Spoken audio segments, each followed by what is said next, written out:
Southern Illinois Star Party is hosted by SIU Carbondale and the Astronomical Association of Southern Illinois at the SIU University Farms Astronomy Observation Area, just a few miles west of the main campus.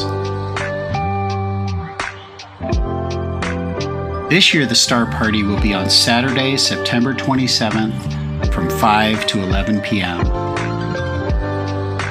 Visitors before dark can check out the sun through special solar telescopes and binoculars and enjoy a range of fun activities.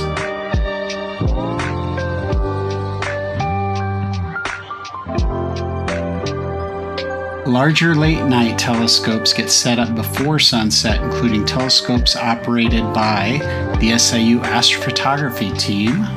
These telescopes live stream images to our YouTube live channel at NASA SolarSTEAM, so people outside of the Star Party can enjoy this great event hosted here at SIU Carbondale.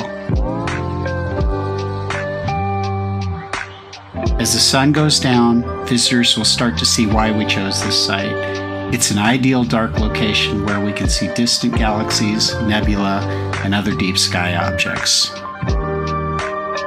If you have an astronomy enthusiast in your family, we encourage you to bring a blanket or a lawn chair and hang out in our presentation area while they check out the views on all the telescopes.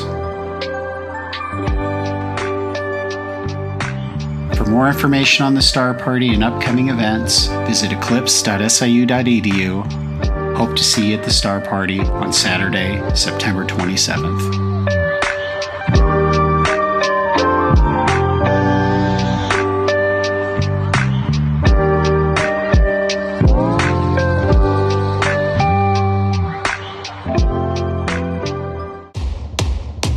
Imagine. Imagine new beginnings. Imagine discovering new ways to feed the world. And imagine telling stories that need to be heard. Imagine fighting for social justice. And imagine traditions that bring us together. Imagine unique environments. And imagine going from the classroom to the boardroom. Southern Illinois University Carbondale. Imagine the possibilities.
Going from the classroom to the big stage. But this journey requires us to observe the past as we look to the future.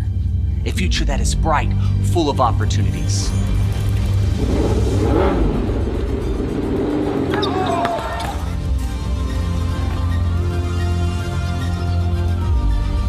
As each student rises to the occasion, we must remember we're never alone. This territory, this place, our home, isn't just for learning, but for understanding the very power of what imagination actually means. A place where you can go from player to coach, from the ground to the sky. And from just a dream to reality. So close your eyes and feel the wind through your hands. Envision the roar that is a spirit of thousands of silly bees. And remember, when you hear that heartbeat, open your eyes, capture this moment, and go forward together. We're broadcasting live from the SolarSTEAM mothership for the 2025 SIU Star Party. I'm your host, Blair Allen, and with me is Will Elliott, my co-host. We're going to take you through all the activities here today and into the evening for this exciting Star Party. But Will, this is my first Star Party. I believe it's your first Star Party. Are you excited? Because I can't wait. It's very cool. Well, yes, I'm very excited to be here. This is my first Star Party, and I gotta say, I was not expecting this to be a Star Party. I thought that this was a Star Party as in like, you know, like Harry Styles was gonna be here, Taylor Swift, like Travis Kelce, like all those people were gonna be here. But I found out that it was about like telescopes and stuff in space, and I got even more excited about it. Well, I was gonna say, I pictured you as a Swiftie. Is that wrong? Wonder if there's an equivalent for a star.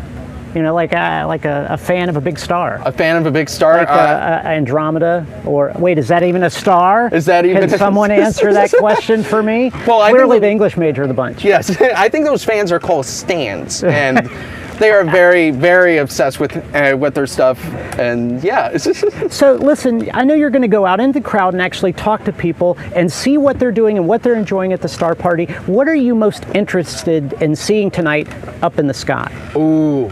Very good question. I'm interested in seeing the Little Dipper. I'm a huge fan of the Little Dipper. Yeah. And I'm a huge fan of Orion's Belt. When my mom and dad would take me out camping with my Boy Scout troop, I would always try to find the Orion's Belt. Yeah. And I would be successful some nights, I would be unsuccessful other nights, but you know, it's my favorite constellation because it's just 3 dots compared to dot, dot, dot, dot, dot, dot, dot. It can be a little confusing. But it seems like you have a history with astronomy. Have you ever dabbled in the astronomical arts? No, I've never dabbled in astronomical arts. I dabble in media arts.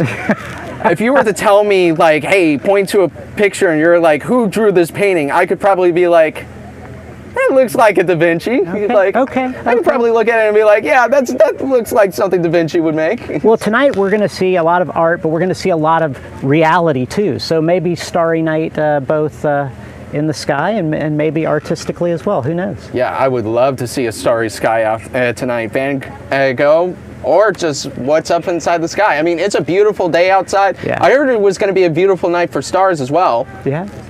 In fact, I was going to say the weather is spectacular. And when it comes to weather and star parties, I mean, that means clear skies. And we have had no clouds today. Everything looks good. The telescopes right now are getting solar images, but later on they'll look into the night sky and see the stars. So we're well equipped here on site. But remember, this is a national star party. We're doing stuff here, sharing it with you, but people all around the world are actually, or all around the nation, I guess, are setting up their own star parties and doing observations as well. So hopefully everyone has clear skies and we'll see a lot tonight. But listen, we got to get the show started. I'm going to send Will out into the crowd, and you're going to go talk to people and explore activities and things like that. Let's go to the telescope feed now, get a glimpse of what we're going to be seeing throughout the show tonight, and when we come back, we'll have our first guest, and we should be ready to go for lots of fun here at the Star Party tonight. Looking forward to it. Let's go to those feeds.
Joining us now is our good friend Harvey Henson from SIU. Harvey, did you see the image of the sun that was just on the screen? I was just looking at it. Spectacular. Yeah, it's a clear night. It's so funny because we're going to do a lot of observing at night, but our sun is a star, and these guys are fully equipped to do some solar observing even tonight in the early evening. Very exciting to see those images yet again. But thanks for being on the show. I appreciate it. Thanks for having me. Thanks for coming to town. Oh, love it. Wouldn't miss it. Missed it last year.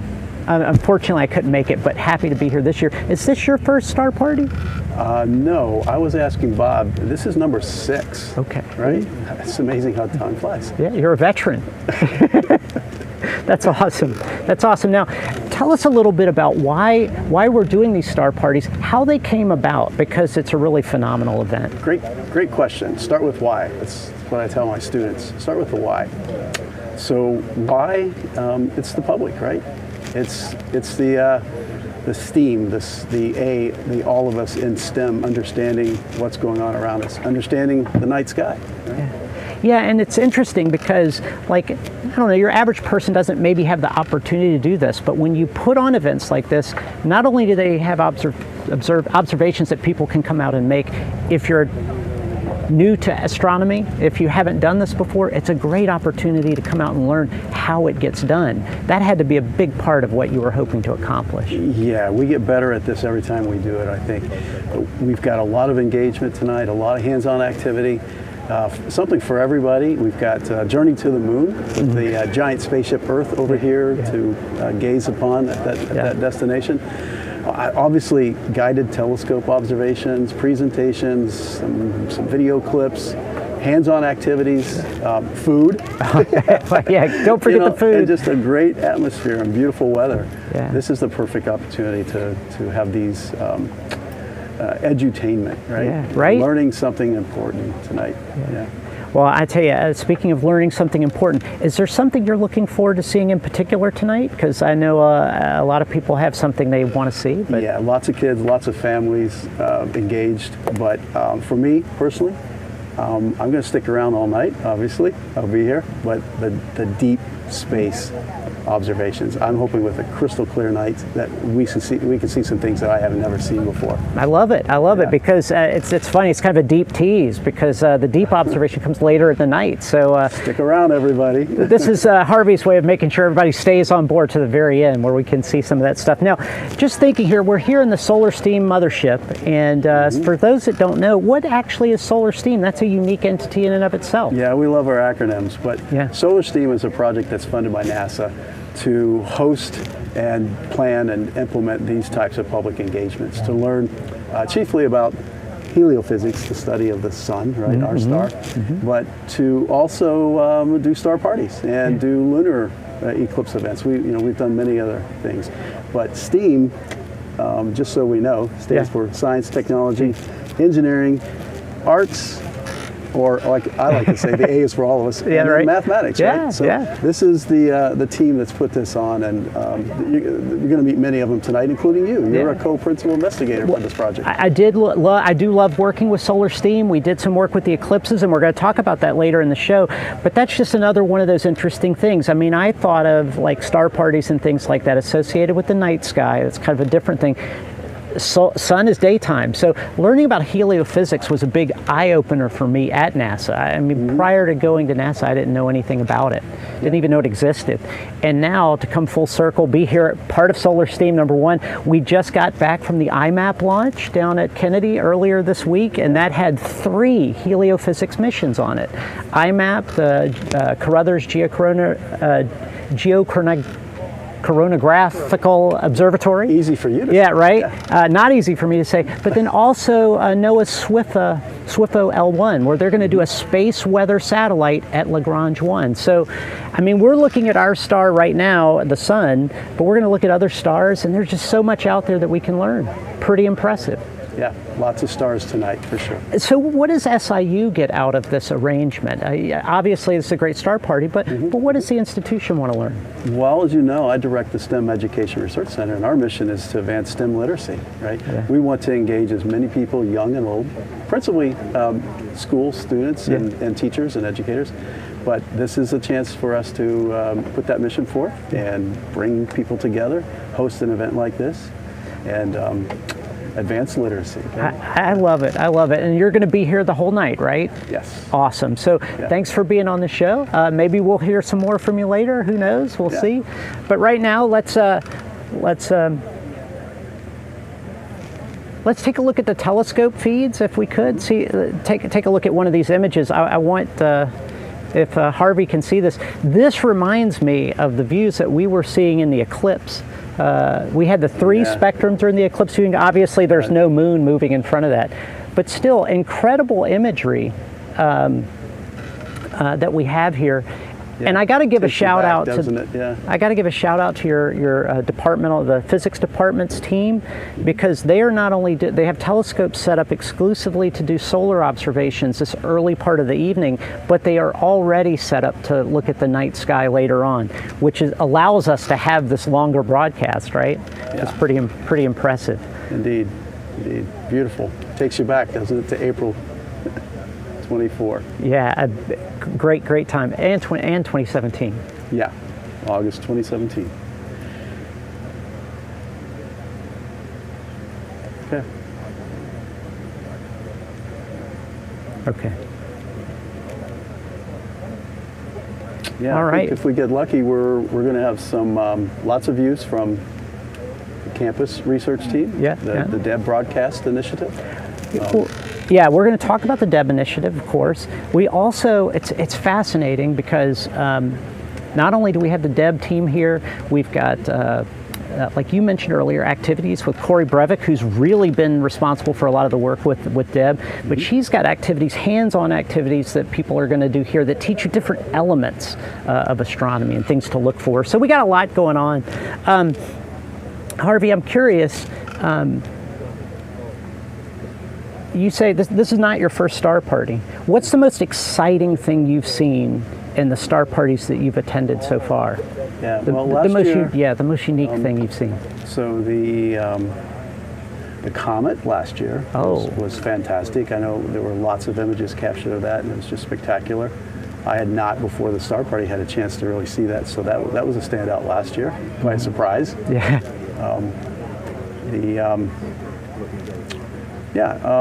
I would say the 10-foot reflector telescope, I think it is. It has like a 40-inch mirror. Okay. That Harry Treese and company have. And will that be here tonight too? That's here. They're setting it up right now as we speak. Yeah. And that's, if I'm not mistaken, that's the one that allows you to see the deep space images that I'm sensing a theme here. There we go. Yeah.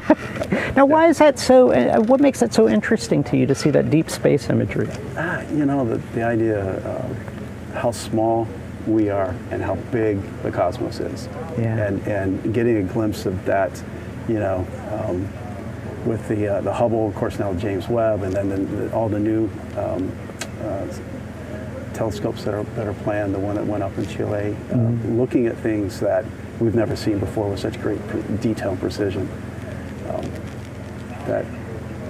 That is just mesmerizing. It's what brings us all here, right? You know, the interesting things is look deep into the cosmos and learn something profound. I mean, I don't even know how to sort my socks while traveling. So anyway, he'll think about deep space. I'll worry about luggage later. But right now, we want to transition and go to our good buddy Will, who's actually out in the field.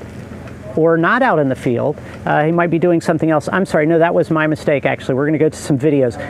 I'm sorry, this is my bad. We want to go to the videos on the physics school here at SIU. So sorry, we'll take a look at those videos and hear from our good buddy Will in a few minutes. Keep an eye out for him, he's going to be fun. On a world that is literally spinning incredibly fast, but we're essentially standing still. Why? The answer's in physics. Being in a lab while also doing the semester, for me at least, it's a really great opportunity and experience. Here you really have your choice of any project you want to work on. So on the campus tour, we went into Dr. Siva Kumar's lab. You know, there's stuff everywhere, there's equipment everywhere, students' projects everywhere. But getting to see all of those things going on and seeing the things that they're working on, they were actually doing some cancer cell research, which is, you know, groundbreaking, real life stuff. That got me really excited, and I was like, yeah, I'm going here. I want to go here. So we got to do almost everything you could want to touch in a laboratory setting. It was a really cool experience. They mentioned that I may be able to help in labs, and I was interested in that. I came in, he showed me around the labs, he showed me what he did and what we could possibly do. I wanted to help work with him, and I agreed, and here I am. And I'm glad I did, because it's been great ever since. It's not very common that undergraduate students really get to go into labs at the level of that you get in SIU. Right from the first semester you join physics department, I think, and that's not common. I mean, I'm from India. I'm from a big university in India, and I did not get a chance to. SIU's prepared me really well. My professors have all been really great, and they've all taken the time necessary to help kind of foster that curiosity about the field of physics. But then when you're actually doing research and you can actually control what you're doing and see the laws and the equations working out in real life, then it just kind of clicks. They can get published on, which is of great benefit to students who are going into graduate school in physics or astronomy later on. I have an undergrad that just graduated, and her and I have a paper together that was just accepted to Physical Review A, which is a very good physics journal. And she worked with me for several years on research before she graduated. In my previous job with Georgia, one of the reasons why they selected me was because of my physics experience. And from there, I was able to get this job with KDHE because I also showed a lot of initiative and understanding of a lot of analytical data. There's almost an infinite number of things you can do with physics. So many different fields. It's like engineering. There's so many different things you can do with it that it's ridiculous. Really what I want to get is just kind of this deeper understanding of engineering that, you know, maybe other engineers don't have. They haven't seen these concepts before, and I might understand why something works that somebody else might look at and not understand it. And so I kind of want to take the knowledge I can get, like from all the fields of physics I can grab, and apply that into my engineering career. If you can make it in physics, you can make it in a lot of different careers later.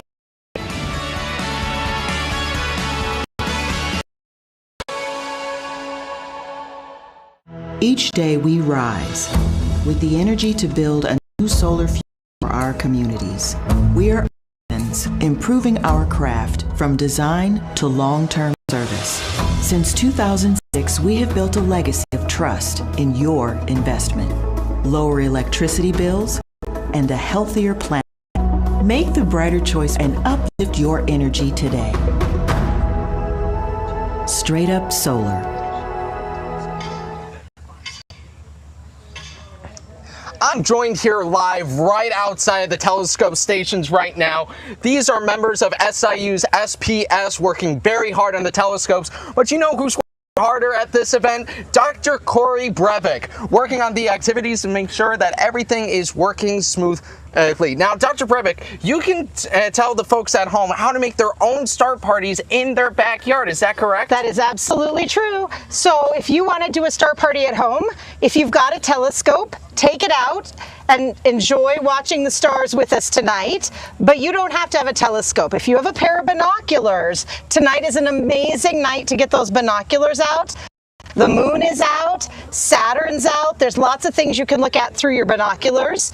And if you don't have binoculars, that's okay, because if you have a cell phone, you can have your own star party.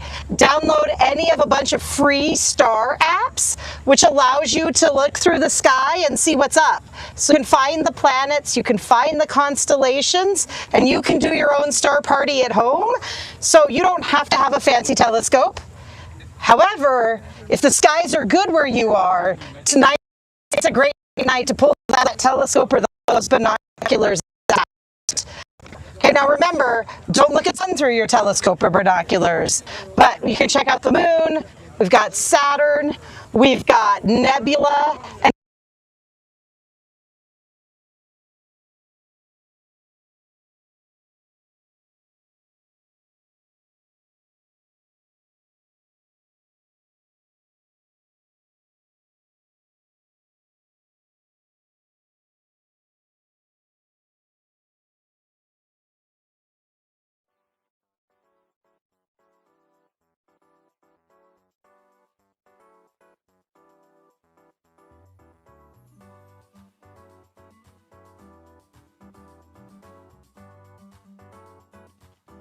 How to make a sundial.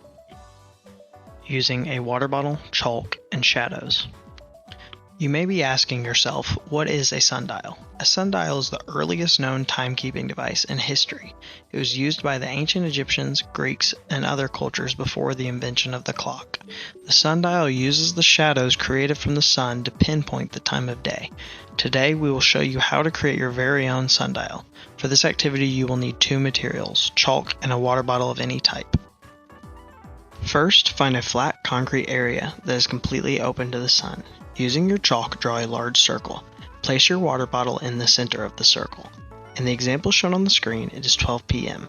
The shadow will project off of the water bottle. Walk up to the circle and place a mark where the shadow is pointing. Every hour, come back to the sundial and repeat this process.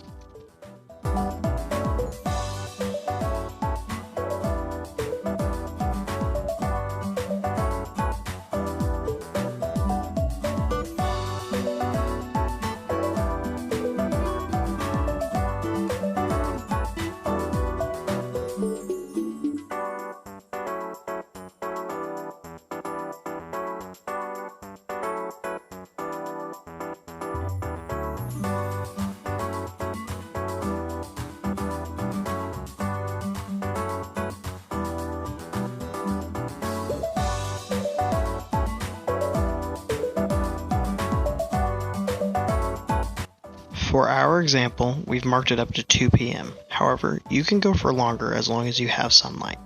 Now you know how to create your own sundial. It's very simple and you definitely should try it. Thank you for watching.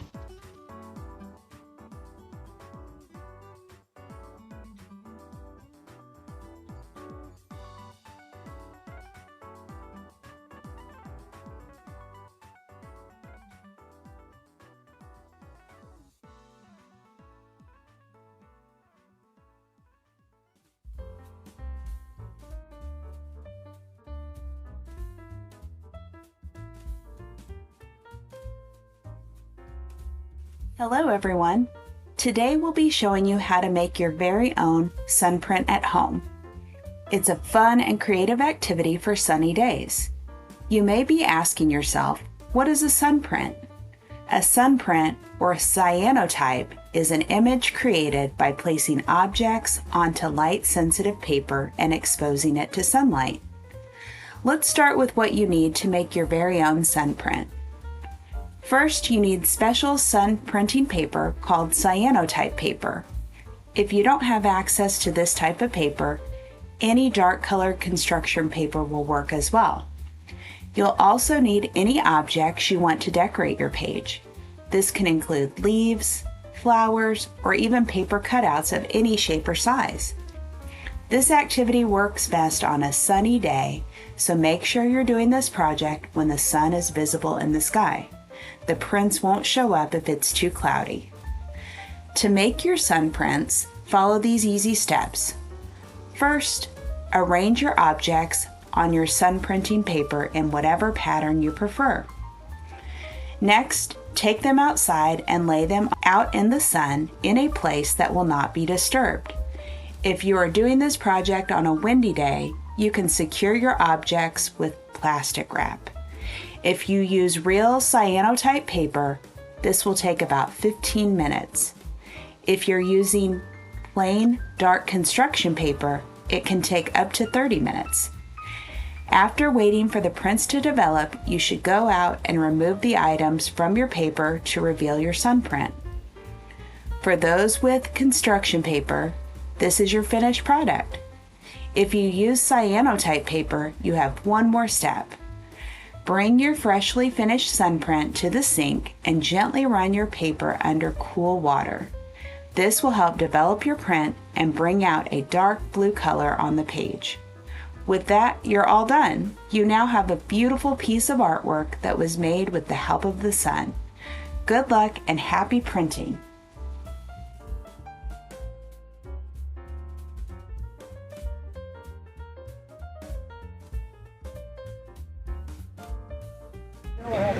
Welcome back, and joining us now is Chris Mandrell. Chris Mandrell is an expert in star parties and astronomy. You've been doing this here at SIU for, what, 70 years? No. Something like that, yeah. A long time. About half as long as Bob, so probably 70 is a good number. No, I'd say I've been doing this with the show like this for 3 or 4 years. It's awesome, and it's a big event. People are having a lot of fun, lots going on. But I want to ask you, I want to focus on something. When you're getting out into these remote areas, these out in fields and in the woods and these places where you have good clear skies at night, what are some tips on how to do this safely and to be prepared for either a star party like this, or if you're just going out yourself and doing some remote observing? Yeah. So anytime we're doing any kind of observation, nighttime, daytime, we want to make sure that where we're going safe. You know, we don't want to go out on some private property we're not allowed to be on, or we get in trouble, or somewhere where suddenly there's going to be a train coming through or something crazy. So make sure your area is safe. Things that you want to consider is that during the summer, spring, fall, you're going to have a lot of bugs around and sun. Fair. So you want to have some off whatever brand of bug spray you want, and whatever brand of sunblock you want if you're doing daytime observations. Those things can, bugs and sunburn can really cause you a lot of problems during your observation. And then if you get bad weather, you always want to be conscious you're around metal stands, metal objects, you're standing out in a clear field. So anytime there's a storm rolling in, you want to be conscious of lightning, things like that, and just take cover of your vehicle in those situations.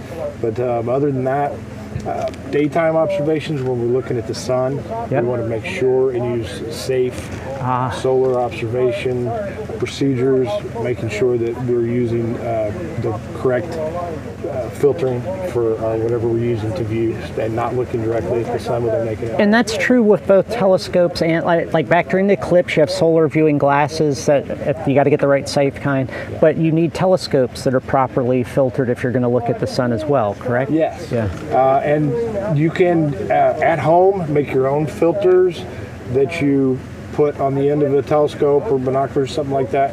You can also buy high-end devices that a telescope that has a filter built into it, or an eyepiece that has some filtering built into it. But if you're using those, any of those, you want to still make sure and check them out. Go through your safety procedures of making sure that they're functioning properly. You're not getting any direct sunlight before you use them. Any issues with wildlife? There are some crazy people that do come to astronomy observations, so you always want to keep an eye out for those. But other than that, that could be a concern. We've had eclipse chasers that have been associated with the different eclipse experiments that SIU's been involved in. One gentleman woke up to find a polar bear footprint outside of his tent. Oh, no. You don't think about those things, but if you're going somewhere, especially if you're going to camp overnight, if you're in an area where there are bears, bring your bear whistle, bring your bear spray. But here, we're pretty safe. Yeah.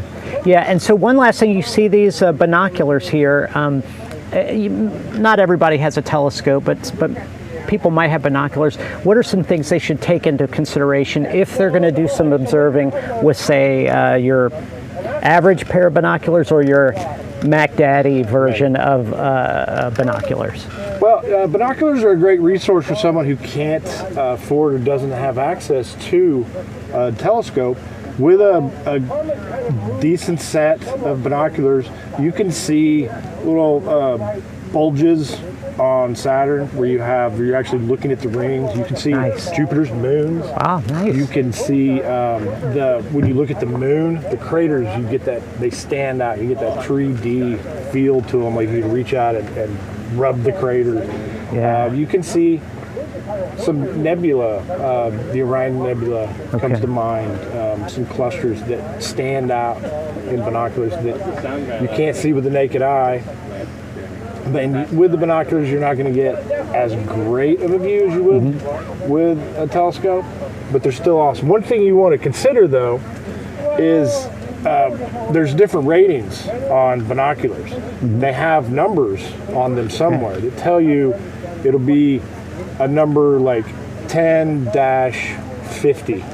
And the first number tells you what the magnification is. For viewing with binoculars, with your just using your hands to hold it up and look at something, if the magnification is over 10, you're probably not going to be able to hold it steady. Oh, gotcha. So if your mom or dad's hunting binoculars are probably going to have too high of a magnification to be able to hold really steady. You can still use them, but it's going to be a lot of wobble. So you want something in the 7 to 10 magnification range.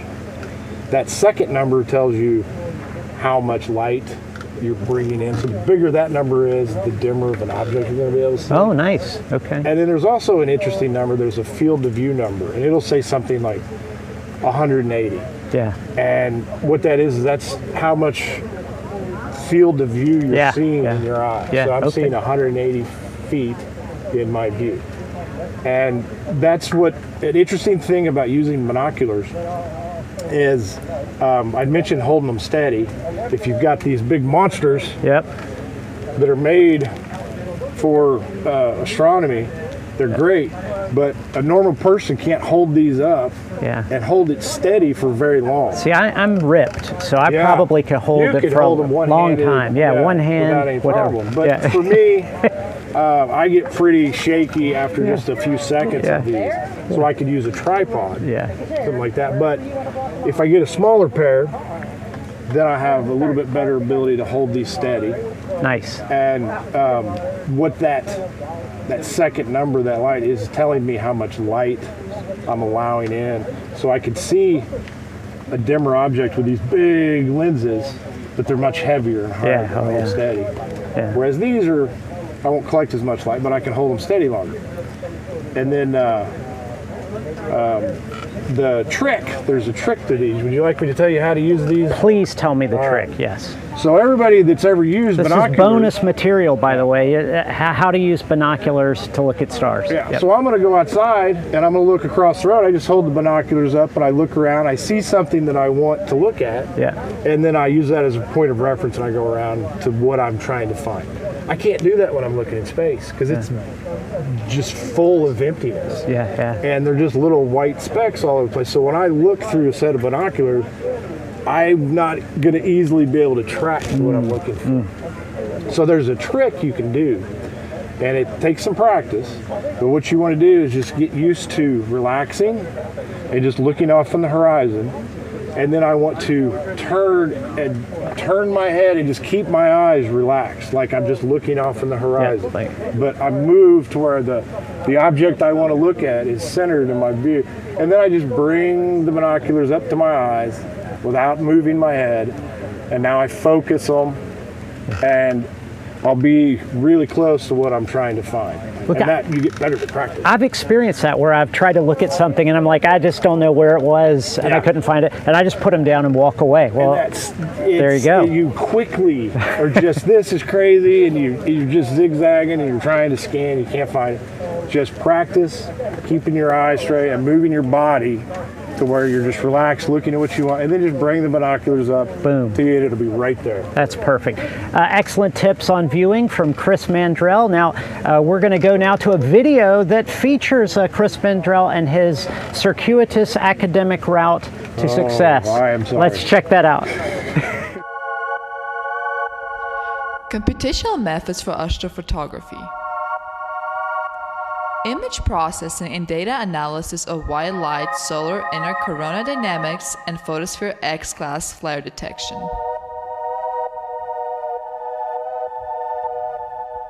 In other words,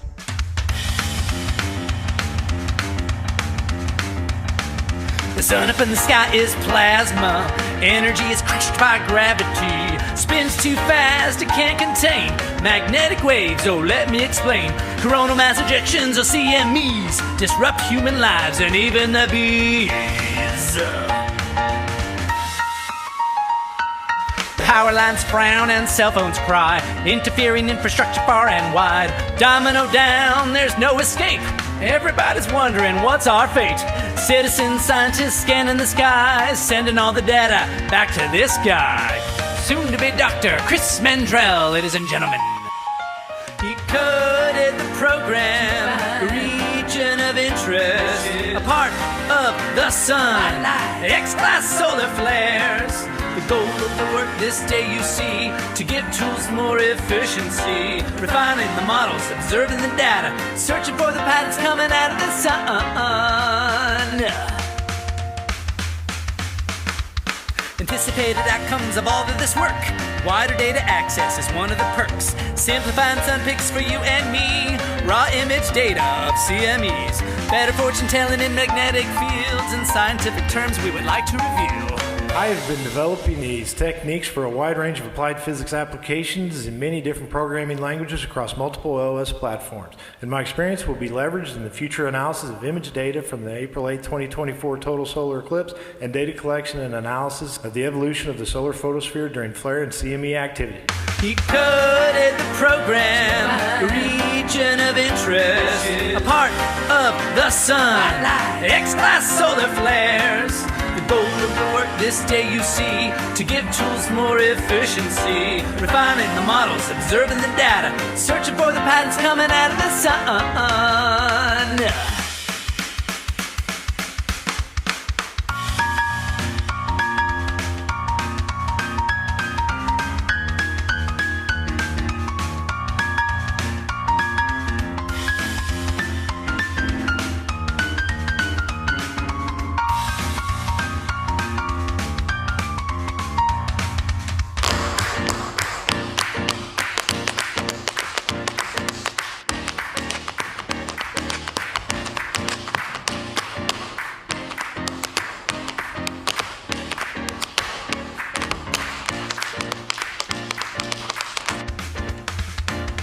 He coded the program, region of interest, a part of the sun, X-class solar flares. The goal of the work this day you see, to give tools more efficiency, refining the models, observing the data, searching for the patterns coming out of the sun.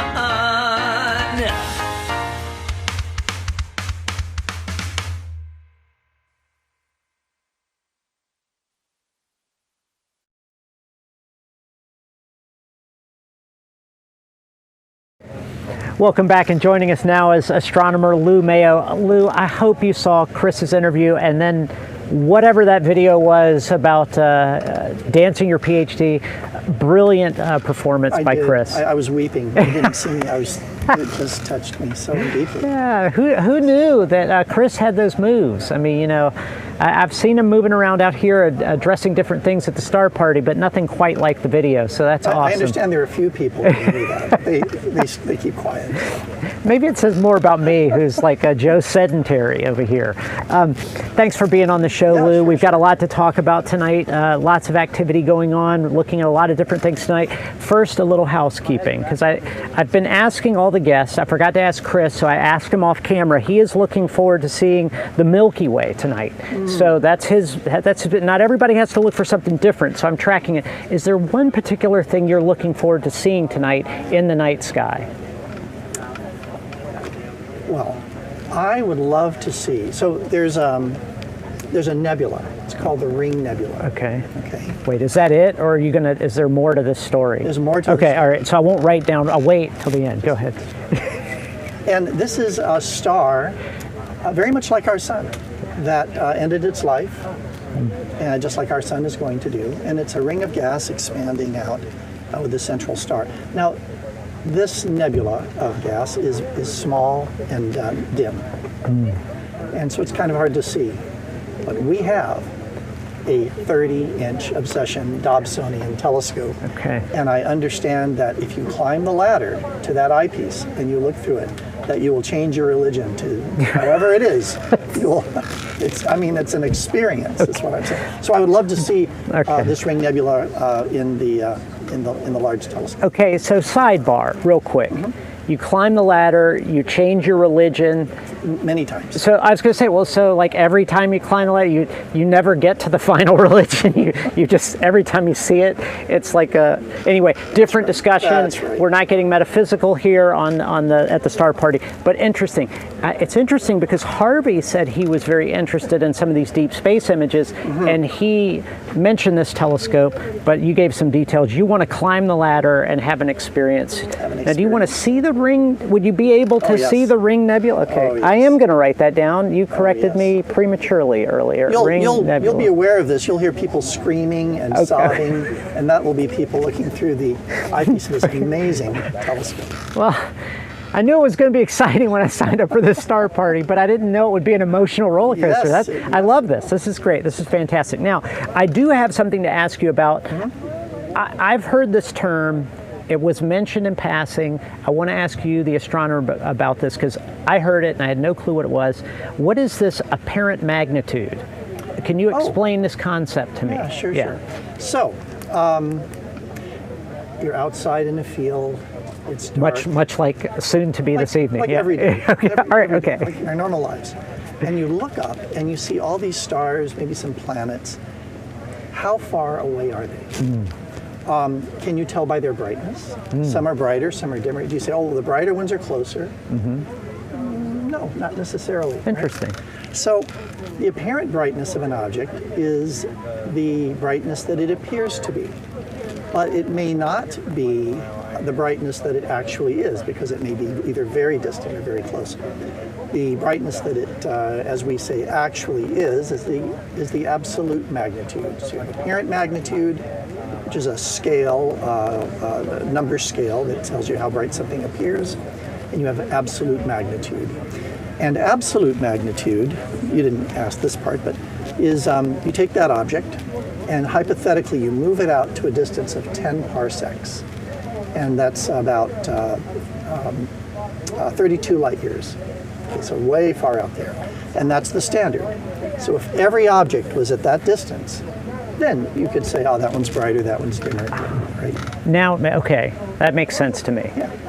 Interesting. See, you learn things here at the Star Party. Even people like me that have an English degree can learn scientific facts.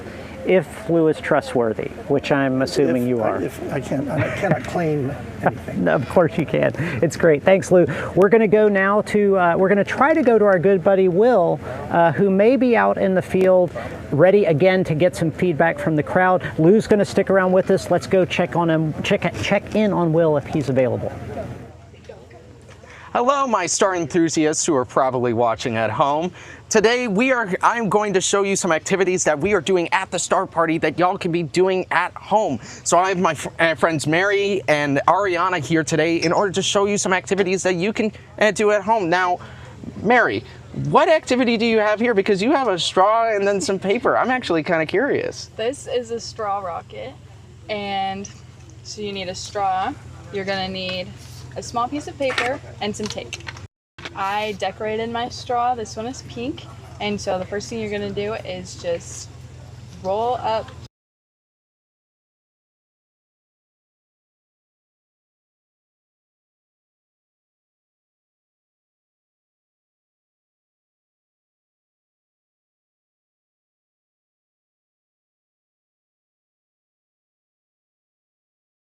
Three, two, one.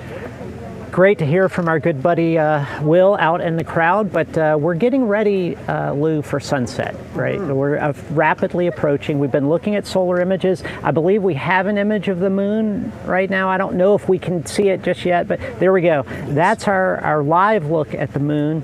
And what phase is that right now, Lou? Do you know? Well, we say, it's still a crescent phase, and because it's getting, because more and more of the moon is being lit as we see it, we say it's waxing. Okay. It's getting bigger and bigger. Great, and that's a lovely view. Now, again, this is like seeing it with ambient sunlight right now. So later we'll see that with greater fidelity, I'm sure. Oh yeah, the contrast really improves. But still really impressive. Glad to see that. Now, we're gonna basically there's that transition. We've been looking at the sun as well. We've had some solar images earlier that we looked at, which are also fun and exciting. But as the sun sets, we're going to get ready for true nighttime stargazing in earnest. So very excited about that.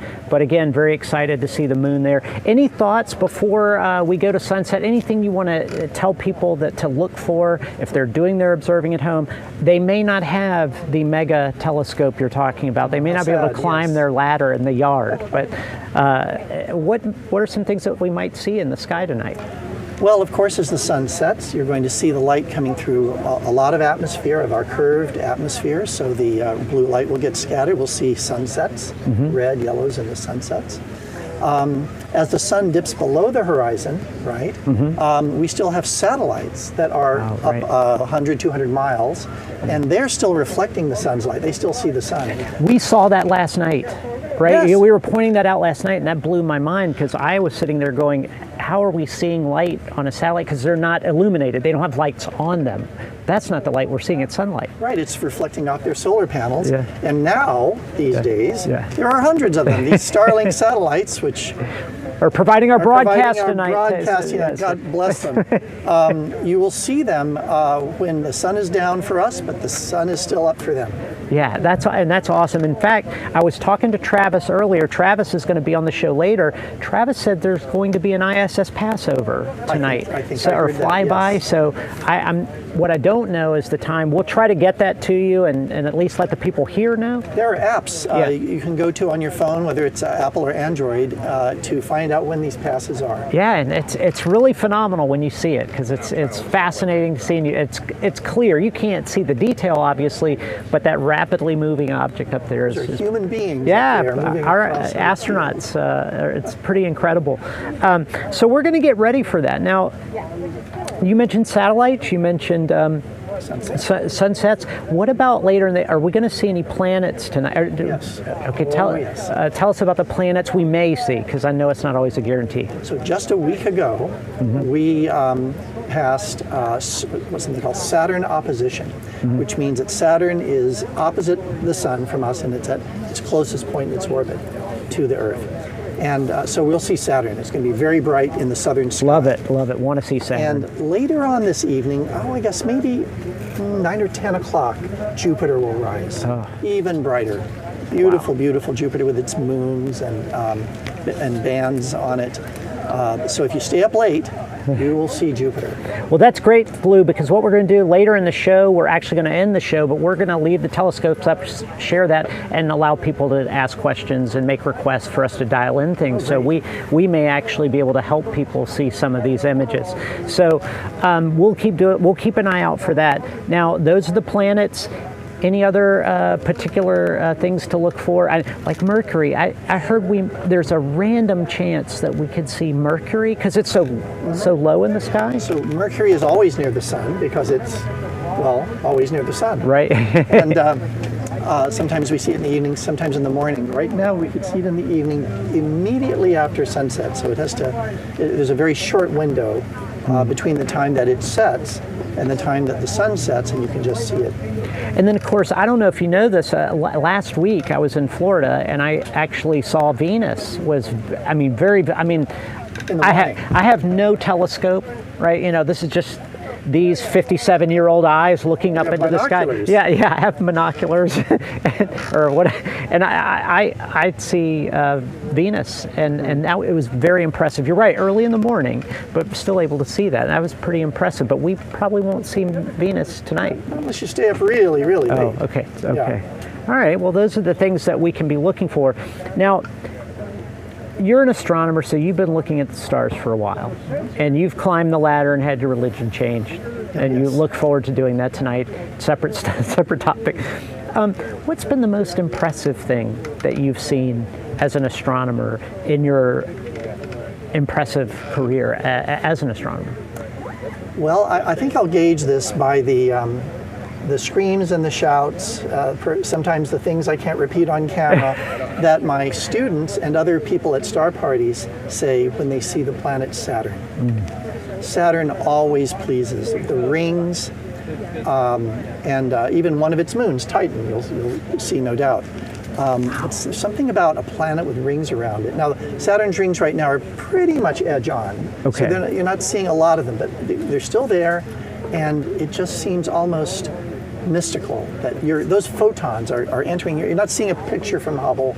You're seeing the planet Saturn. Well, I mean, the rings are pretty wild in and of themselves. I mean, just as a phenomenon, like why does Saturn have rings and other planets don't?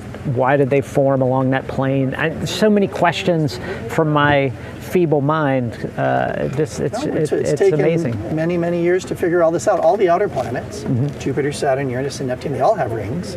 Saturn's rings are more dominant. They are largely water ice, so they're very reflective. That's why we see them. Good point. As opposed to, say, Jupiter's rings, which we didn't discover from the ground. They're dusty. We discovered those from Voyager. They got up really close. Interesting. Yeah. And, I mean, I don't want to call foul, and you are an astronomer, and I am mere mortal.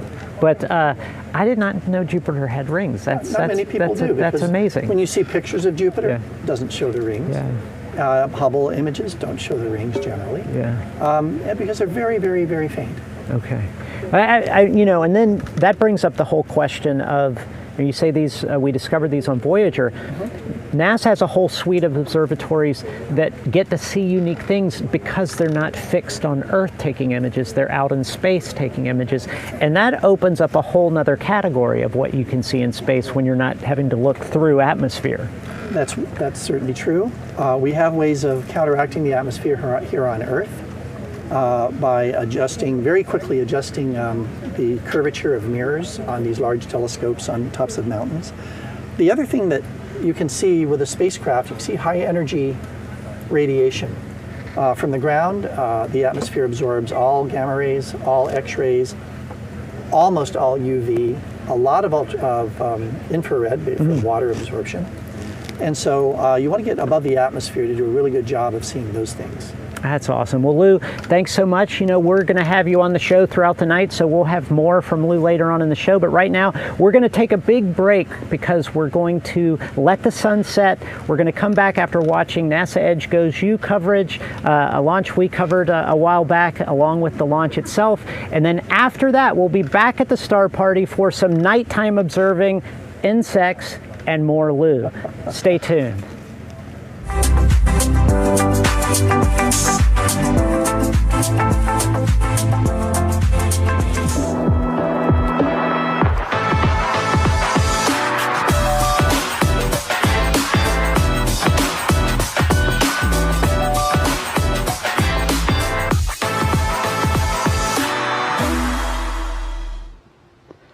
Welcome to NASA Edge's coverage of Goes You, where earlier this morning, the SpaceX Falcon Heavy rolled out from the pad and was moved into the vertical position in preparation for today's launch. This is the first time a Goes You satellite will be launched by a SpaceX rocket for this final mission for GOES. And Franklin is standing by at a relatively close and safe distance from the pad with an update. Franklin, can you tell us what's happening out there besides the good weather? Yeah, Blair, I'm about a mile away from 39A where the Goes You satellite is aboard the Falcon Heavy. Counting down to our 5:16 p.m. launch here from the Kennedy Space Center. Now, later on the show, we'll be joined by Mick Waltman from NASA's Launch Services Program, and we'll be discussing the status of the Goes You satellite, the Falcon Heavy, weather conditions, and if time permits, we'll take a couple questions from social media. But until then, stay tuned, enjoy the show, and we'll be back with you shortly. Awesome. We look forward to hearing from you and Mick later on in the show. Thanks, Franklin. And I'm really looking forward to the questions. All questions are good questions, even mine. And believe me, I submitted a lot. And joining us now is our very first guest, James Donnellan, who is the Deputy Assistant Administrator for NESDIS. And I'm not going to try to unpack that myself. So if you don't mind, James, could you tell us what is NESDIS? Sure. NESDIS is an important part of NOAA, and it's the National Environmental Satellite Data and Information Service, of which our critical asset Goes You will be launching hopefully later today and provides critical weather observations globally and across the United States. So your department, your area, you're the ones that actually receive the data.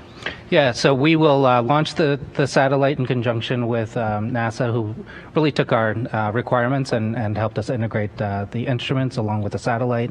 And once that satellite becomes operational, we'll do data downlinks, collect the data, pass it along to scientists and weather forecasters who will take that information, make products and services, and disseminate it globally. Now, you kind of alluded to it in your answer, but give us basically a brief definition of GOES, like what its purpose is. Yeah, so the geostationary satellite really, because it's in a geosynchronous orbit, gives us a great view of the United States and the areas that it kind of overlooks. It's got an imager that provides great resolution and provides great insight and helps us detect movement of things like fire.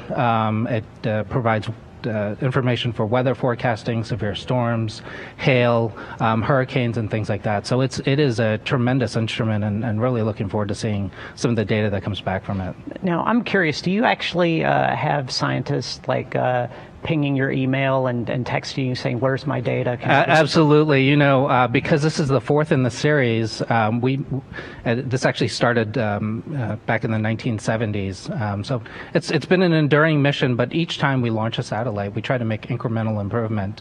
And I think the satellites, because of that improvement, the scientists really clamor for what's the next iteration, what additional information will help them cultivate some of these forecasts and make some of those improvements that we see on the back end of a 3 to 5 day forecast. And of course, it's absolutely essential because you guys have been keeping this continuous data record going throughout the GOES mission. Very important for scientists. Absolutely. We are one of the world leaders in storing environmental data.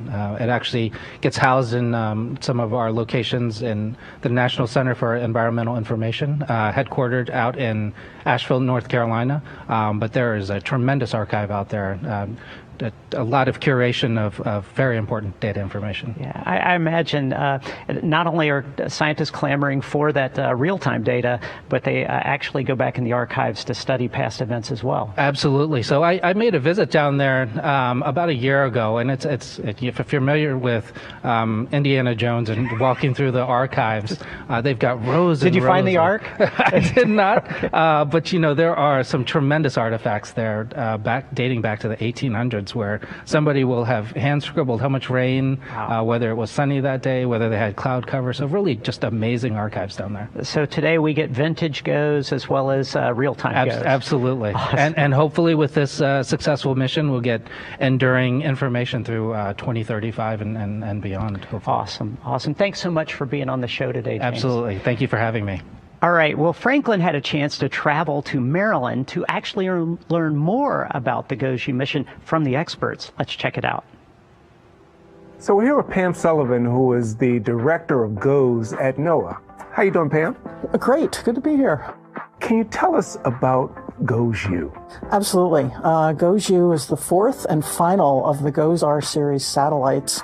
So the last of this generation. We're very excited about launching this one. It does all of the wonderful things that the GOES-R S&T satellites did, but we're also adding a new instrument called the compact coronagraph that is there for space weather observations. So Pam, we've covered all of the R series satellites from R all the way up to U. Can you tell us about the continuity of the data that we're receiving and why it's important to us here on Earth? Oh, yeah, absolutely. So the GOES-R satellites have been observing since we launched the first one in 2016. So going on 8 years where we've had observations. And the main instrument is the Advanced Baseline Imager, our main camera. And that is constantly looking at the entire Western Hemisphere, taking images of the entire Western Hemisphere every 10 minutes, zooming in on some areas and looking as rapidly as every 30 seconds. And it's really seeing everything that's going on, whether that's a storm, like a big storm, like a hurricane. It'll see a storm spawning tornadoes or just something with dangerous winds and lightning.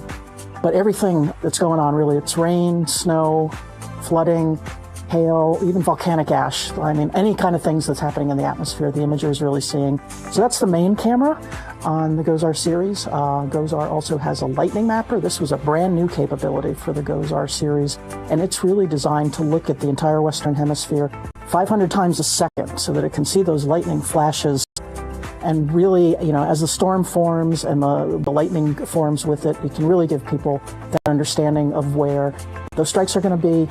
It helps them understand how intense the storm is, how dangerous the storm is going to be, and it really helps our forecasters let people know where they should not be. It also can help in search and rescue. Yeah, absolutely.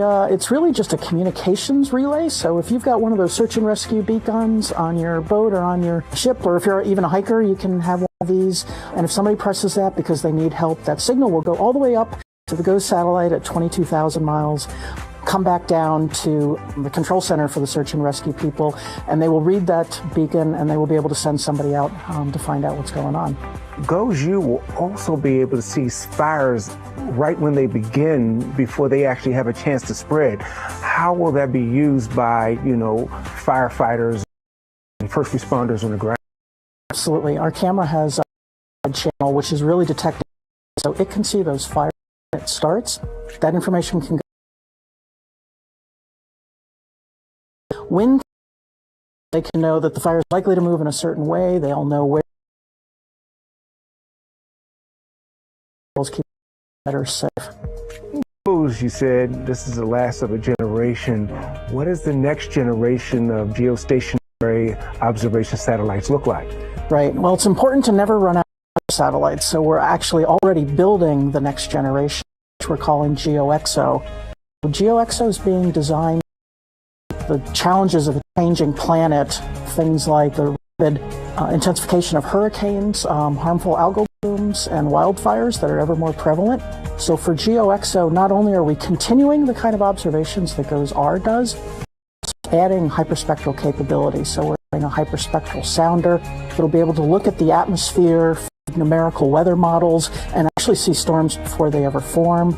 We're adding an air quality instrument that's going to be looking hourly at air quality across the U.S., and we're adding an ocean color instrument that'll be looking at the coastal areas for things like water quality, harmful algal blooms, oil spills, trying to respond to all the things in the ecosystem that are changing and giving the community. Adding, is this in addition to the types of instruments that were on the GOES-R series of satellites, or is this a whole new suite of looking at there? No, we're definitely providing continuity from GOES-R, so we'll still have the imager and we'll still have the lightning mapper. For the imager, we're actually improving the spatial resolution, so particularly for like the fire channel and the visible channel, so we'll be able to see even finer detail of weather phenomena and other environmental phenomena like fires. This new series of satellites, when will they be operational, or when will they? Yeah, we're planning in 2032. GOES-U is going to launch in a couple hours for only 8 years. That's going to come from GOES-U and the new satellites that will be launching in 2032? Yes. Looking forward to it. Joining us now is our first scientist guest, Dan Lindsay, friend of the show, been on for GOES-T. Started. I'd like to ask if you would help me with a little comprehension test. I want to make sure I understand the whole GOES lingo situation. So it's the GOES-R series. You're the program scientist for GOES-R. Satellites, of which GOES-U is the last.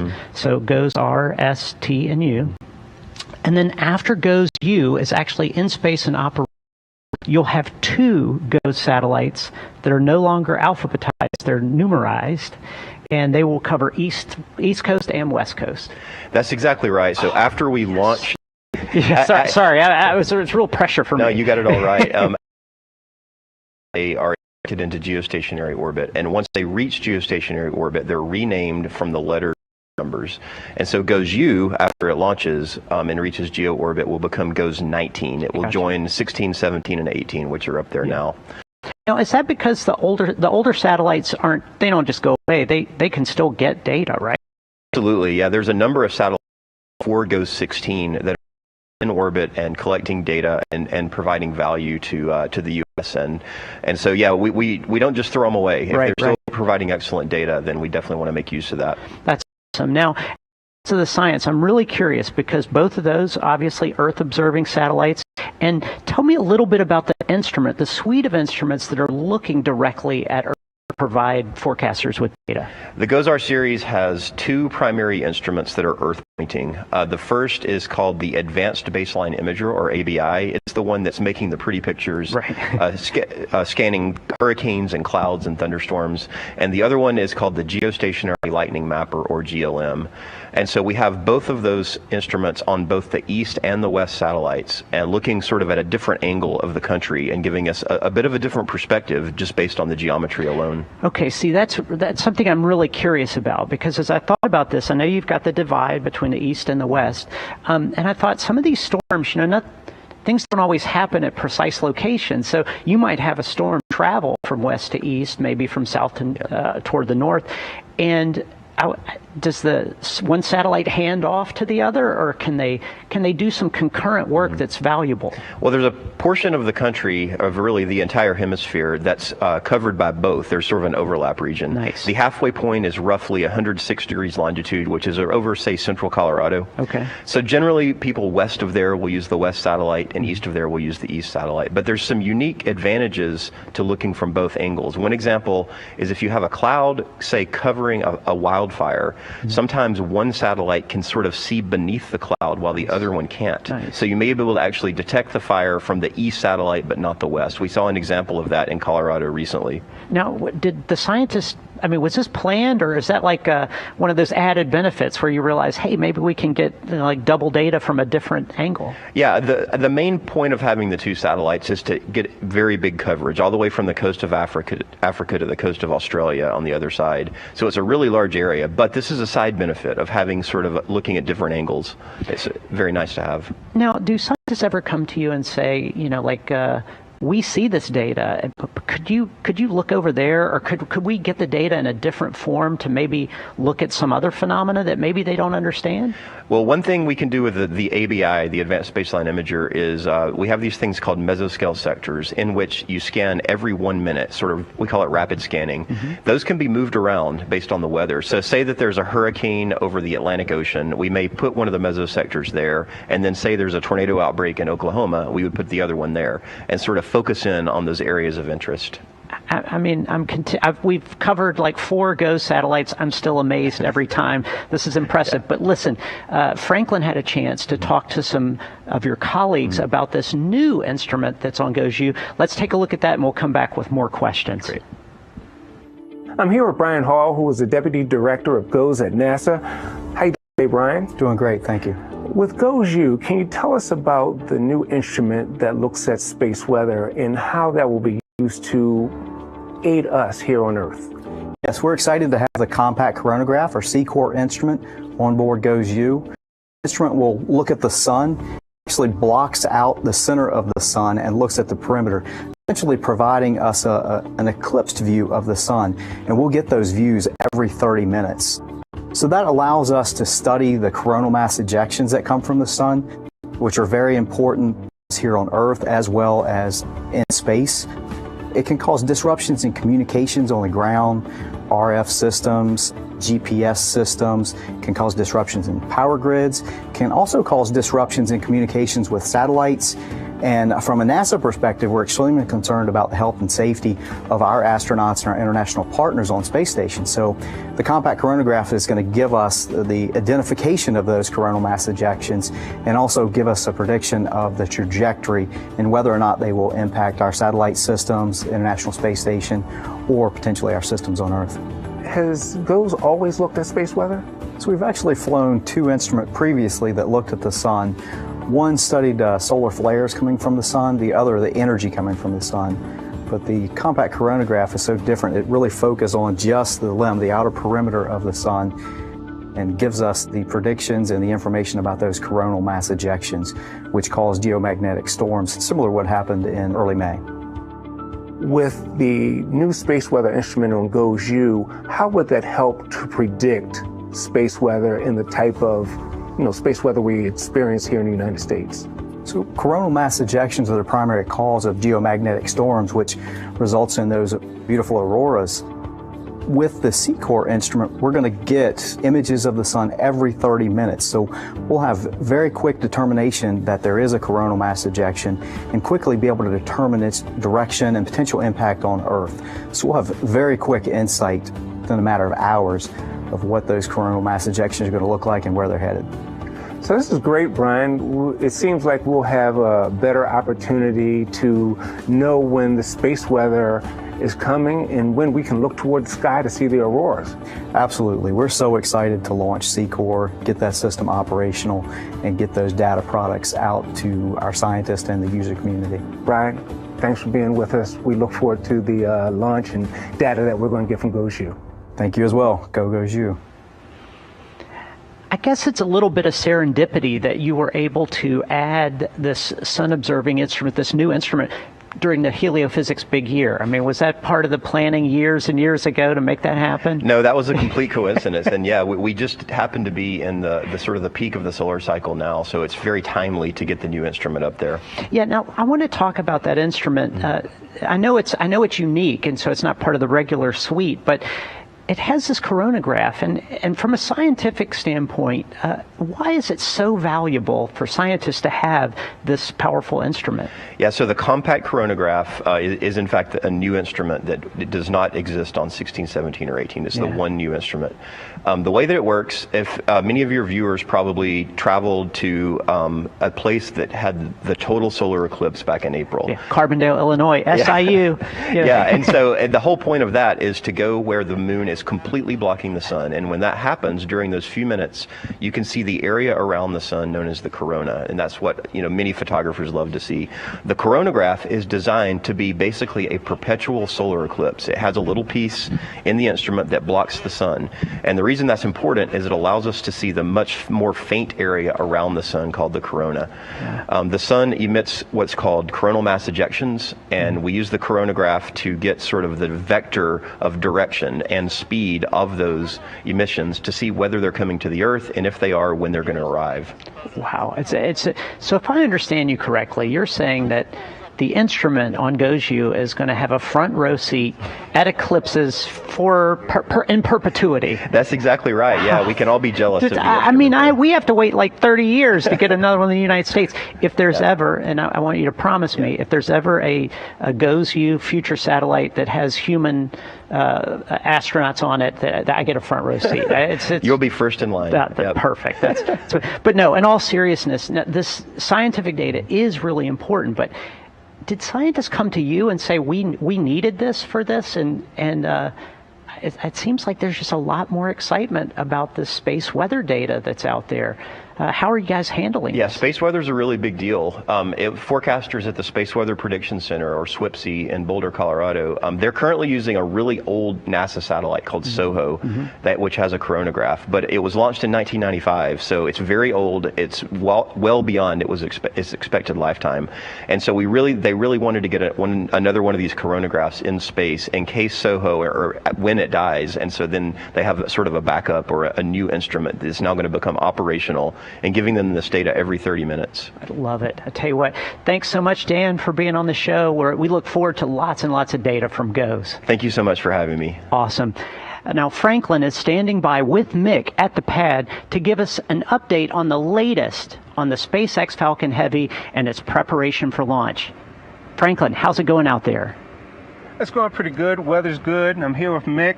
Mick, can you give us an update on the status of the Falcon 9 and GOES-U satellite? Yeah, the GOES-U satellite and the Falcon Heavy rolled out last night to Complex 39A. The team performed everything very well. Got the launch vehicle rolling out of the hangar to the pad. Completed the work late last night, getting ready for launch today. Satellites prepared and configured. They've done their testing, and everything is in nominal shape for a launch this evening. It's nice. What are things looking like for launch time? Yeah, our launch weather officer from the the Space Force predicts about a 70% possibility of violation of some of our launch constraints this evening due to weather, cumulus clouds, winds, and lightning. However, this morning's call looks like the weather may be getting better for us at 5:16 this evening. We won't know that till we get on console at about 1:46 this afternoon. We'll get the final launch weather brief to our launch manager, Dr. Denton Gibson from Launch Services Program, and we'll go from there. But we're gonna proceed towards the launch this evening and see how things go. I mean, I think it's appropriate that we're working weather for a weather satellite. Absolutely. So. What kind of conditions could postpone the launch? Yeah, the biggest thing for us right now would be lightning around here. GOES-U is very susceptible to EMI, EMC, which are electromagnetic charges, and lightning stuff. So that's our number one rule that we're looking at. But then again, for the launch vehicle, we're looking at winds and cumulus clouds. But again, those things look like they're trending in a good way. So we'll see how tonight's launch go. Now, the last time Launch Services Program worked with Falcon Heavy was for Psyche. We're back again with Falcon Heavy for GOES-U. What is different with this vehicle this time? You know, the biggest thing for us, Psyche was our first Falcon Heavy with SpaceX, and I would say Launch Services Program, we're very happy to be partnering with SpaceX on this mission. And we had some previously flown side boosters on Psyche, which we will be using for our next mission, Europa Clipper, in October. However, for GOES-U today, we have all brand new hardware. Brand new side boosters, brand new center core, brand new second stage, and brand new fairings. So this is a brand new vehicle from top to bottom. We are looking forward to that new rocket, that new Falcon Heavy rocket. And you know, it's one thing you talk about a new rocket. One of the questions we had on social media, do the rockets have a new rocket smell? You know, that's a good question.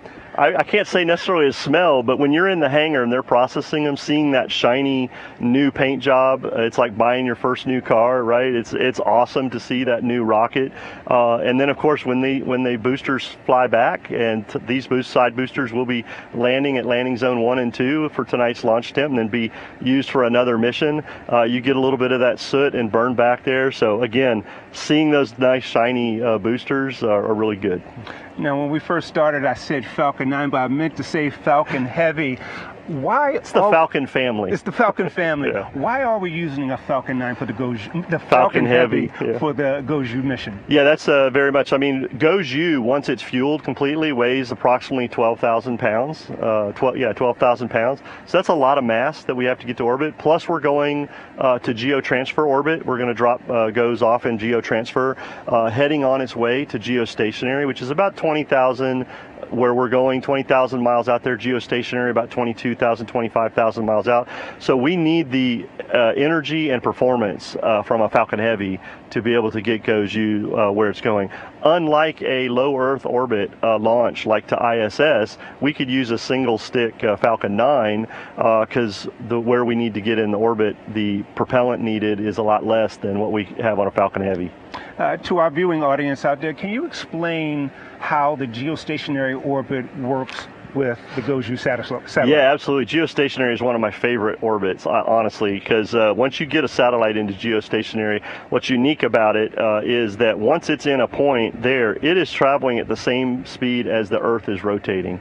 So you get, think about, for some of us, excuse me, some of us older guys, not the younger generation who's streaming these days, but when you used to get a dish out in your backyard and you would have to point it to a certain spot, you were pointing to a geostationary satellite. And the reason is as the Earth rotates around, the satellite is rotating at the same time, so you're always seeing the same satellite in the exact same spot. And that's what's cool about the GOES series weather satellites, is being in geostationary, they can cover the eastern and western hemispheres and watch Mother Earth from those spots and not have to move.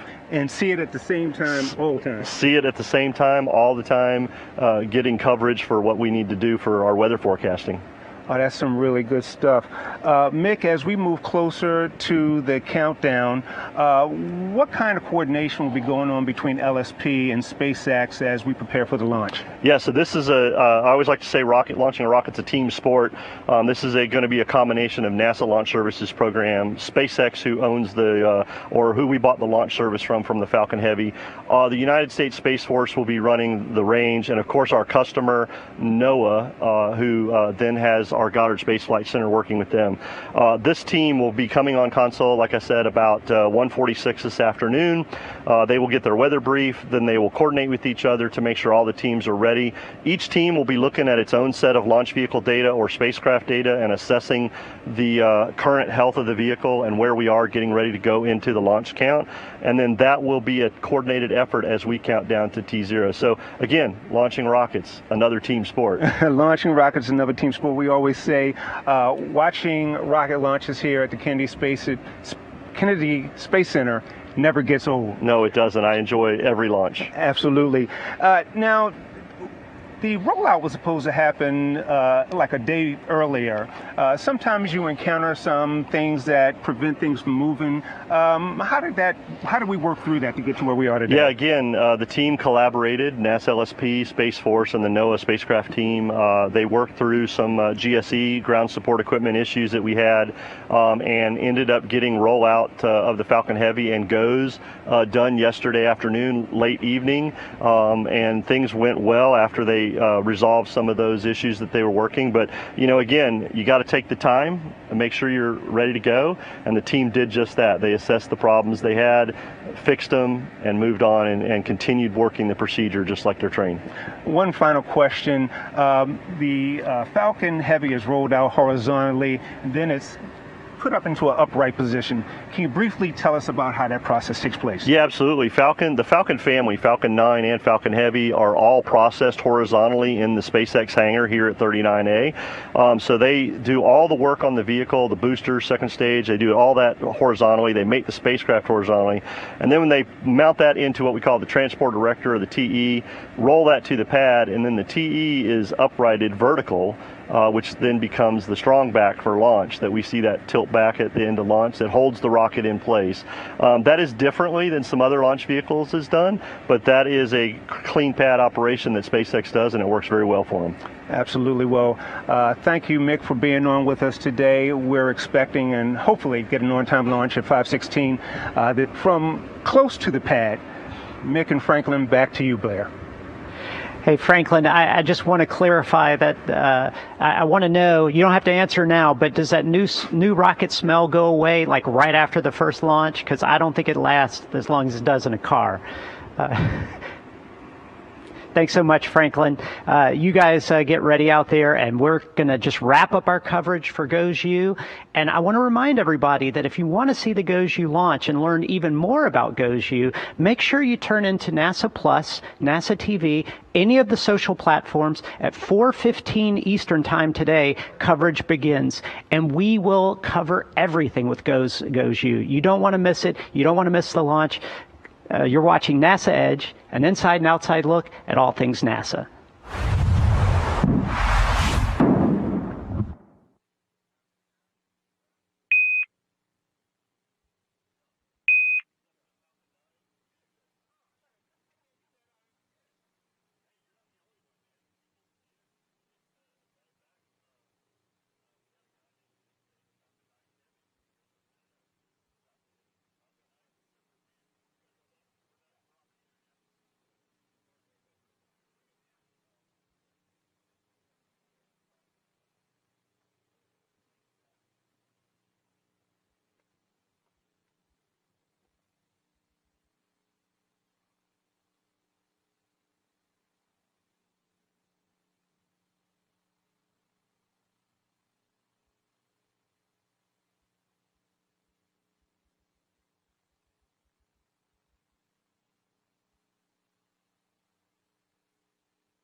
Just a few more minutes left. Your thoughts, Alec, as we get down, ready to count the final minutes before liftoff. Oh man, I'm bottled up. I can't wait to see it. It represents such a legacy for the program, and we're all excited to see this come together through the launch today. All right, Alec and I are headed outside to watch the launch, and so we'll send it out to Megan and Mick for the remainder of the count and liftoff, and we'll see you again after the first burn of the second stage. Take it away.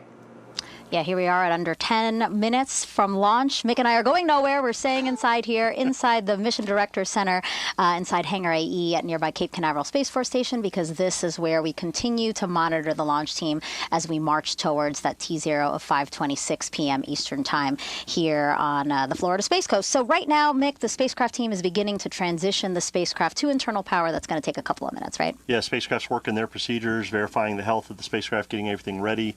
They'll then transition around T-minus 6 minutes, 5 minutes. They'll transition to internal power, finish up that procedure, disconnecting from the ground power at the pad, and getting ready for launch today. So the last time you guys were with us, the launch team has begun loading super cold liquid oxygen into the Heavy's second stage that happened at T-minus 18 minutes. The next major fueling milestone that's expected at T-minus 7 minutes, and that's when SpaceX will chill down the Heavy's 27 engines on the boosters to get ready for engine startup. Yeah, just like we talked about on the strong back, the team needs to chill down those engines so that we don't provide a thermal shock to all 27 engines. A lot of power there. We heard Daryl and Alec talking about that. Getting GOES-U on its way. That's a very heavy satellite, so right on the cusp of a Falcon 9, but this Falcon Heavy is going to give a lot of performance today. And we're finishing up, Megan, as we're looking at the telemetry here. RP1 on the first stage is coming to fill levels, and LOX on the first stage is almost complete, and second stage LOX is about 50%. So we're proceeding very well with full fuel loading today, and things are going good. That's awesome. And speaking of weather, we are launching internal power. We are launching a weather satellite, so we should talk about the launch weather. And we've been watching that in the hours leading up to our launch today. And right now we have great news to report. Launch weather is go for launch. We have found a hole within the some of the storms that are around our area. Launch Weather Officer Brian Cizik again confirming that we have found an opportunity to launch today at 5:26 p.m. Eastern Time. Yeah, that team worked very quickly. Brian has definitely been very busy this afternoon, but working with Charlie Meyer, the SpaceX launch director, and Dr. Denton Gibson, the NASA launch manager, they moved our window 10 minutes, and they were able to find that sweet spot in the weather today to get things done. And we're hearing that RP1 loading is complete on one of the side boosters, and things are still progressing to completion of loading the Falcon Heavy.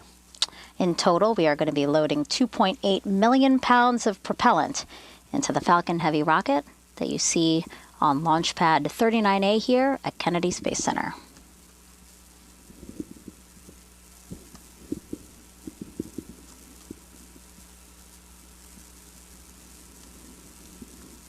Again, so far we've heard call-outs that RP1 loading has been completed in the center booster as well as one of the side boosters. We expect to hear a call out that the third and final booster will be completed for fueling of RP1. Yep, the team's still progressing, looking at the telemetry on the launch vehicle. Things are progressing very well. The data Negative Y, fuel load complete. And there we hear the negative Y, fuel load complete. So 2 side boosters and center core are complete with RP1, and they're finishing off liquid oxygen tanking into those 3 boosters. We should hear that here shortly, that LOX load will be complete as the spacecraft gets ready to go on internal power and continues processing their GOES-U satellite.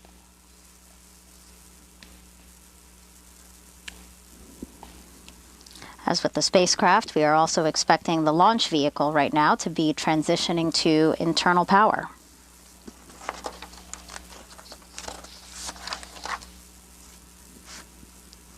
Again, we are launching GOES-U today, the 4th and final weather satellite in the National Oceanic and Atmospheric Administration's GOES-R series of satellites. And once operational, GOES-U will become GOES-East and provide continuous imagery and atmospheric measurements of the Western Hemisphere. It will monitor weather and environmental conditions in near real time, which is really critical for weather forecasting and severe storm tracking. T-minus 5 minutes and 10 seconds to liftoff.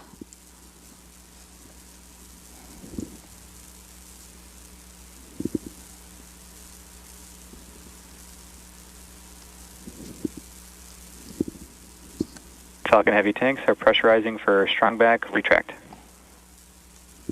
There we hear the tanks being pressurized for retract, that strong back or transport erector as we use to transport out.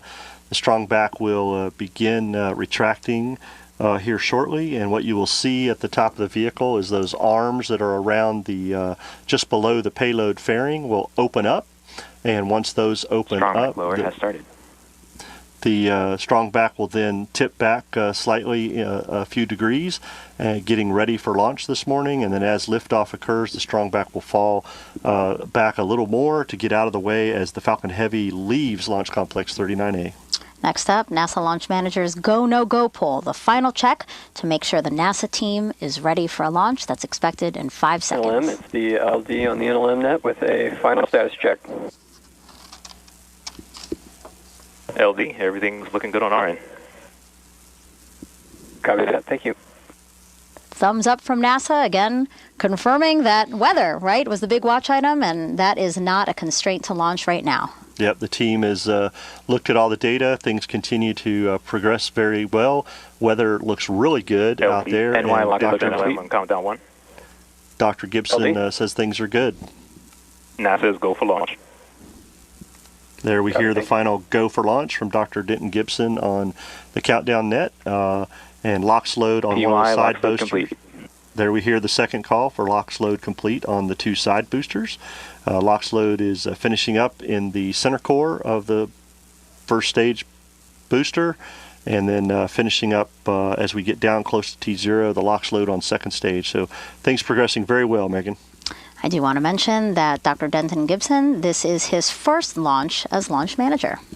Yes, very happy to have him there.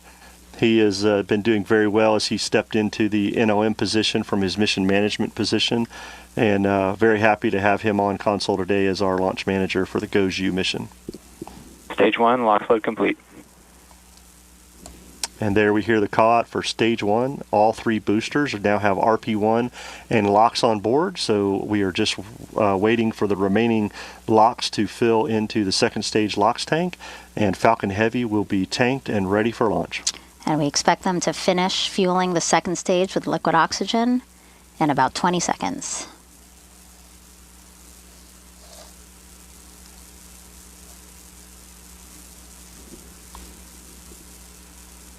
With this Stage call out, 2, LOX load complete.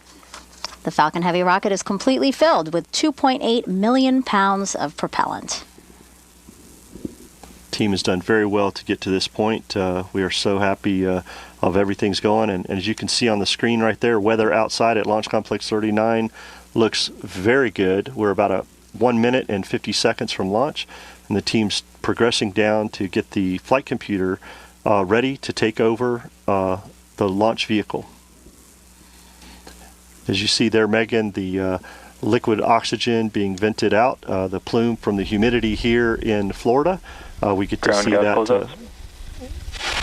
looks like it breathes, and we just heard the call out for ground gas closeouts, which is finalizing and venting the ground lines that fill the pressure vessels in the Falcon Heavy, so that they're closing off all the ground connections, turning everything over to internal, getting the Falcon Heavy ready for liftoff. And in a few seconds, we will arm the flight termination system, and Falcon will be in startup.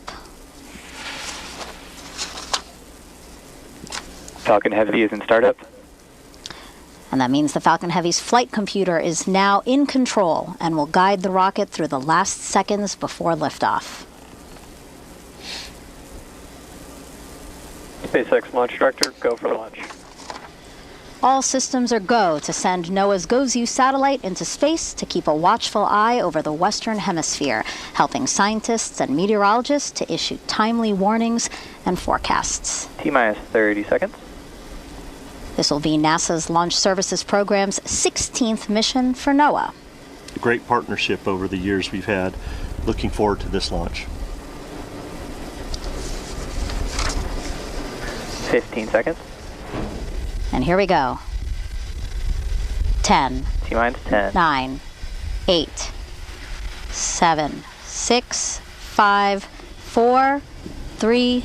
2. 1.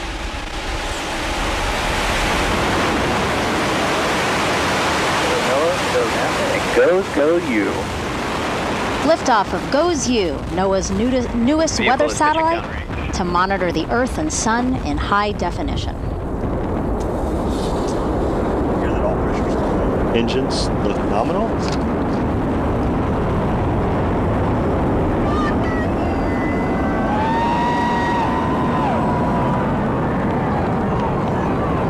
Things looking good as you see the Falcon Heavy soaring towards the heavens.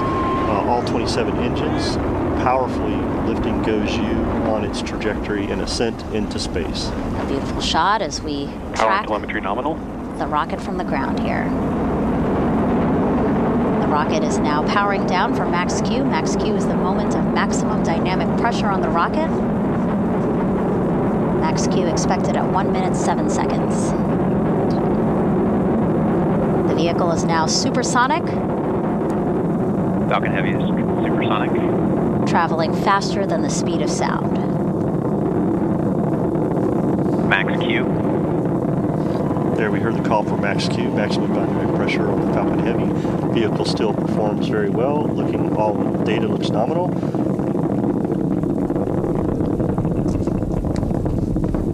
A great shot from on board the rocket, looking down on the Earth that it is leaving. And all 27 Merlin engines providing 5.1 million pounds of thrust.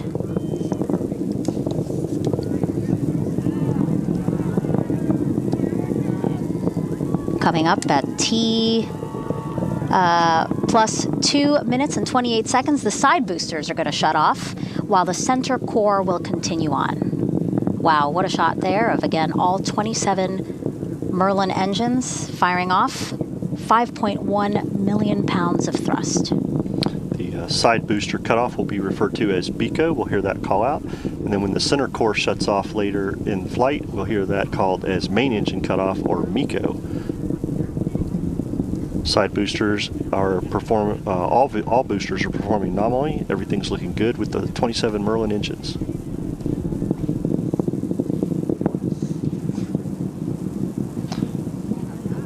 Side booster separation confirmed. There we see BECO and side booster. MVAC chill. Side booster separation. The MVAC is being chilled down, getting ready for ignition. Once the center core. NY boost back startup. And there we heard the call out for boost back startup. A lot of things happening here. So again, we have the 2 boosters that are going to be returning to the Cape here, landing at landing zones 1 and 2. These 2 boosters have 3 burns, so we're seeing a boost back burn All now. vehicles are following nominal trajectories. Essentially, these boosters have flipped back and are returning on a path to the Cape here. There will be 2 more burns, a re-entry burn and then a landing burn. And these are going to provide quite a show for folks that are here on the Space Coast, because you're going to hear those sonic booms, Mick. Yeah, absolutely. We are looking forward to those sonic booms as the side boosters land at landing zone 1 and 2. We're about 26 seconds away from main engine cutoff and the center core separating. Once the center core separates, we will then have MVAC, which is the Merlin vacuum engine for space, start up and get ready for what we call SES1, number 1. Today we have 3 burns for this mission to get GOES-U on its way, and this will be the first of those 3 burns. PY boost back shutdown. There we hear the 2 side boosters have boost back shutdown. And now we're going to watch live footage there. There you go, of MECO. Again, the core and back ignition booster separating from the second stage, and the MVAC engine on that second stage lighting up You see that on the right side of your screen. We're about 4 seconds from fairing deployment. Fairing again is the two All vehicles continue halves. to follow nominal trajectories. Fairing separation confirmed. And there we have confirmation the fairing has deployed. The fairings are brand new fairings for the GOES-U mission, and they will fall back to Earth and be recovered by the recovery ship Doug. But SpaceX will look to reuse those fairings on a future flight, along with the side boosters. As we see there, they're coming back to Earth to land on landing zone 1 and 2. So things are progressing very well here. We are about 1 minute and 23 seconds from what we call the entry burn, where the plus Y and NY side boosters will fire up their engines to start slowing down the vehicle as it gets ready for landing. Yeah, a lot to watch. Again, the left side of your screen, we are tracking the boosters that are coming back to the Cape here. On the right side of your screen, that is the MVAC engine on the second stage that continues to burn as it makes its way into the correct orbit to drop off GOES-U later today.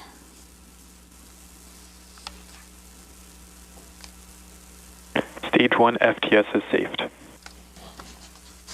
There we hear the autonomous flight termination system was saved as it returns back to Earth, making sure the vehicle is in a proper configuration for landing. The second stage is currently taking GOES-U across the Atlantic towards southern Africa. And this is the first time, actually, a GOES satellite is launching on a Falcon Heavy. Only the second time NASA's Launch Services Program is using a Falcon Heavy. Yeah, we launched our first Falcon Heavy with SpaceX back in October of 23 with the Psyche mission. And the side boosters actually that we used on the Psyche mission will be used for our future mission, Europa Clipper, this October. So brand new hardware today for GOES-U, and everything looks like it's performing very well. All the telemetry, everything looks nominal for the flight so far today. Yeah, those who typically watch our launch broadcasts. Entry burn startup. There we heard the call out for entry burn startup. The vehicles are slowing. You can imagine this as a brake on your car where it starts slowing the boosters back down very quickly as they entry burn shutdown. And there we hear the shutdown as the boosters have slowed down. Next thing we will see is the landing burn. PYNY FTS is saved. At landing zone 1 and 2. Beautiful All imagery vehicles continue again to follow nominal trajectories. from the ground as we track those boosters make their way back to the Cape. We saw some birds fly into the camera's view as well. Everybody wants to see the landing of the side boosters. As we said earlier, Megan, the landing will be exciting for a lot of people to see. Getting 2 side boosters coming back to landing zone 1 and 2, we will get those sonic booms. I know that you here in the MDC, we will get some... UYNY transonic. We will Stage 2 FTS is saved. We will get some loud shaking right here in the Mission Director Center. I know a lot of people right here in Brevard will be excited when they hear the sonic booms. UYNY landing burn. Landing burns just started up. Terminal guidance. Wow, look at that. As it guides its way back down. Woo! Just heard the 2 sonic booms here in the room. UYNY landing light deploy. Our monitors shaking as we watch amazing. These 2 that boosters is just land. Awesome to see the 2 side boosters choreograph their way down to landing zone 1 and 2. UYNY landing confirmed. We have successful landing of the 2 side boosters. Everybody looks great on the landing zone 1 and 2 as MVAC continues its mission with this first burn. And there we heard the call out for SECO, which is SECO 1, second stage engine cutoff for this first burn. And things look very good. The trajectory looks... We hear the call out there that nominal orbit insertion, everything looks great on the second stage performance for this first burn, Megan. Yeah, and what you're looking at now, everyone on your screen, is the trajectory for the second stage of the Falcon Heavy with GOES-U. So again, it's making its way across the Atlantic towards southern Africa. This was the first of 3 burns for the second stage. The second stage will now coast for about 18 minutes before reigniting for its second burn. And if you look at the bottom of your screen there, we have a progress bar full of our milestones that we're covering during during this live launch broadcast. And SES-2, that is that second burn we are talking about that will happen in, again, about 18 minutes from now. So Mick, as you said, so far so good, really exciting launch. Very exciting launch, and we got through that weather, and GOES-U's on its way. Yeah, very dramatic and appropriate weather. Absolutely. As we and the launch team navigated that to see us lift off from the Space Coast at 5:26 p.m. Eastern Time. Again, we'll be with you for some of the milestones that you see on the bottom of your screen. But for now, let's turn it back to the host desk. Daryl and Alec, take it away. And welcome back to our coverage here from the mothership, the SolarSTEAM mothership, at the 2025 SIU Star Party. Again, joining us, Lou Mayo, astronomer extraordinaire. A little bit of housekeeping right off the bat. The telescopes are still transitioning to night mode, so they have to do some work in between the solar observing and some of the nighttime observing. So we're going to wait for that. But also, you just watched the GOES-U launch. Very important GOES-U satellite, weather observing satellite. That happened last year, but very relevant as there's some hurricanes forming off the coast, southern coast of the United States. So we love the fact that NOAA provides that essential data to keep people safe, just a FYI. Now, I also have some additional things to point out. Now, a good friend of ours, of the show, NASA Edge, the show I do for NASA, James Moore, chimed in on Facebook and said we should look for some comets. And he sent me a link that right before sunset we might see, what was it, the Swan comet? Comet C2025 R2 Swan. James, impressive. He knew it and recognized it. But now tell me, you were not able to see this comet. I haven't seen it. It is still, technically from here, it's still visible about 2 degrees above the horizon. So if you don't have a clear horizon, it's too close to the sun. But this is a long period comet. So we know it comes from a region far outside the orbit of Neptune called the Oort cloud. Yeah, which just sounds cool, the Oort cloud, right? I mean, I don't know what that is, but it's impressive. It's a sphere. Okay. And where comets exist, cold solar system bodies, remnants of formation. And every now and then, some disturbance, maybe a passing star, will knock it out of its orbit, its very tenuous orbit with the sun, and send it falling towards the sun. This comet has an orbital period of 22,000 years.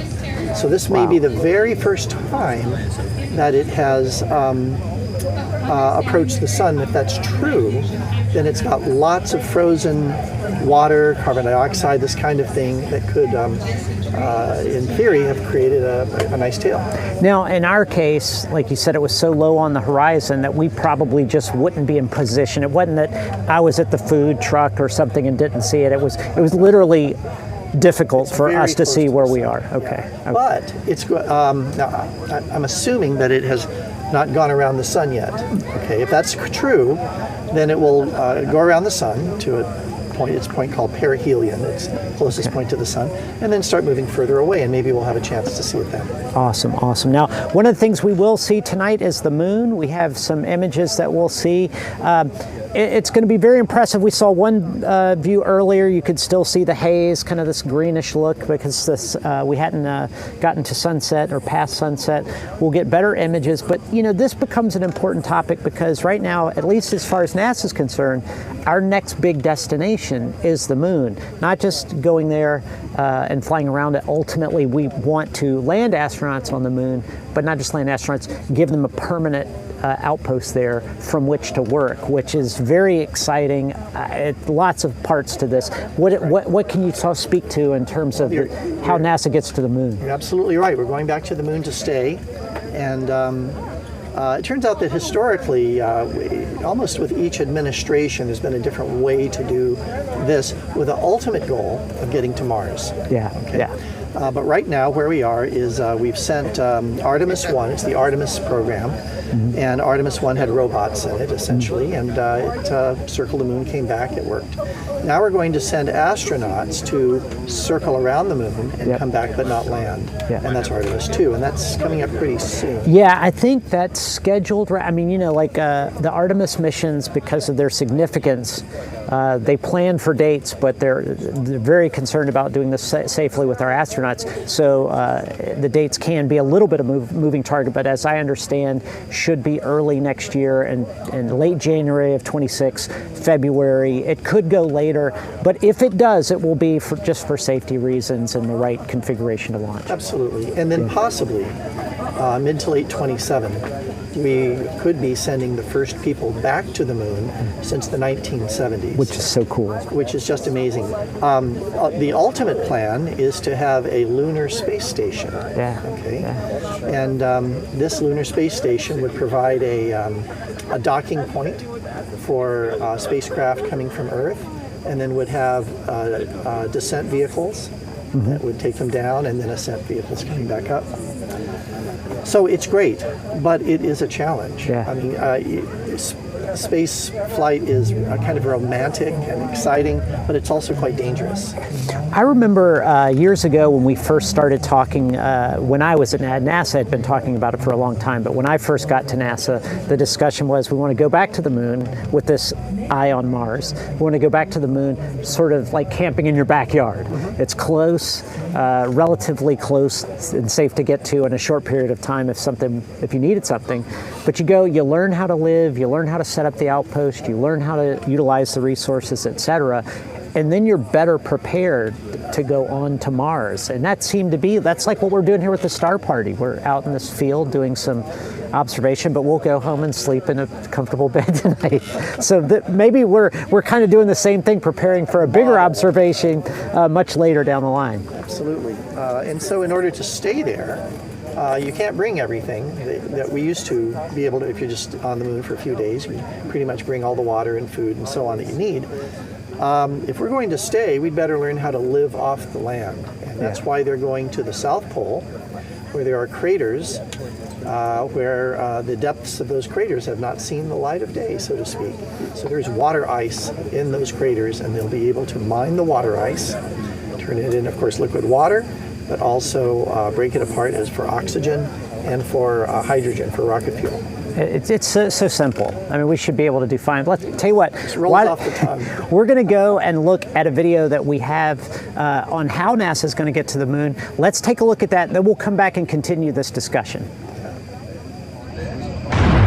Between 1968 and 1972, America launched 9 human missions to the moon, 6 of which successfully touched down, allowing 12 men to walk on the lunar surface. NASA's next chapter of lunar exploration, called Artemis, has the task of not just going to the moon to create a long-term human presence on and around it, but also to prepare for ever more complex human missions to Mars. In short, everything we must be able to do here, we must first do here. So, what will an Artemis mission look like? Everything is designed and tested with our most important element in mind, the astronauts. This is their deep space, human-rated spacecraft called Orion, built in 3 parts. The crew module, where up to 4 astronauts will live and work throughout the flight. The service module, with life support systems for the crew and its own engine and fuel reserves. And a launch abort system, with engines capable of pulling the crew module to safety during launch should anything go wrong. To accomplish the task of launching our crew and heavy payloads, NASA is building the Space Launch System, comprising of a cargo hold, an exploration upper stage, a massive core stage, and 2 extended solid rocket boosters. Altogether, this is the world's most powerful rocket, and it exceeds the legendary Saturn V of the Apollo era in numerous ways. Sitting on the launch pad, the entire rocket, fully fueled, weighs just over 6 million pounds, 5.2 million of which is just the fuel. Once ignited, there is no stopping what comes next. All 4 RS-25 engines and the 2 solid rocket boosters come to life, thundering our crew upwards. 2 minutes after ignition, the solid rocket boosters are spent and released. 8 minutes after launch, the core stage is depleted and separated. The upper stage fires briefly, placing Orion into a parking orbit around the Earth. Here, the crew reconfigure the spacecraft and check systems to confirm everything is ready for deep space travel. With a go from mission control, the crew reignite the exploration upper stage engines to leave Earth entirely. The exact timing of this maneuver is critical to reach a speed that can escape Earth's gravitational pull but also put Orion on a course that will intersect the moon days later. Once this burn is complete, the upper stage of the SLS is jettisoned and the crew aboard Orion coast for several days toward all that awaits them at the moon. Approaching the moon, we see the fundamental differences between Artemis and Apollo. Instead of requiring Orion to serve as an expendable lunar command module or to carry a constrained lunar lander, the Artemis missions will take advantage of a different approach, pre-staging. Everything needed for lunar missions will be positioned in advance by commercial and international partners. This includes rovers, science experiments, and human-rated systems on the surface. But it also includes a dedicated lunar station in orbit around the moon called Gateway. Here at this station, we can pre-stage a robust lunar lander and establish a strong communications relay. Designed with open standards, the Gateway can be expanded as new missions and partnerships develop, allowing multiple human missions on the moon at the same time and enabling ongoing science to be conducted even between human missions. The Gateway is also capable of adjusting its orbit to allow access to every part of the moon, something the Apollo missions could not do. But the real key in this approach is placing Gateway in a unique halo orbit to perfect the maneuvers needed for Mars missions. And with the growing list of commercial and international opportunities, Gateway is the ideal hub between Earth and all that lies beyond. Returning to our crew as they approach Gateway, the Orion must match the elliptical orbit of the station in order to successfully dock. Once on board, pre-selected crew members transfer to the lunar lander, while those assigned to Gateway remain on station. The lunar lander system itself is built for 3 unique steps: descending from the halo orbit of Gateway down to a low lunar orbit, descending from low lunar orbit to the surface, and once the lunar mission is complete, launching from the surface of the moon and ascending all the way back to the orbiting Gateway.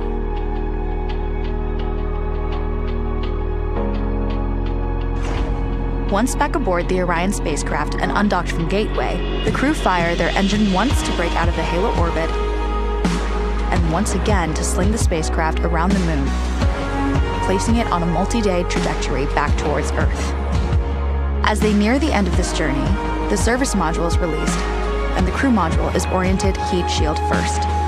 Entering Earth's atmosphere at 25,000 miles per hour, the friction of air slows Orion considerably, while also subjecting it to temperatures of 5,000 degrees.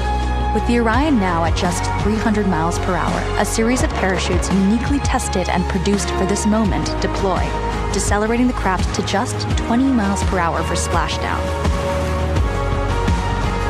With each successful mission, Artemis ushers in the next wave of men and women to explore our moon and prove that together we are ready to go beyond.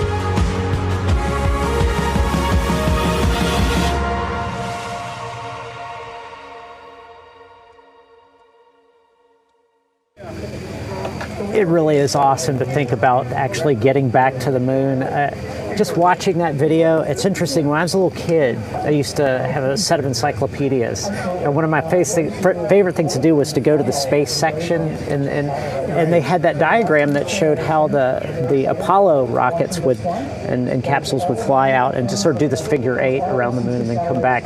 And I would just stare at it and read about it. I never thought I'd actually be working with NASA or anything like that. Always captivated. So thinking about going back, I don't know, just I get all giddy just thinking about it because it's a great accomplishment. It's just innately inspirational. It's inevitable in a way that we will, as explorers, we've always been explorers, right? Ever since the first people set sail to try to see what's beyond the horizon. And here we are again, setting sail for a new world, right? And as time goes on, assuming we survive, we will be exploring many new worlds. But the moon is just makes sense to be the first one. As you're mentioning, it's close, communications are easier. I mean, you can just lay that groundwork. Like I was talking to someone at NASA, and they were just talking about an idea. This is not formal; it hadn't happened, but they talked about sending robots to the moon that would use regolith as like 3D printing material and print landing pads. so that you don't, when you land your lander on the surface, it doesn't kick up all the dust that causes problems. And I just love the creativity. Like whether that happens or not, whether we ever get to that stage and it actually is manifested, think about the creativity that goes into the minds that are trying to solve these complex problems and the different solutions they have. I guess you're right, it is inevitable, but also what a great resource to encourage these minds to pursue these great ideas so that we can advance as a species. It's pretty impressive. Yes, I like that last phrase, so that we can advance as a species. We're going back to the moon partly because it's our nature, partly to learn about the moon, and we have robots that we've sent like LRO, Lunar Reconnaissance Orbiter, to help us with that, and then partly to kind of as a jumping off point to go back to Mars. It used to be that Mars Direct was the plan, right? So you send a mission that has materials and maybe robots and what have you. You mine the surface of Mars, you get everything ready, you have all the water, all the fuel you need, and then you send people. But now it's Moon, Mars, and beyond. So we're going to go to the moon first. And I get it, and that's like you said, it's inevitable. What I also love, and I know we could talk about this all night, but what I love is all the ancillary things that you get when you do this. You do some great thing, you go and you learn to live off planet, so to speak. We don't really know fully how we will benefit from the many things we learn. Like when you think about the ancillary technologies or the spin-off technologies that occurred because we went to space, that we may not have explored or may not even contemplated if we hadn't gone.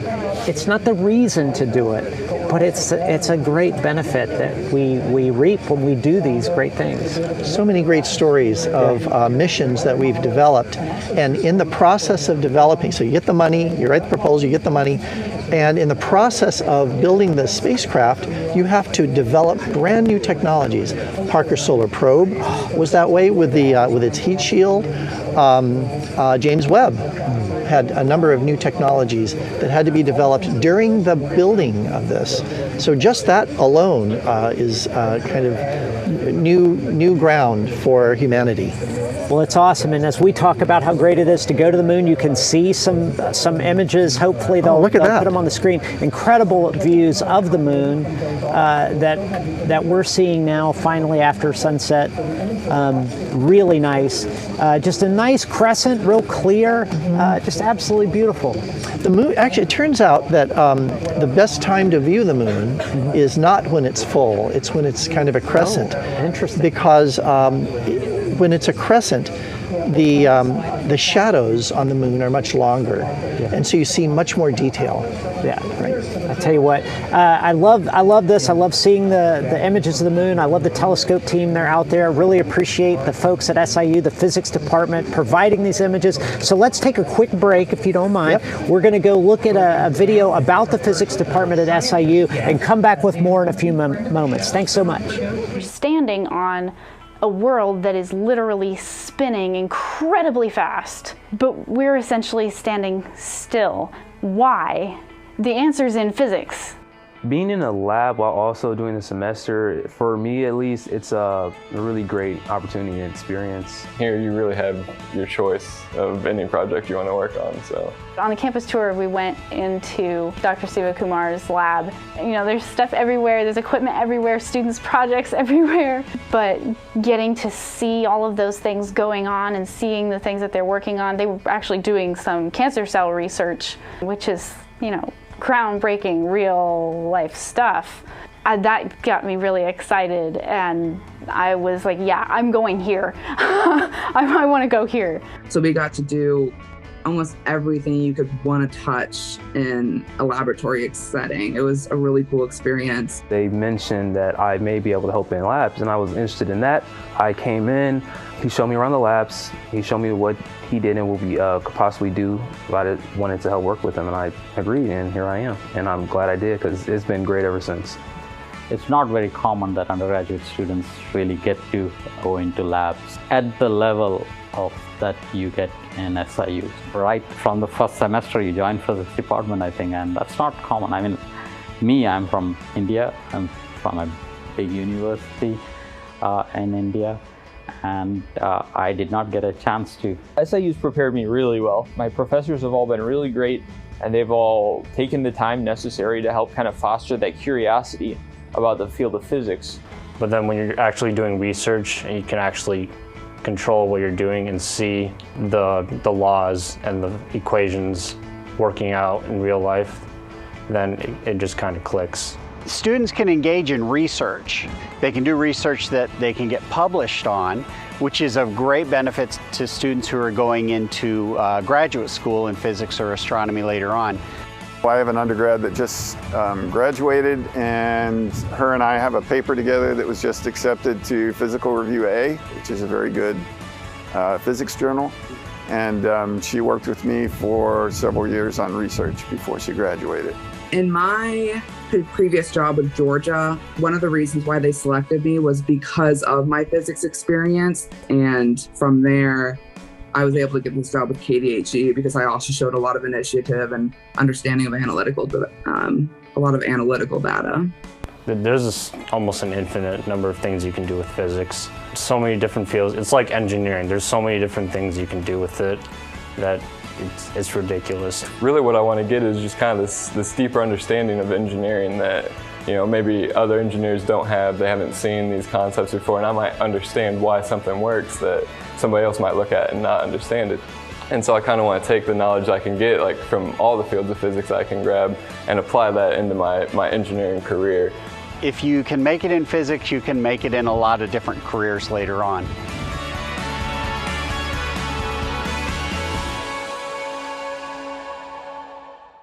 Each day we rise with the energy to build a new solar future for our communities. We are artisans, improving our craft from design to long-term service. Since 2006, we have built a legacy of trust in your investment, lower electricity bills, and a healthier planet. Make the brighter choice and uplift your energy today. Straight Up Solar.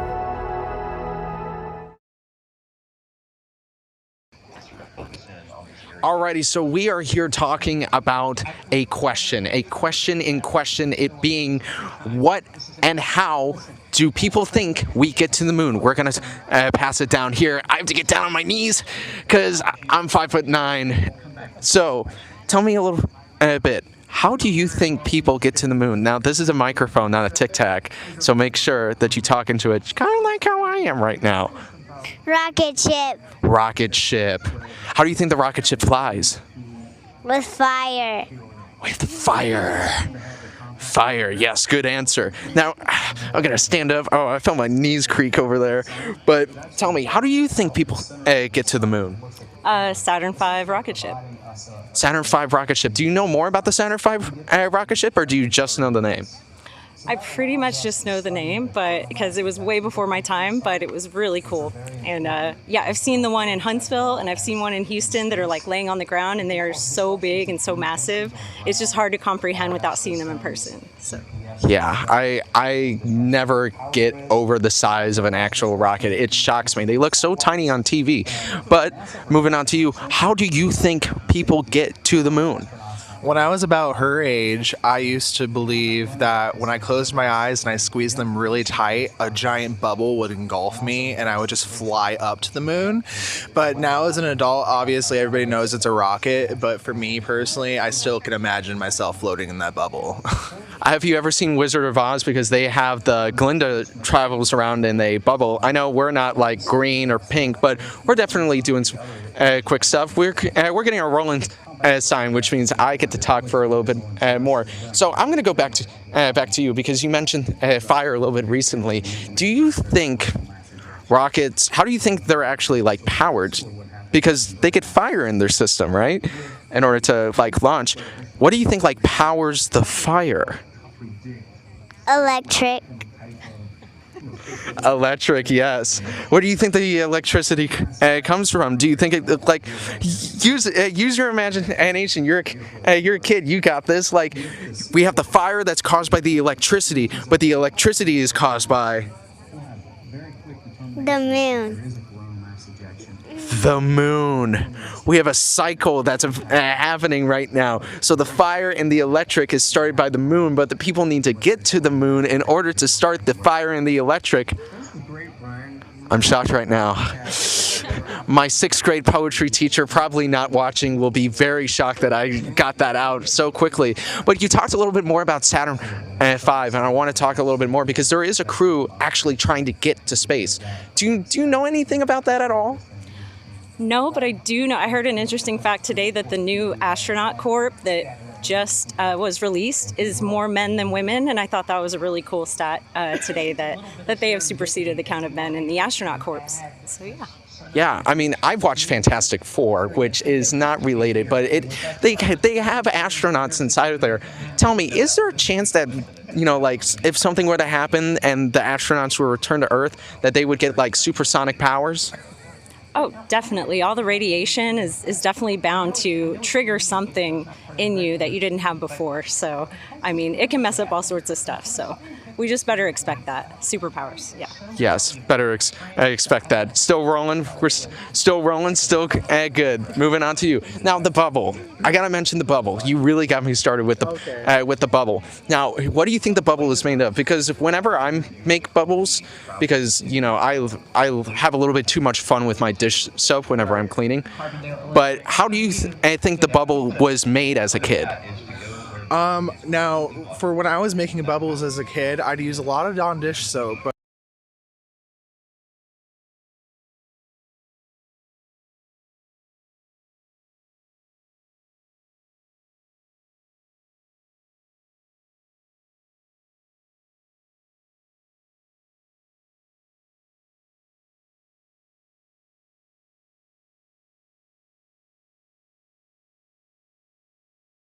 on to you guys. Right. Well, sorry about the technical difficulties. They do happen out here, but great interview from Will. And I don't know if you were able to see in the interview that Will was just doing with some folks here at the party, there's this big Earth behind them. And they have this sort of scale model set up here where off in the distance in the field is a version of the moon to try to give you a sense of scale. But you had another example. Could you share the example you gave me so I could, my feeble brain could understand? Well, if you don't have a 50-foot Earth or whatever, right. I understand it takes about a day to blow that thing up. Yes, so it's incredible. It's a lot of air. If you don't have that, you can use a basketball and a tennis ball. Okay, and so that's about the right ratio. The moon is about let's see. 25%. There you go. The diameter of the Earth, about 1/4 the diameter of the Earth. And so we have a blow-up Earth over here and a blow-up moon, but you can also have a basketball and a tennis ball. And then the question you could ask, if you want to have a fun activity, how far do you move the tennis ball before it's the right distance from the basketball Earth? If I were to take a guess without consulting the mothership here, yes. I don't know, maybe 20 feet? I don't know. I don't know the actual dimensions. I'm not using a computer. This is just street intelligence, not artificial or otherwise. That is actually very good street intelligence. Yes, street intelligence. It turns out that the moon is 30 Earth diameters away. So I don't know exactly how big a basketball is. Probably a little less than a foot. So you're probably pretty close. In the ballpark. Yeah, in the ballpark. To use more continued sports sports balls analogies. But that's awesome. Now, it's fascinating to have one where you can actually walk the distance. I think that is a big Earth, but that moon looks far away. It really brings some sense of scale and proportion. We talked a few minutes ago about the moon being close. It's close, but it's relatively close to, say, the distance to Mars and things like that. It's still 243,000 miles away. Yeah. And what I find interesting is, you see the moon in the sky, it looks big, right? Big and bright. But really, if you take your little finger and hold it out at arm's length, the moon covers about half the diameter of your little finger. I mean, it doesn't seem right, but if you try it, don't try it on the sun. Only try it on the moon. Take Lou's word for it. Or you can just take my word for it. But yeah, it's actually quite small. It's about a half a degree in the sky. Amazing. Well, I tell you what, Will did such a good job, but we're right now going to go to a video that he did as part of the, to share the activities here at the Star Party. So let's take a look at Will's video, and we'll be back shortly with more.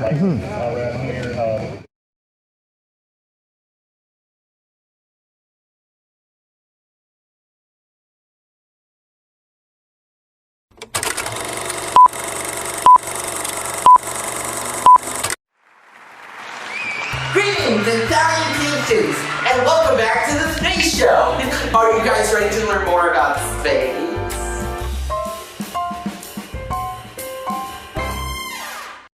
Today, we'll be making a model to see what the Earth and the Moon look like in space. But first, you'll need a few things, like a ruler and some Play-Doh. But if you don't have Play-Doh at home, you can substitute it with clay. First, take all your Play-Doh and smush it together like this. Next, you're gonna split that into 50 even pieces. Then, remove one of those pieces for later. Once you remove that piece, smush it all back together. Next, take your Earth and place it right next to the Moon. This is when you can get your ruler.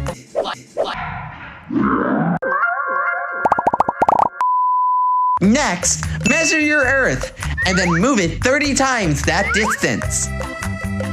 5 years later. Well, there you have it, folks. Now you can actually see the distance between the Moon and the Earth.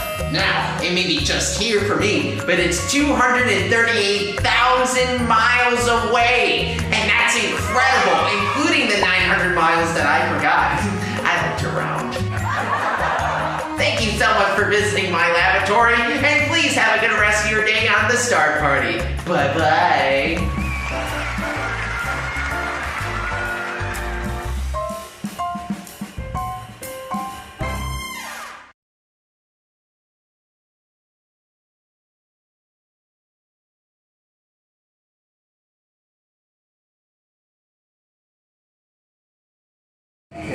Joining us now on set is Travis Woolrap, who works at NASA Goddard Space Flight Center. Hey Blair, good to see you again. Thanks so much for being on the show. We were actually interviewed together during the 2024 eclipse. Yeah, and 2017. And 2017. Can you believe it? Long history. Can't believe that we're here together, back again. I got some business to take care of first, so I've talked to people about the things that we might see in the night sky tonight. What are you most looking forward to tonight, if possible, that you could see? Definitely Saturn. Okay. I absolutely love Saturn. It's my second favorite planet after Earth for obvious reasons. Yeah, right? Yeah. You know, we were at opposition last weekend, which, if you don't know what that means, it means it was as closest to Earth as it potentially could be. So the fact that we're just a week after opposition, we've made up. It's still so close and it's so bright. You get a very beautiful view of its rings, and that's very exciting. Yeah. Now, talk about the Cassini mission, because I know this is one of the big significant NASA missions related. So give us some background on it. Tell us a little bit about it. Also, one of my favorite missions. When I was just coming into the world of astronomy, Cassini launched in 1997, and I followed its journey all the way. And the great thing about Cassini is it had a little ESA, a European Space Agency probe attached to it, a lander called Huygens, and Huygens actually descended through the Titan atmosphere. Wow. And landed on the surface, and it took some measurements while it was going through the atmosphere, and we actually got some pictures of the surface too. So that's the first time we've ever landed on a moon outside of the Earth-Moon system, which is unbelievable. And we're actually working on a new mission to go land on Titan again, but this time with a drone, an octocopter drone with 8 rotors.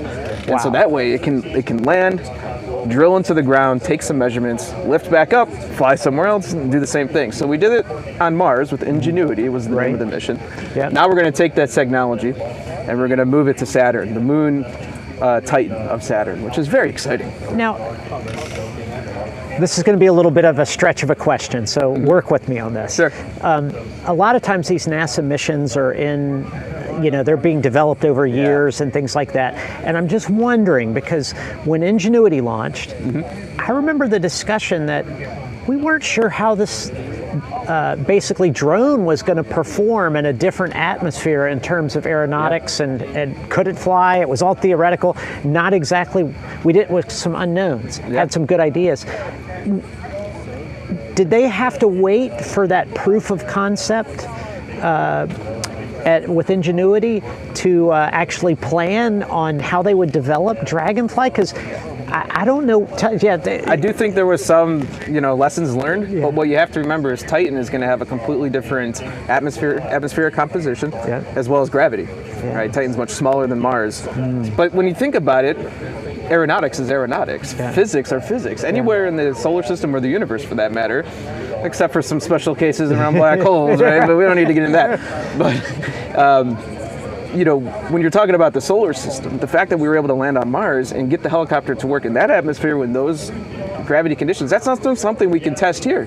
So it all has to be built into the flight controlling software, and we need to account for those different physics. And so that's incredible, because just over 100 years ago, we were figuring out the physics here on Earth to fly. Right. I mean, is that mind-blowing just to think about that? Within 100 years, we've gone from not flying, or 100, a little more. A little more 100, a little more than 100, but from flying in general and all the way to space flight, and now putting flying, meaning non-propulsion based, I mean, like propeller based, right? Because I would think Dragonfly is a drone with, not a jet propulsion. And what you have to remember too is it's so far away. We are not controlling this thing live. There's not somebody there with a joystick. This is all, robots. It's robotic, right? And there's going to be AI involved, so it knows what to look for on the fly. Because all we can basically do is say, all right, hit a button, time to go on another flight. And it knows what to look for, it knows where it can land, so on and so forth. But that's all being developed. And that's why some of these missions take so long to develop, because you have to account for all of these different variables that you don't normally think about. And I don't want to, I hope this question doesn't surprise you, but we don't have we are not going to attempt or be able to recover those samples. So that means instruments have to be on board to analyze what they recover. Right, and going back to Mars, we've really honed in on that technology by putting a scientific laboratory on a spacecraft and then send that to different parts of outer space.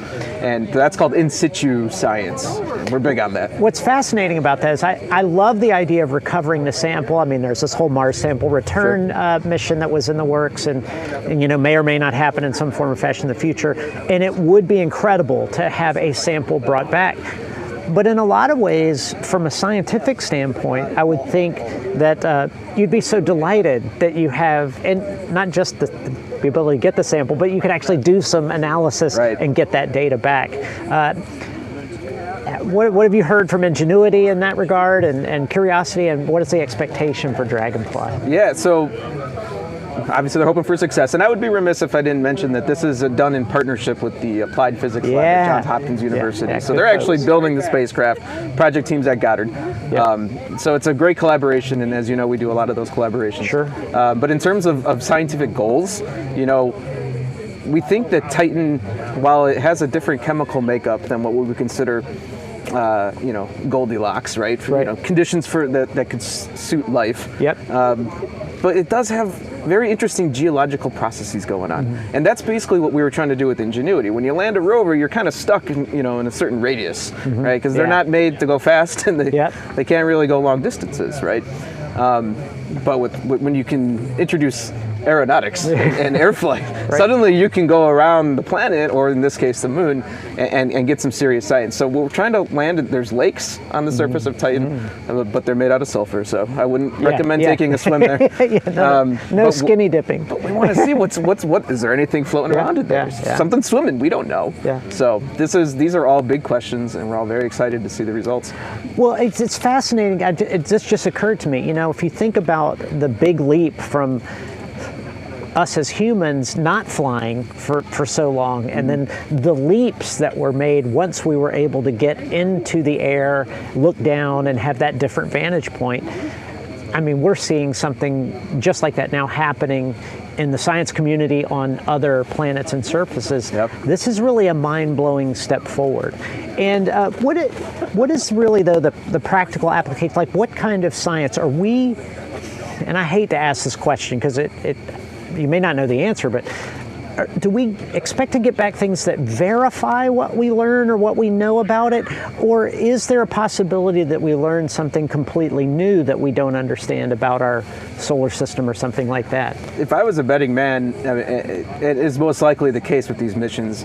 They're designed to answer a specific question or set of questions, but when they reach their destinations and they start their analysis and their science, it always opens the box. To, every question you answer prompts 10 more questions. Yeah. Oh, well then how did it get to this point, right? For example.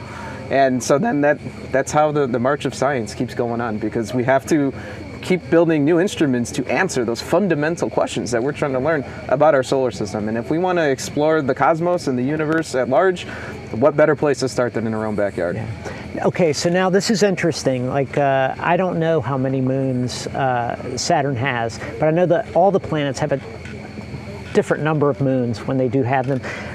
Why was Titan? What makes Titan so? The next destination. I mean, Mars has moons. There are other moons. Jupiter has moons. Is there something special, since it's not Goldilocks? It's not a perfect life situation. Was there a reason for Titan in particular? Yeah, and I mentioned it briefly before. It's mostly because of its geology, and it has geological processes that change. So it's an active moon. You can think of it as like a young planet almost. Oh, interesting. So there's thoughts that maybe it's a lot like Earth used to look. So that in and of itself is very tantalizing for the scientific world. But I think we're at 126. Somebody can look this up.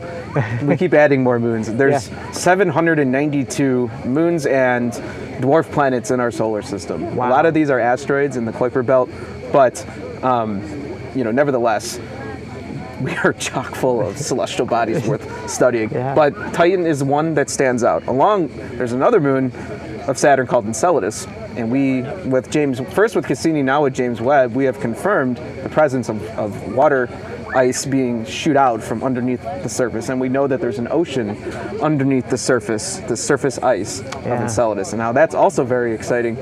And similarly, Jupiter has a moon called Europa, which also has that ice and water. So Europa Clipper, which launched last year, perfect. I mean, they're with their instrumentation, are able to look down below the surface and sort of get that water constitution and maybe flowing water at some point. Not like a river, but liquid water. So we think there's hydrothermal vents because of the gravity of Jupiter and of Saturn on Enceladus and Europa respectively, that there's hydrothermal vents underneath, and that's very similar to Earth's oceans, right? So there's heat sources, and we know that there's life at these hydrothermal vents in Earth, so we think, this could be, you never know. And so what happens is that water gets filtered up to the top, and there's cracks in the ice, and then that shoots out into space. And in fact, Enceladus's geysers are creating a new ring around Saturn, so you can actually, we identified it with Cassini. Yeah, and what I think is fascinating about that is that's why events like this are so interesting. You're not just looking up and seeing a star, right? Or an object that you go, oh yes, that's what that is. That is, now we know about that body, and we can say we're seeing something that might be Earth in its infancy, or that might be something that is very close to having the conditions that we need for life. So it's all very exciting. Final thought on that. Yeah, no, please. Final thought. What it really does is it opens up a whole new world of study. We used to think of this Goldilocks zone where you had to be within the inner portion of a solar system. You had to be a certain amount where liquid water could exist on the surface. And that's still a very important target for us as we study the cosmos. But now the paradigm is shifting. What if these moons could also harbor life, young Earth, like you said. So now, as we think that most stars in the universe have planets, multi-planetary systems, maybe moons are somewhere that we need to start looking too. Well, right, because like a telescope for another day. Well, so I mean, I remember the big discussion with Pluto. Is it a planet? Is it a dwarf planet? Right.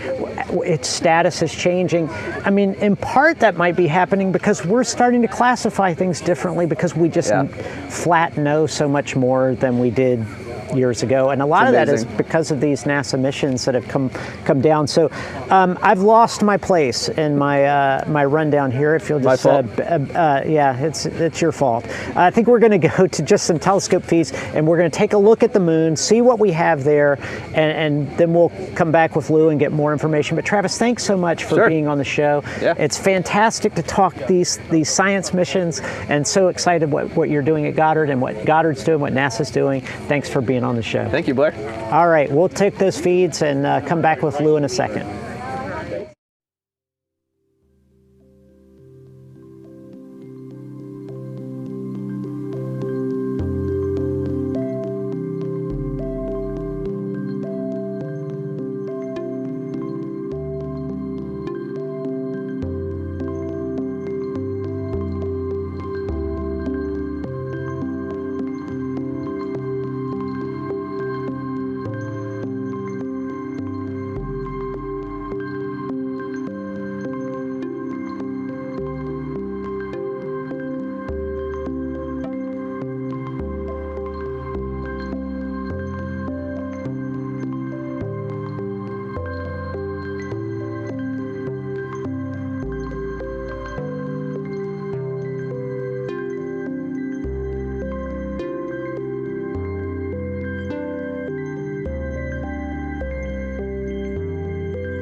All right, we're back with Lou, but we're looking at an incredible shot of the moon right there. I don't know if you can see it, Lou.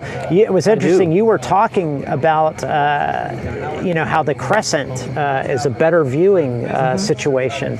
And I'm not sure I'm buying it, but it is an impressive view right there. Pretty cool. Yeah, the shadows are longer, so you see much more definition in the craters and the mountains, and it's just a much more awesome. I love it. Contrasty moon. Well, listen, I want to wrap up a little bit with Cassini because we just had Travis on. He was talking about Cassini, and if I understand correctly, you actually worked on Cassini prior to its launch. Tell us about it. I was part of the Cassini SEERS team. SEERS is Composite Infrared Spectrometer. Okay. I was the follow-on to the Voyager Iris instrument, infrared spectrometer. And at the time, we just had breadboards we're putting together different designs. Vacuum tubes and all sorts of analog. Vacuum tubes. I don't remember vacuum tubes. No, that's a long time ago. Sorry. And I was on a team that was trying to redesign the Cassini ground system. And one of the things I wanted to ensure there is that we continue to have science from these instruments as it's going to Saturn. And it turned out that was a great thing because we passed by Jupiter for a gravity assist and got some really great data. Yes, yeah. So just a little bit about Cassini. So Cassini went to Saturn, and like a lot of NASA missions, it overperformed. Like it has its mission parameters and expectations, and then it have what they call follow-on missions. Two extended follow-on missions. So it lived long enough to do more data than the scientists anticipated. Pretty impressive, even though it has a auspicious or a not so great ending. Well, it had the ending that was needed. Okay. So that we dove it into the atmosphere of Saturn so that it would not have a chance of polluting any other moons. Okay, hold there, because we have a video we can show where we're going to see about Cassini's grand finale. We'll watch that, and then we'll come back and get your thoughts on how that went. So let's go right now and check out the video of Cassini final moments. Final moments.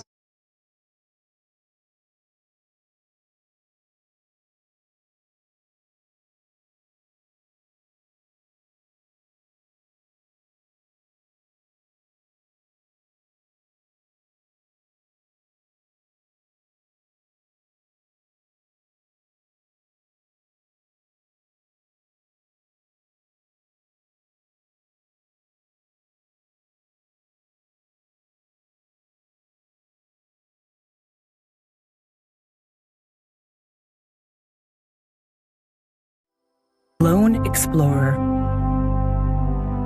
On a mission to reveal the grandeur of Saturn, its rings and moons.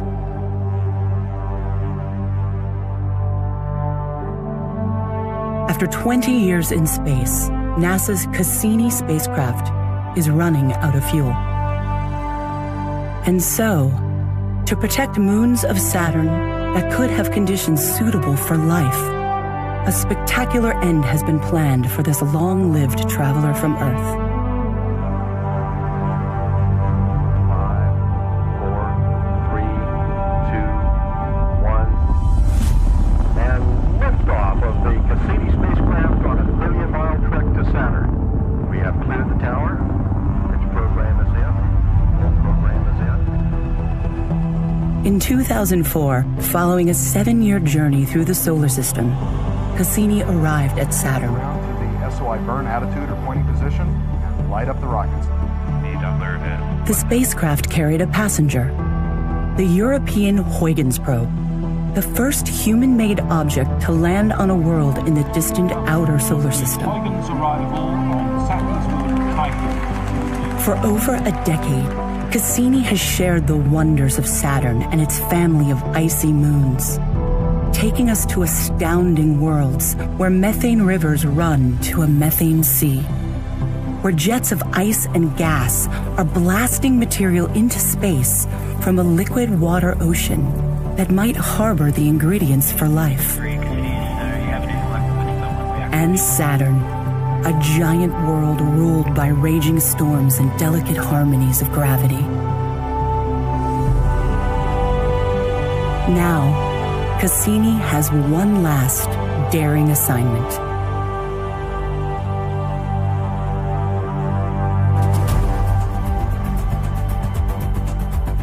Cassini's grand finale is a brand new adventure. 22 dives through the space between Saturn and its rings. As it repeatedly braves this unexplored region, Cassini seeks new insights about the origins of the rings and the nature of the planet's interior, closer to Saturn than ever before.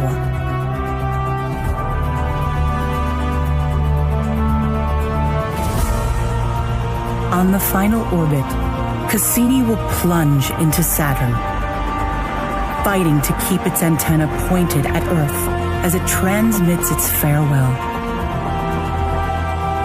In the skies of Saturn, the journey ends,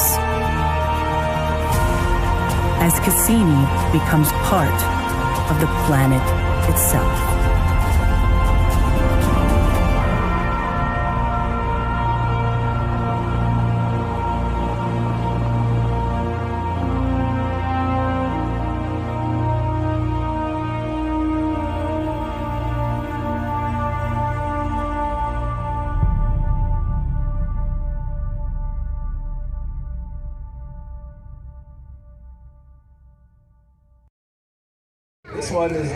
Lou, an amazing video, a testament to the work that was done in Cassini. It's an incredible story, but having worked on it, I mean, that has to hit you in an entirely different way. You said earlier, it's what needed to happen, or it was the right thing to do.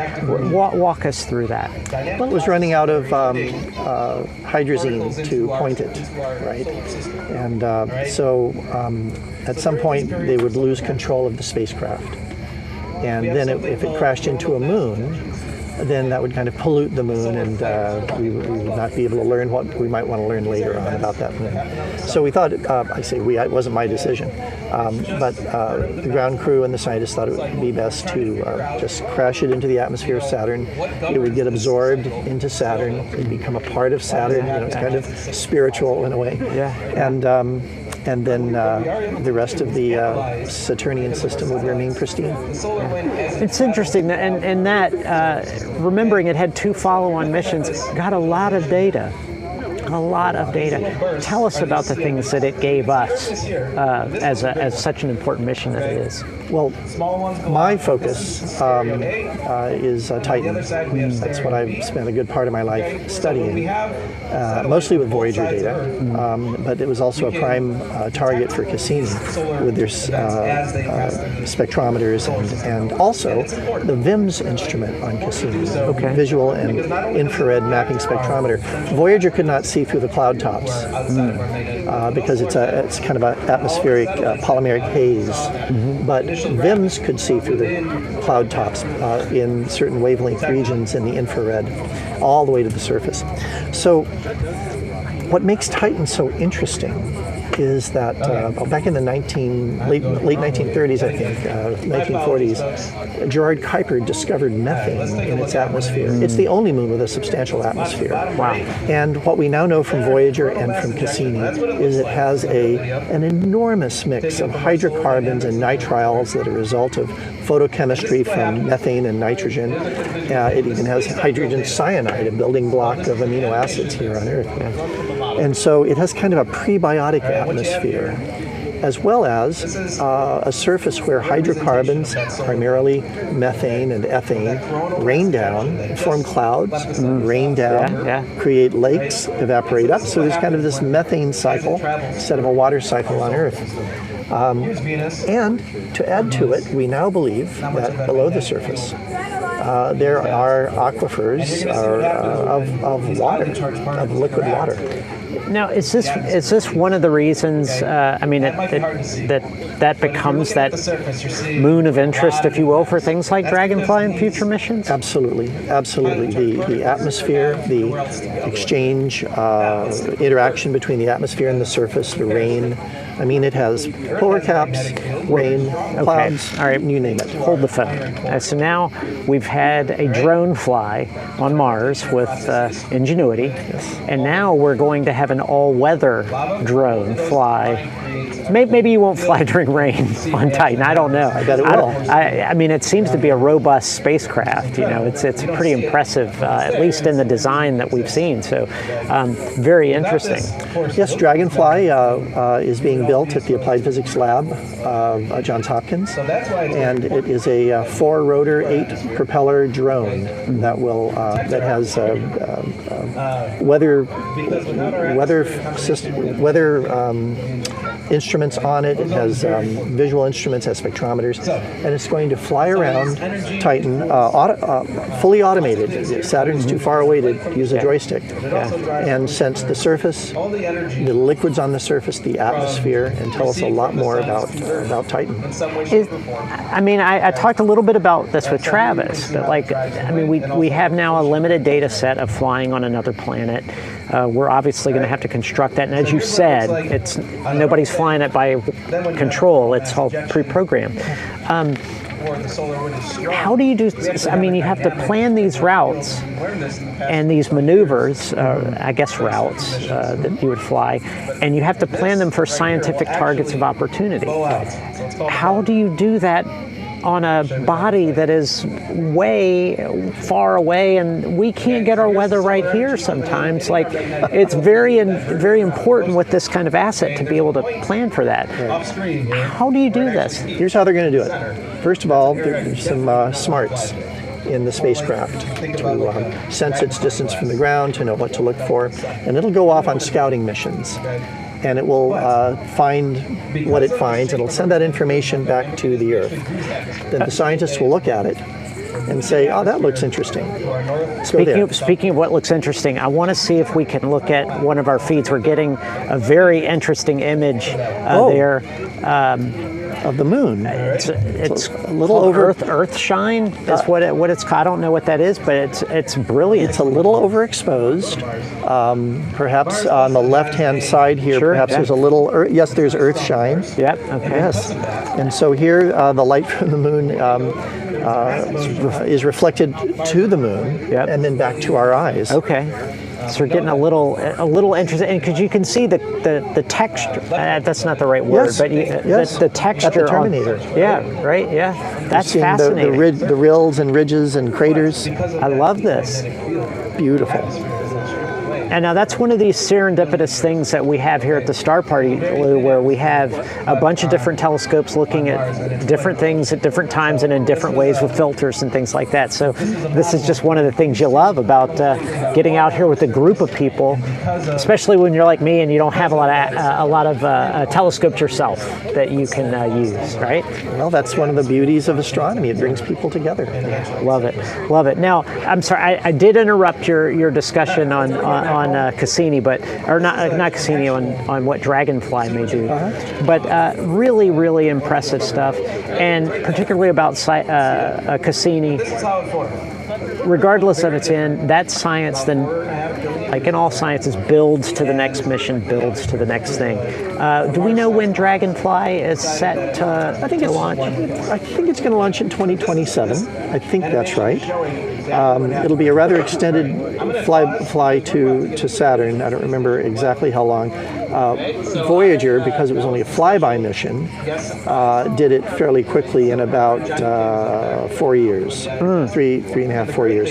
Yeah, when Europa Clipper, we were covering that, and that was going to be almost a 6-year. It was like 5 and some change. Just to Jupiter. Yeah, right. So, I mean, you can imagine working on these and having to have that 5-year gap before you get to see the fruit of your labor, so to speak. You're working on this 5-10 years before launch. Yeah, crazy. And then, yeah, it's your life's work. Yeah, absolutely. Now, we want to take a break now and go to a video on the DEB initiative. During the eclipse, we did a lot of observation along the path. Some really interesting work with them. We're going to take a look at that video, and when we come back, we're going to talk more about this important initiative. Let's check that out. Okay, I already blew it. This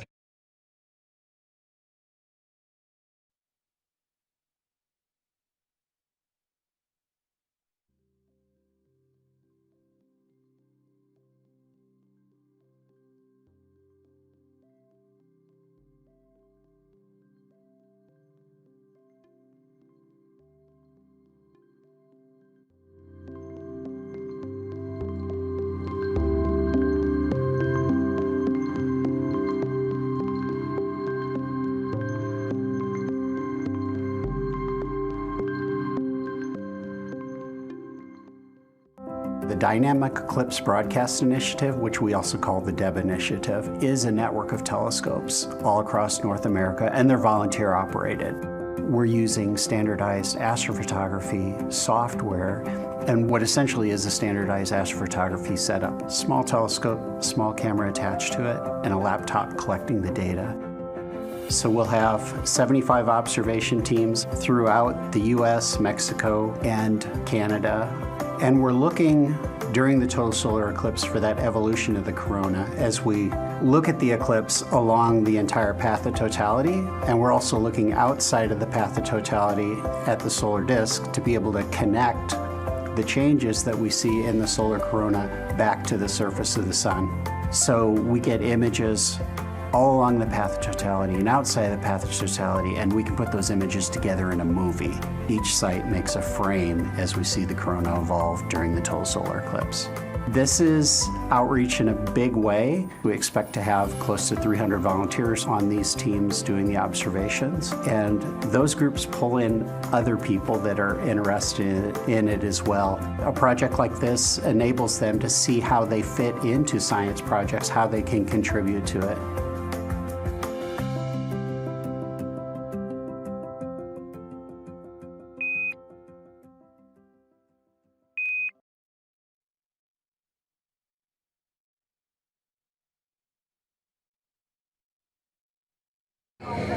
Okay, we have lots of late breaking news. We might have an image of Mercury. This is Corey Breivik, but we want to take a look at that if we can see it. Wow, there you go. Right there, ladies and gentlemen. So I had a local school that wanted to see Mercury. Right. So I need to give a shout out to Carbondale Middle School who wanted to see that. We didn't know that we would get this, right? Yeah, so this super was planned. exciting. Go ahead, shout out all you want. Yeah, so a big shout out to our local kids at Carbondale Middle School. This one's for you. Yeah, so, and I got to tell you, look, in all the pre-production meetings we had, all the discussions we had, this was a very high risk. It is. We were like, we don't know. It's so close to sunset, so low on the horizon at the time. This is really special to Yeah, and most people that. don't get a chance to see it because you got to be looking in the right place at the right time. So this is super exciting. This is what I love about the Star Party.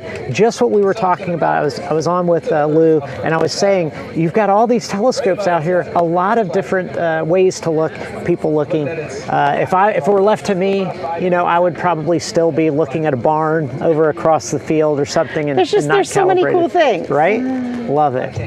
Love it.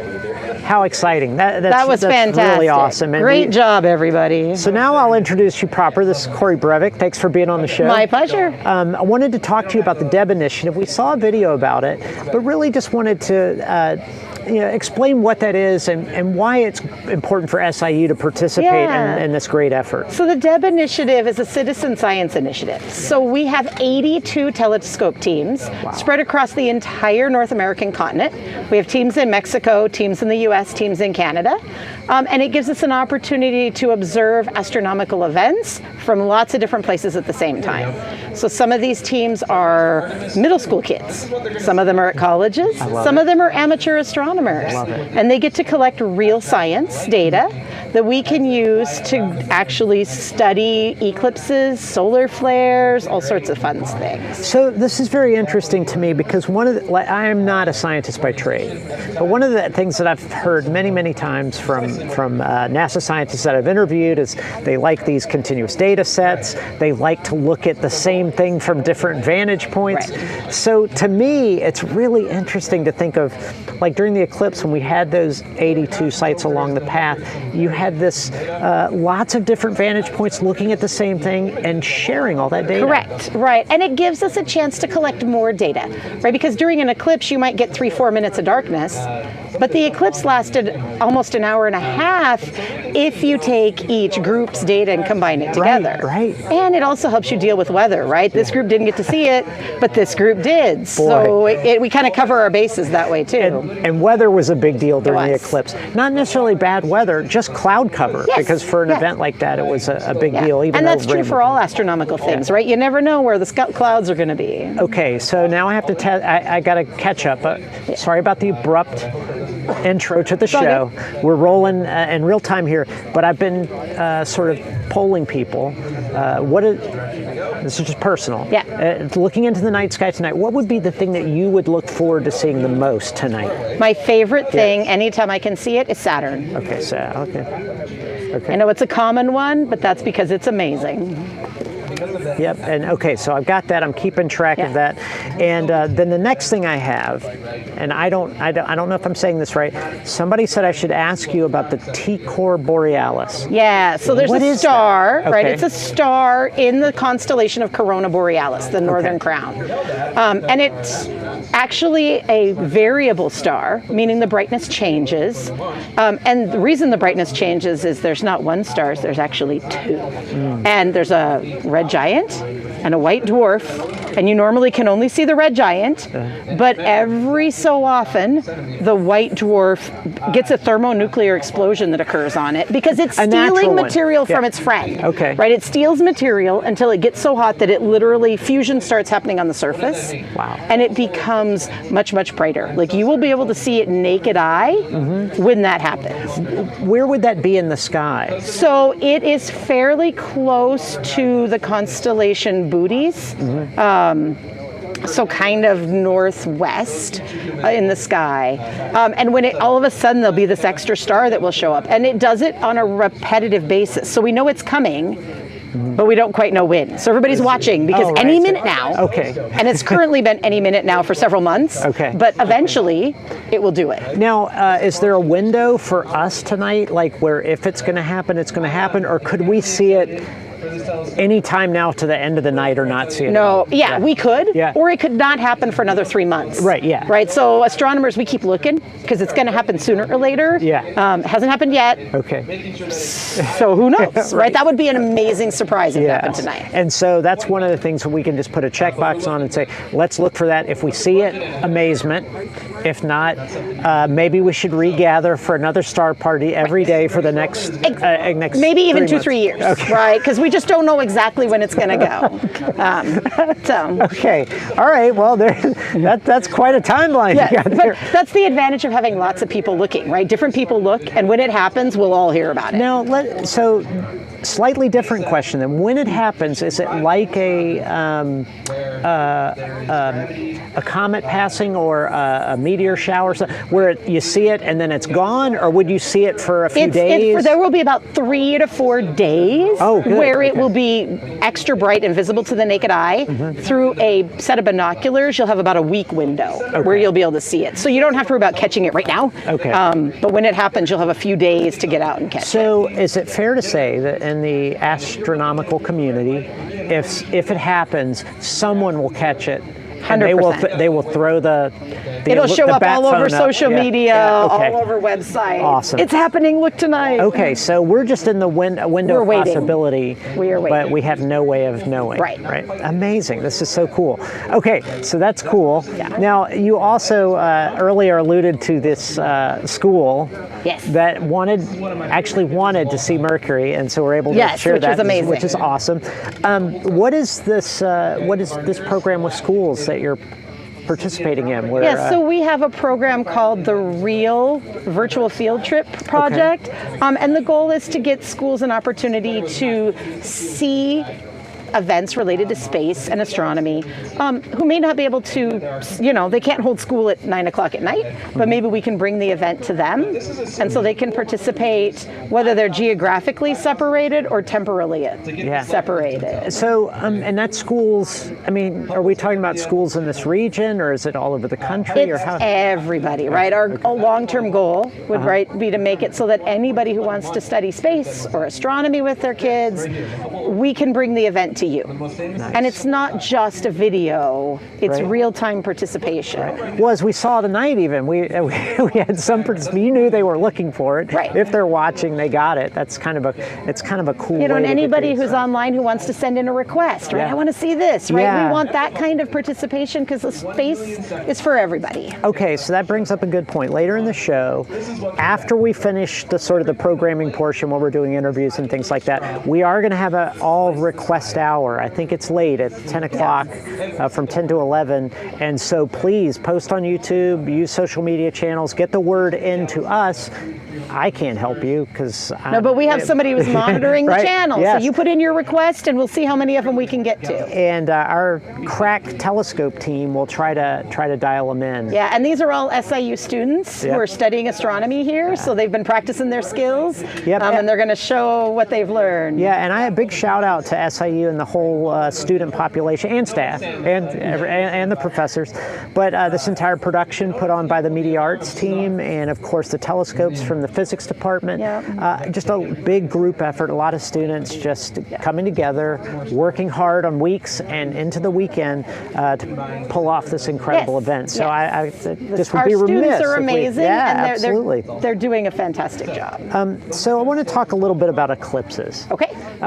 Now, you participated with us in the last two that we had here, right? So I was not here in 2017. 2017 so I saw 2023 in Australia. Okay. And I saw 2024 here. If you don't mind me asking, and this is really crazy of me to do on live television, but where were you in 2017? In 2017, I was in North Dakota. Okay.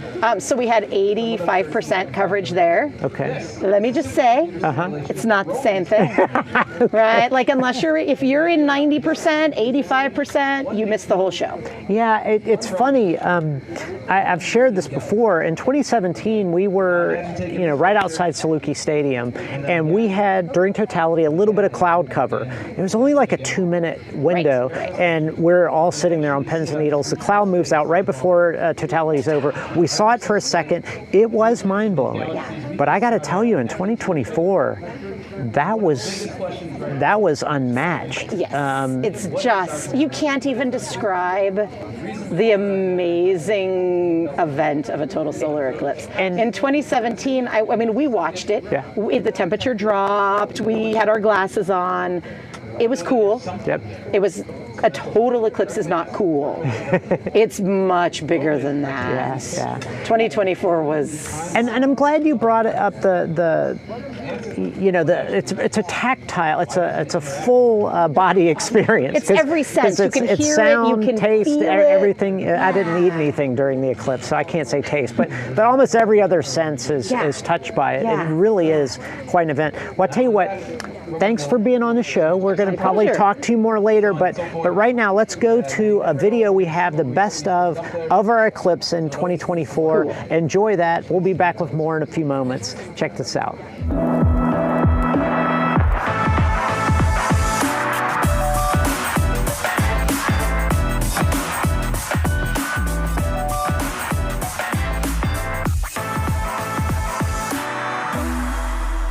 Welcome to NASA Edge. An inside and outside look at all things NASA with the best of the 2024 total solar eclipse. It was great to be back at Southern Illinois University. We were here in 2017. And the big difference this year was that we were actually able to see totality for more than 4 minutes. It was amazing.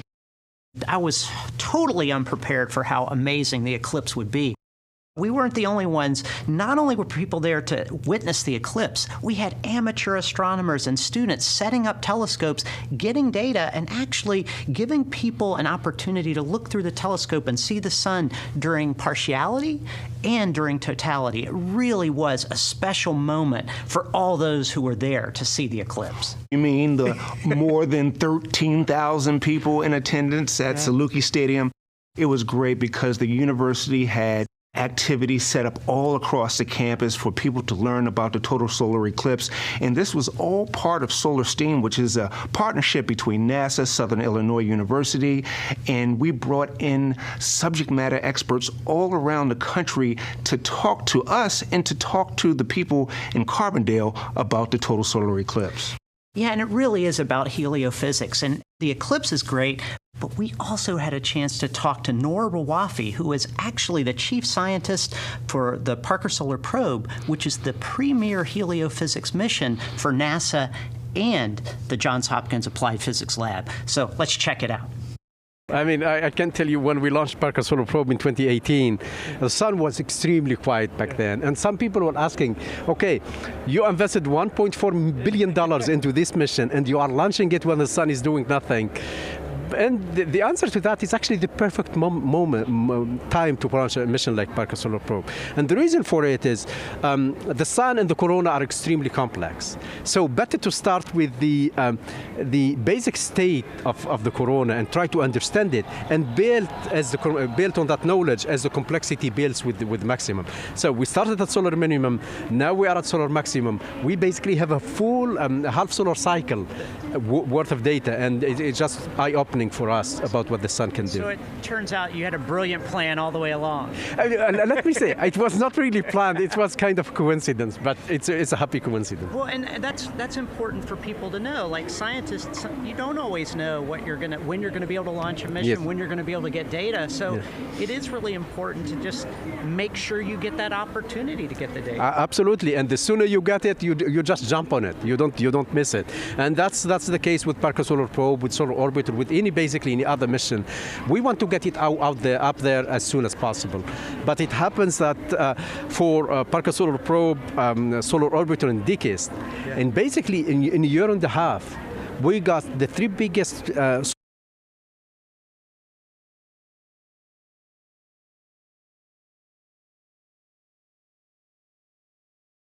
the probability for total solar eclipse is pretty low for Earth, but we are the luckiest to have exactly the moon in the exact position, to have it have almost the apparent size of the sun, and when it comes between us and the sun, it covers the sun completely, and there the solar corona bursts forth in all its majestic splendor.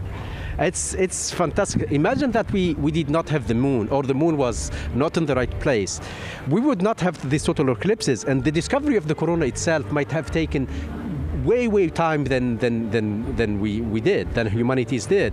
And think of it, all the studies all the physics we did, all the research we did about the sun and solar activity that's happening with the corona might have taken more time to discover it. But having the moon exactly in the right place is actually, it's a privilege for us. Well, I tell you, I feel extremely lucky to be here. We're clearly very fortunate as a planet to be able to see these solar eclipses. Noor, thanks for being on the show.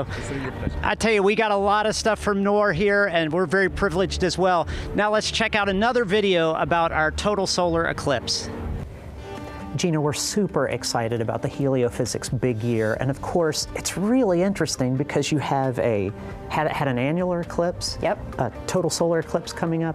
There are auroras. There's the Parker Solar Probe closest approach later this year. Exactly. All these events, it's almost as if you guys planned the big year with all these things. How did this all come about? You know, a lot of these celestial events that we're talking about, we had no control over.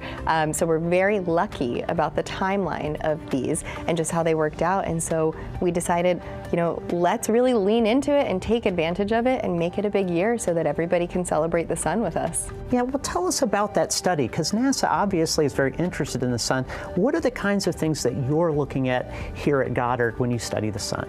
Yeah, so heliophysics is the study of the sun and its influence on everything. That means not just the sun specifically, but how it influences Earth, our atmosphere, our magnetic field, but the planets as well.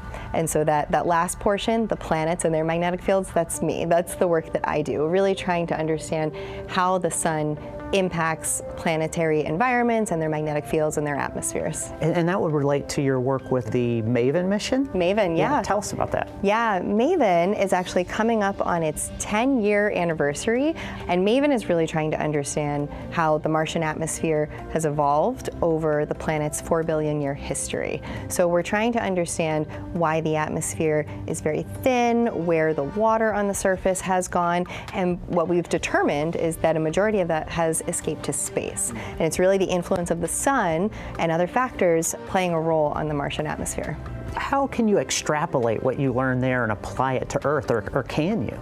Yeah, so me personally, as a scientist, what I've done is looked at specific physics that happens at every planet in the solar system. So what I like to do is take that physics and compare how it changes at Mercury, and then you go to Mars, and you go to something like Uranus. They operate, some of the same phenomena happen, but there are other influences on it. So I use the planets as my own laboratory to kind of like tweak the knobs a little bit. And of course the sun drives it all. Exactly, it does. It does, and there's a big factor to consider in terms of how close the planet is to the sun or whatnot, because that plays a role in the energy that's being input into the system. Now speaking of that energy, this heliophysics big year is occurring just ahead of what we think will be solar maximum.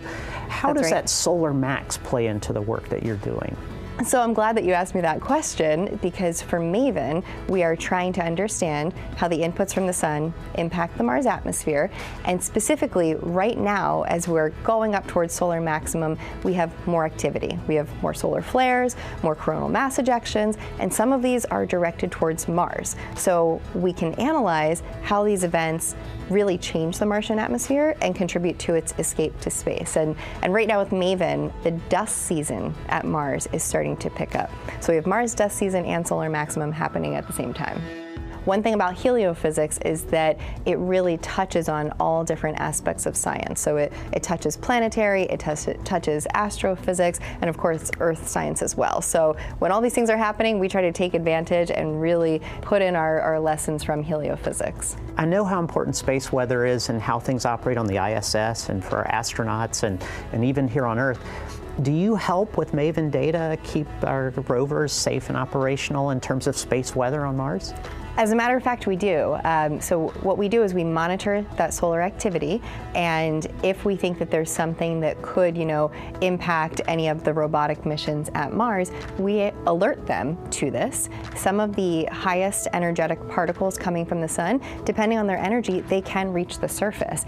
And some of the Mars rovers have a way to measure that. So we like to compare our observations in orbit around Mars with what the surface assets are seeing. Awesome. Now back to 2024. Okay. It's going to be a big day. Yep. Can you give us an idea of what the weather is going to be like at Carbondale for the eclipse? I need a guarantee that there's going to be clear skies and no issues. I wish that I could control the weather. Yeah, I would say that's one thing to really consider, right? When choosing where to be for the eclipse is what the percentage of cloud coverage is. Now, I'll be in Texas, where I think there's a slightly higher chance of clear skies, but we'll just have to say fingers crossed for that. Well, hopefully we'll have clear skies, you'll have clear skies, and we'll all enjoy the eclipse in 24. Yes, definitely. Well, the crowds are going nuts here in Carbondale at SIU and Saluki Stadium. Bob Baer is with us, and Bob, it's amazing. I'm afraid to look up. I know it's not quite ready yet, but tell us, what do you expect here for the eclipse today? Good weather. It's good weather right now. We have high clouds, so totality is going to look just a little bit fuzzy to us, a little bit hazy, but we are moments away from seeing the diamond ring here. This is awesome. I thought we saw it. I think we got about 1 minute. Okay, 1 minute away. Now, today we're having longer totality. So are you feeling the temperature change? Because I'm already feeling the temperature drop. I felt the temperature dropping about 20 minutes ago even, and the wind picking up a little bit. And I think, we have 4 minutes and 9 seconds here, so it'll continue to get cooler. And we got a lot to look at in the sky. I'm very excited. I'm looking at when I can. This is the start of it. It's dark over here. It's light over there. This is The shadow's amazing. coming. Crowds are going nuts. We're about to get word Venus. that we're at That's Total. Venus. Oh, you can see the planets. The crowds are going nuts. This is crazy. Bob, my this is gosh. amazing. Here we go. Don't look at the Close. sun yet. It's Really not quite close. totality, but you can still see some of the planets right away. Oh, wow. There it is. Diamond There it is. ring. Diamond ring. Diamond wow, ring. it's amazing. It's amazing. That is awesome. Look at that. Oh, and Bob, that's amazing. Wow, that is huge. So we have some prominences. I think we want to go look through the scope. Go through, look through the scope. I'm going to walk over with you as you talk through the scope.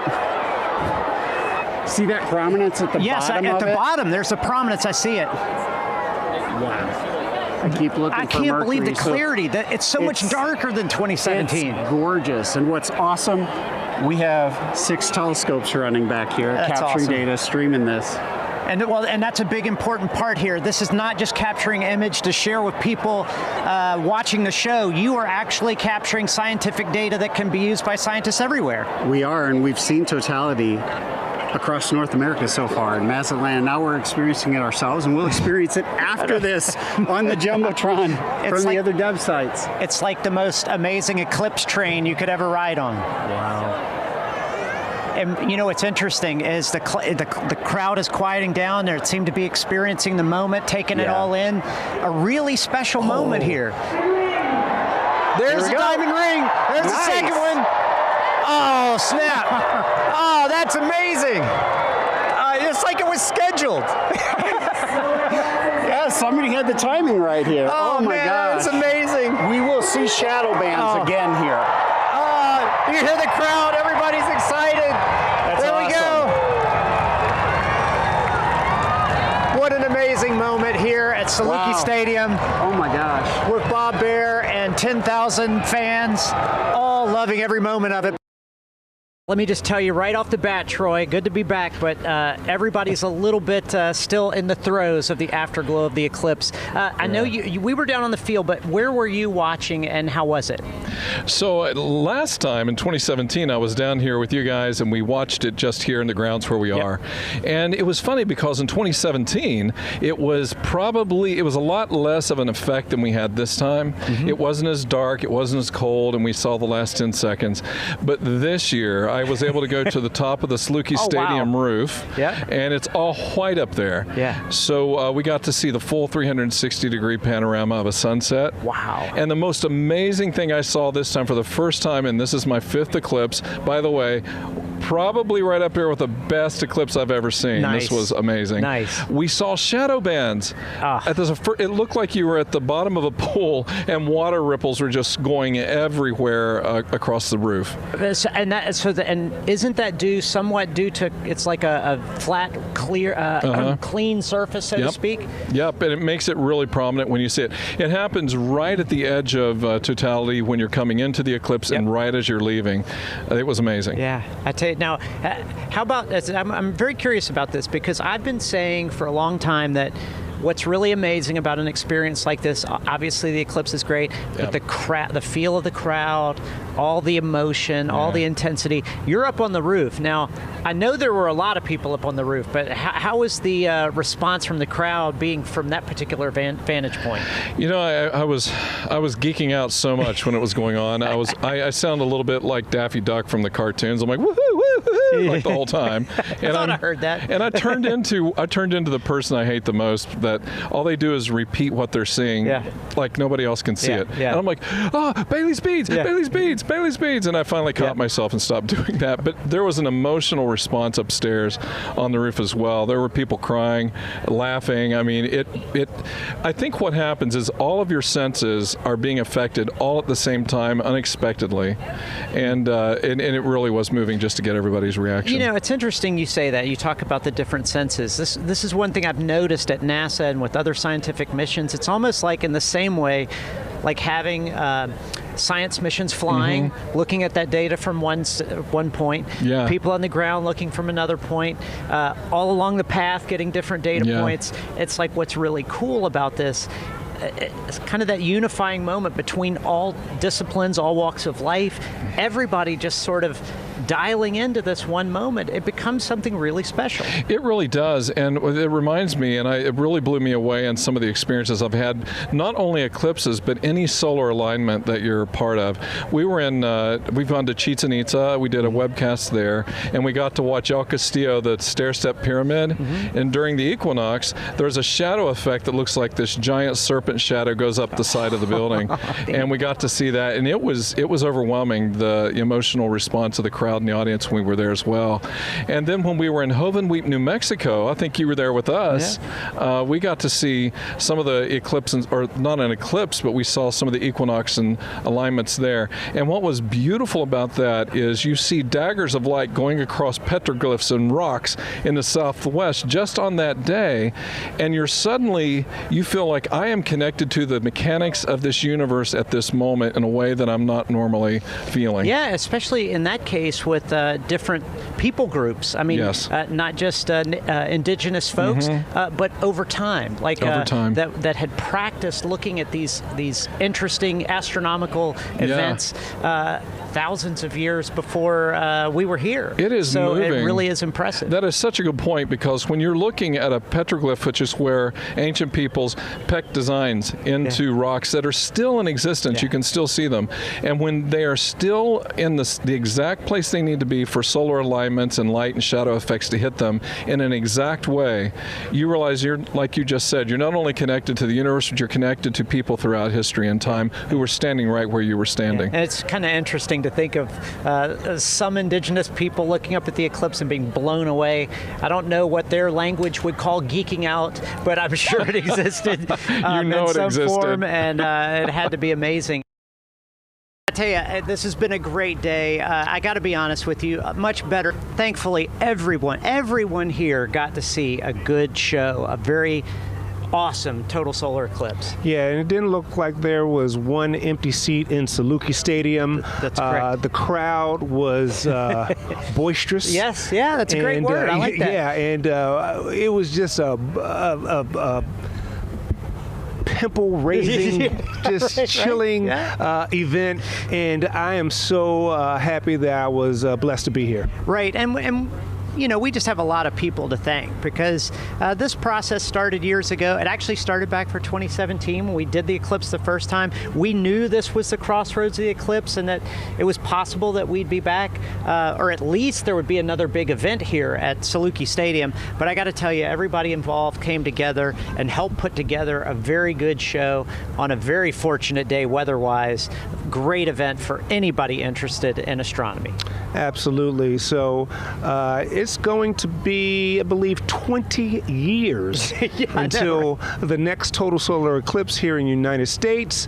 But if you had the opportunity to make it to Carbondale in 2017 or 2024, your once-in-a-lifetime event, you were able to see it again. That's right. Now, one thing I did want to say, just important safety message. You know, we focused on safety, solar, watching the eclipse safely, but these glasses, if you treat them well, if you don't put them in your leave them on your dash or something like that, they will last a few years, as long as you don't scratch them or tear them or damage them, or, like I said, leave them exposed. But you want to make sure that next solar eclipse you encounter, the one here in the United States might be 20 years, but if you're traveling abroad in the next year or so, make sure you have good, safe glasses to do any eclipse viewing.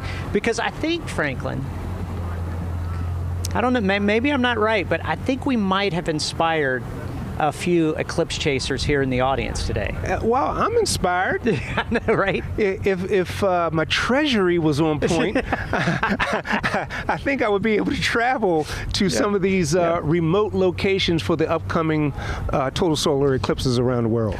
I will say this. The next time I travel to go see an eclipse, I hope that I have the support that we had here with the folks at SIU, from Bob Baer and Harvey. These guys I mean, I tell you, they went to the nth degree to make sure we got everything that we needed. They prepared us in terms of knowing all about eclipses and how to get the imagery right, exposing us to the DEB initiative, all these telescopes, all across the path of totality. So I kind of feel like if I expend all my resources to go around the world, I hope that I can do so with a group of people like the people we worked with here at SIU. And I'm with you. It's been a great time. I enjoyed my time here.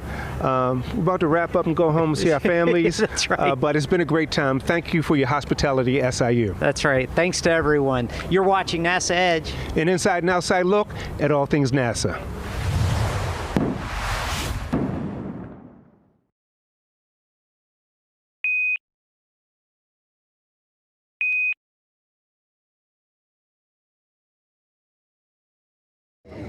Well, welcome back. You just saw the highlights of the 2024 eclipse from NASA Edge. I'm joined here with Mark Bradley, who is a STEM volunteer and an SIU alum. And you were there for the 24 eclipse. I was, and I was thrilled to be invited up to the top of Saluki Stadium, our football stadium, with the governor of Illinois and other people to see the totality of over 4 minutes. It was amazing. It really was, and it's interesting.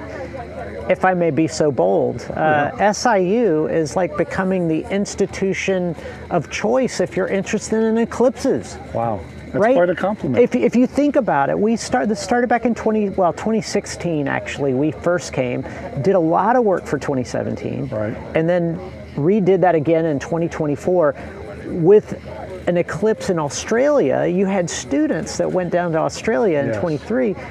And now you have future plans for more eclipse for students and alumni. Can you talk about that? Yeah, we call it Chasing the Eclipse. It's a collaboration between the SIU Alumni Association, the STEM Education Center, and the Students Abroad program. So the next big eclipse will be in Spain in August of 2026. Yeah. We put together a trip for our alums and frankly for anybody else who wants to go, to fly into Madrid on August the 7th of 26. We have 10 days in Spain. We tour, of course, the city of Madrid with all the major highlights, museums, a cooking class. Oh, nice. And then we head north from Madrid to the city of León, and that's where we're going to view the eclipse. According to our people, it's one of the better places to see it. Sure. And then at that point, when we're in León, the Students Abroad kids, most of them SIU students, will join us for breakfast, and then a city walking tour, and then the actual eclipse. We'll all be together at a viewing area, and it's a great way to bond with other people that are interested in this type of thing, as well as talk about your experiences at SIU. And not to mention seeing the wonderful country of Spain. Right. I mean, this is a big win for everybody, right? It's cross-cultural experience. It's a science experience. Right. And what I like about it is, may sound weird, but cross-generational. I mean, you have students, they're young learners about to embark on their professional career with people of all ages coming in and joining them. That's a really special thing. We saw it at the eclipse here, but we can see it even more so in this unique situation, and so that right there, that would be the fourth eclipse that SIU has been involved in some way, and then you have another opportunity, something maybe brewing, maybe in 27, right? Yeah, we've already got plans to potentially do it along the Nile in Luxor. Now remember, this part of Southern Illinois is called Little Egypt. Yeah. So how cool would it be for Salukis, which is an ancient Egyptian hunting dog, our mascot, to be actually in Egypt to watch the 2027 eclipse? I love it. I think it's fantastic. But what I find most interesting is because of the work that we've done, you not only have these great trips with great people, but the support and how you approach an eclipse, how you understand the eclipse, from the safety to the understanding to the whole experiential side. Like I said, your institution is primed and ready to be the institution for eclipses. Well, some of the key people, of course, are Bob Baer, as well as Harvey Henson with STEM, Corey Brevik, and I'm sure there's others. Corey Tester. I love Corey Tester. Yeah, and these people are truly interested in promoting science and promoting the actual advancement of technology and the things that we're seeing happen at SIU. Like you said, it's becoming an epicenter. Chris Mandrell was on earlier with binoculars, talking about how to view properly with binoculars to do some nighttime observing. It's just a great team, a fun team too. Yeah, Chris is another zealot of physics. I helped out at the STEM summer classes with kids from junior high, and he would go up on the roof with his telescope and see the amazement in the eyes of these little kids looking up at the sun. They're very passionate about what they do. Okay, I've got a special thing here. I'm gonna give a shout out because we talked about the professors, we talked about the alum, and the students here that are putting on the show. But very special shout out here to Blakely Gaithy. Happy birthday, Blakely. Your 12th birthday. She is going to be, she is a future student at SIU, has already expressed interest. I know it's a little early for early admissions at 12, but I take it from Mr. Miller and her uncle that she's ambitious. So you've got a future student coming down that will probably turn this place upside down. I love to hear that type of thing. and we are excited about kids that come here that study this type of thing under these great professors and their leadership.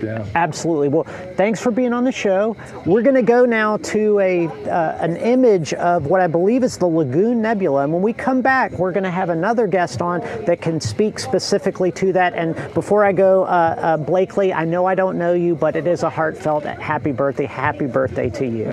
All right, let's check out the Lagoon Nebula.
Lou, it looks like we are looking now at the Lagoon Nebula.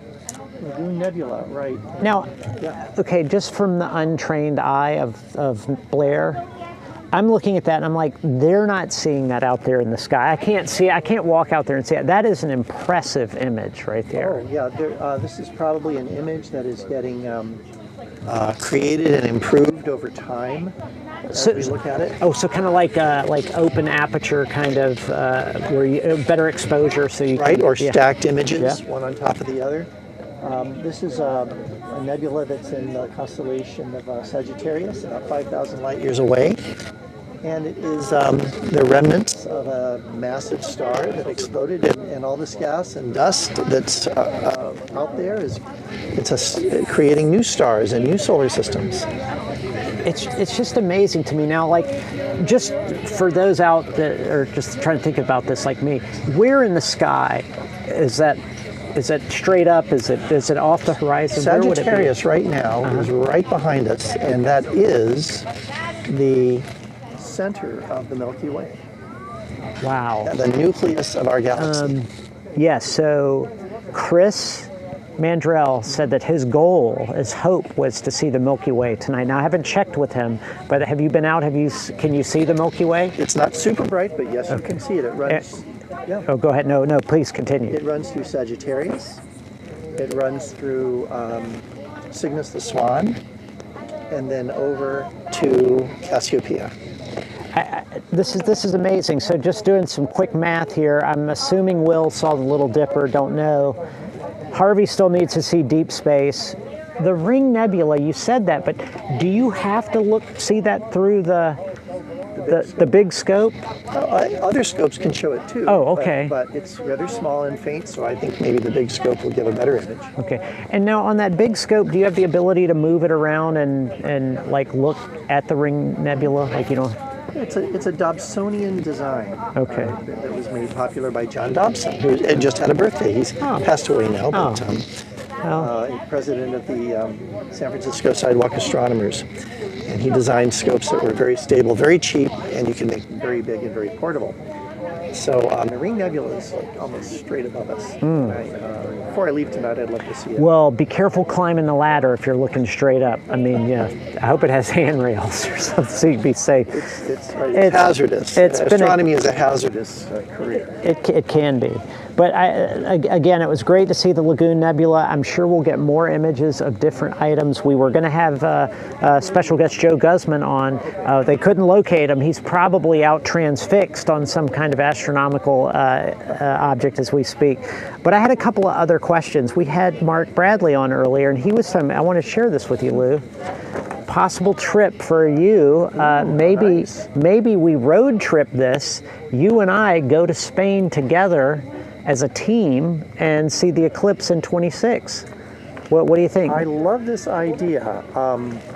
However, I am. If you're going to poo-poo this idea, then I'm going to cut the segment and you're off the show. I'm going to invite you. Okay. I'm doing the tour for Astronomy magazine in Spain. Okay, so I'm going to go to the audience. I'm looking for someone to join me. Can you help this poor child out? Tour. Can you help a fellow American who's down on his luck and wants to go to Spain in 2026? Actually, seriously, very good opportunity. It sounds like you have a good opportunity for Spain too. There's plenty of opportunities for folks. But that's what I love about this kind of organization. You get together, you think about those opportunities, you plan trips, you have star parties. Life is great. But I'll tell you, so Spain's going to be cool. The eclipse will be low on the horizon and not for very long. But 27 in Egypt. Yes, Luxor. 6.5, maybe 6 minutes and 45 seconds of totality, almost the maximum. That's the one we should plan. Now, I don't have paperwork for that, but there is probably going to be a similar trip because of the Egypt SIU connection. You know, the Saluki is an Egyptian dog, and there are lots of tie-ins. Because I'm not officially alum, I don't know all the unique connections, but they're there, and that's going to be a very important location in 27. And it looks like there are lots of opportunities. So pay attention to those, right? Absolutely. And if you haven't seen an eclipse before, these are great opportunities for travel. and you might just get bitten by the eclipse bug. Oh, yeah. And if you do, you won't be able to not go to every eclipse that happens. It's so true. Very cool, very cool. So, all right, one of the things that we're going to be talking about later in the show, we've still got to talk about solar flares. We still want to talk about auroras. That's coming up. We're going to do a little bit of deep space stuff later. Saturn is still on the agenda. Oh, yes. So I know that's very important for you and some others that's on their list. But just talking about this, this idea of auroras, you know, it's interesting. We saw auroras kind of further south than we've seen them this year. Kind of impressive. Were you able to capture those? I mean, were you able to participate in that? I saw aurora from my house in Maryland. Oh, it's that very Pretty far south. Yeah. But actually, I couldn't really see it very well with just my eyes, but I did long exposure just with my cell phone, and was able to see it. Yeah. But my favorite aurora trip was to Barrow, Alaska. Oh, wow. Right? We were there for first polar sunrise at a polar conference. And I went there to talk about the poles of Titan. And we went out polar bear hunting at night. And polar bear and aurora. Yeah, it was great. Wow. You're spoiled. I am. You're spoiled. I think we have another interesting astronomical object. I may have misheard that, but I want to pay attention to these things that we identify, and don't tell Lou what they are, and see if he can see it with the naked eye. All right, can you tell what that is, Lou? I think so. That looks to me like it might be what we call M13, the Hercules cluster. It's not very big, so it's a little hard to see. Okay, I'm getting Pegasus cluster. Oh, does that make sense to you? So, a globular cluster, but not M13. Okay. Okay. I heard an M, but I think that's a Pegasus cluster. I say it with authority, like I know what I'm talking about, and I don't, but that's what they're saying on the intercom. A globular cluster. Yeah. It's a grouping of maybe 50 to 100,000 very old stars. Get out. Very old stars, almost like a mini galaxy. That is crazy. And it's just because of the angle and everything, you're seeing that many, and they're so close together that they look bright. Really close together. Yeah.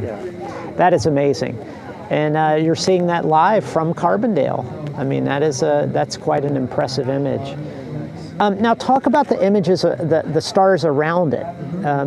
Like I know you may not know those or whatever, but it's interesting that you still see these other big bodies and bright bodies in relative proximity.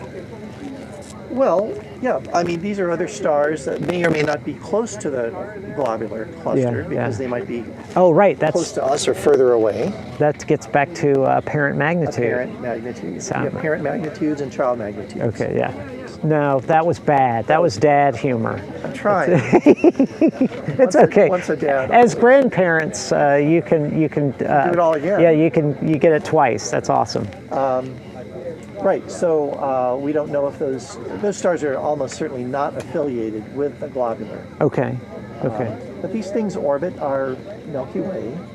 Outside of the plane, actually, and there are lots of them.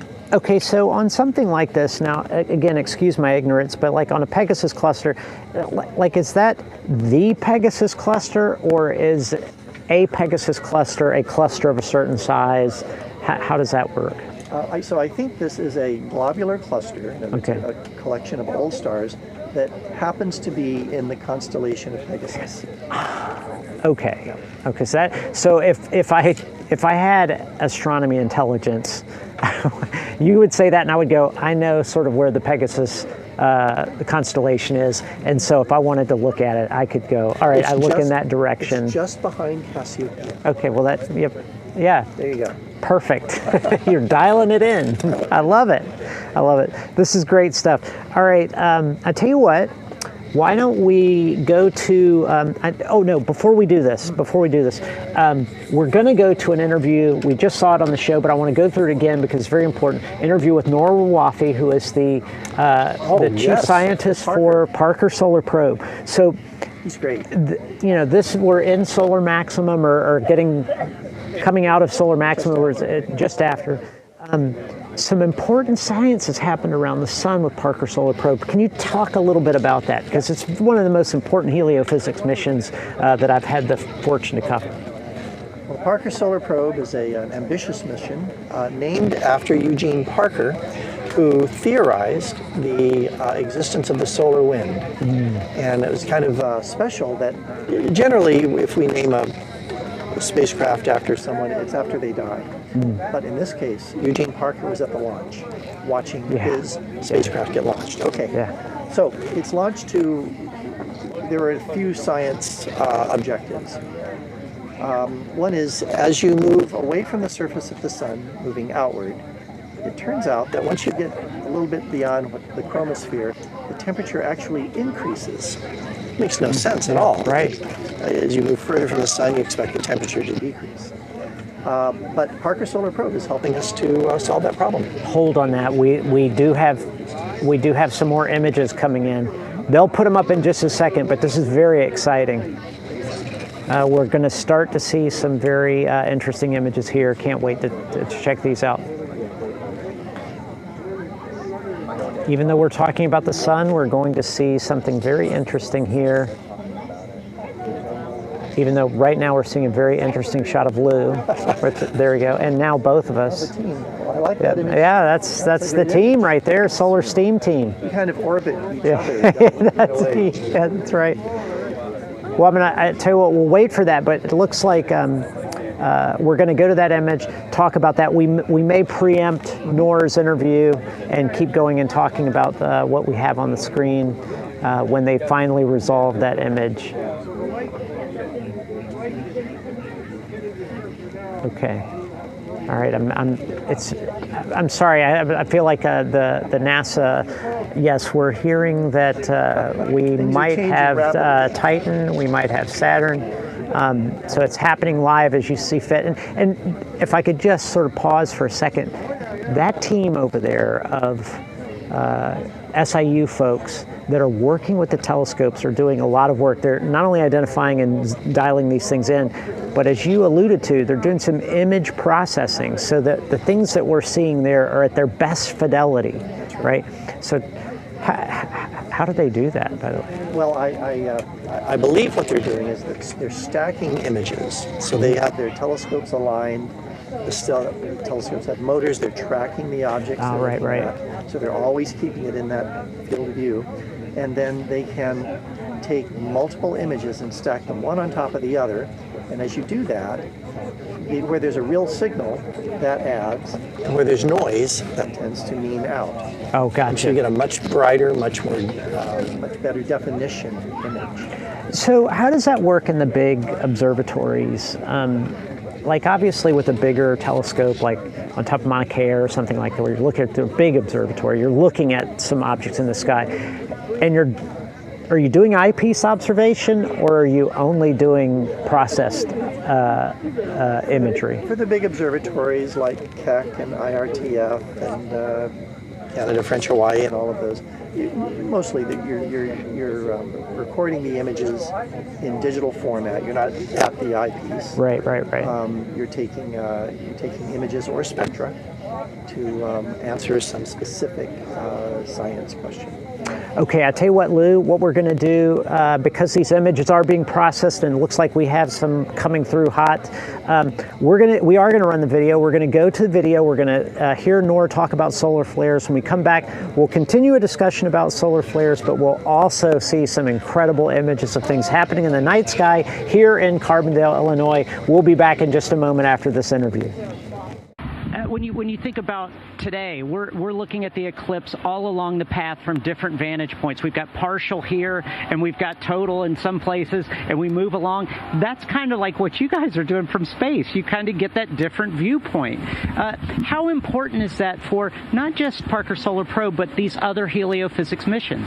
The sun is extremely complex, and the solar corona is enigmatic in many respects. So having as many measurements as possible from different locations around the sun is always insightful and will provide us more and more clues about this mysterious region of space that affects us in so many ways. So having as many eyes as possible on the sun and on the corona, it will be helpful. And the total solar eclipse is definitely one of them. So it's going to be extremely helpful for us to understand the physics of the solar corona and how it affects us here on Earth. Now, do you look for anything special for when you watch a total solar eclipse? This total solar eclipse, I have a wish. I hope the sun will give us the biggest show ever and give us a huge coronal mass ejection during totality. I know the probability is very low, but you never know. The sun will do what the sun will do, and let's hope we are lucky today. Well, that brings up a good question about solar max. As we approach solar maximum, is this a rarity to see an eclipse at solar max with that maybe potential for more activity? We've seen total solar eclipses before close to solar maximum, but we've never seen coronal mass ejection erupting from the sun. I believe during the last one there was a structure that looks like coronal mass ejection, but it was very faint. But what we're looking for is really big one, and we never seen that. And now I want to ask you about that. So you said you saw that you almost had one. So is that a case of going back and looking at data and determining what you saw, whether it actually was really a coronal mass ejection, or do you know just looking at it with the yeah, I think looking at it we can say, but it was small, it was faint. The sun now is at solar maximum. It can do way better than that. Right? Absolutely. Now it's obviously you're going to make your closest approach in solar maximum. Yes. Was that planned? Did you intend to send that closest approach at a high active time for the sun? Not really, no. I mean, I can tell you when we launched Parker Solar Probe in 2018, the sun was extremely quiet back then. And some people were asking, okay, you invested $1.4 billion into this mission and you are launching it when the sun is doing nothing. And the answer to that is actually the perfect time to launch a mission like Parker Solar Probe. And the reason for it is the sun and the corona are extremely complex. So better to start with the basic state of the corona and try to understand it and build on that knowledge as the complexity builds with maximum. So we started at solar minimum, now we are at solar maximum. We basically have a full half solar cycle worth of data, and it's just eye-opening for us about what the sun can do. So it turns out you had a brilliant plan all the way along. Let me say, it was not really planned. It was kind of coincidence, but it's a happy coincidence. Well, and that's important for people to know. Like scientists, you don't always know when you're going to be able to launch a mission, Yes. when you're going to be able to get data. So it is really important to just make sure you get that opportunity to get the data. Absolutely, and the sooner you get it, you just jump on it. You don't miss it, and that's the case with Parker Solar Probe, with Solar Orbiter, with any other mission. We want to get it up there as soon as possible. But it happens that for Parker Solar Probe, Solar Orbiter, and DKIS, and basically in a year and a half, we got the three biggest solar projects almost coming online together. Parker Solar Probe in the summer 2018, Solar Orbiter in February 2020, and soon after that, it's Solar DKIS. And you got a heliophysics hat trick. Absolutely, absolutely.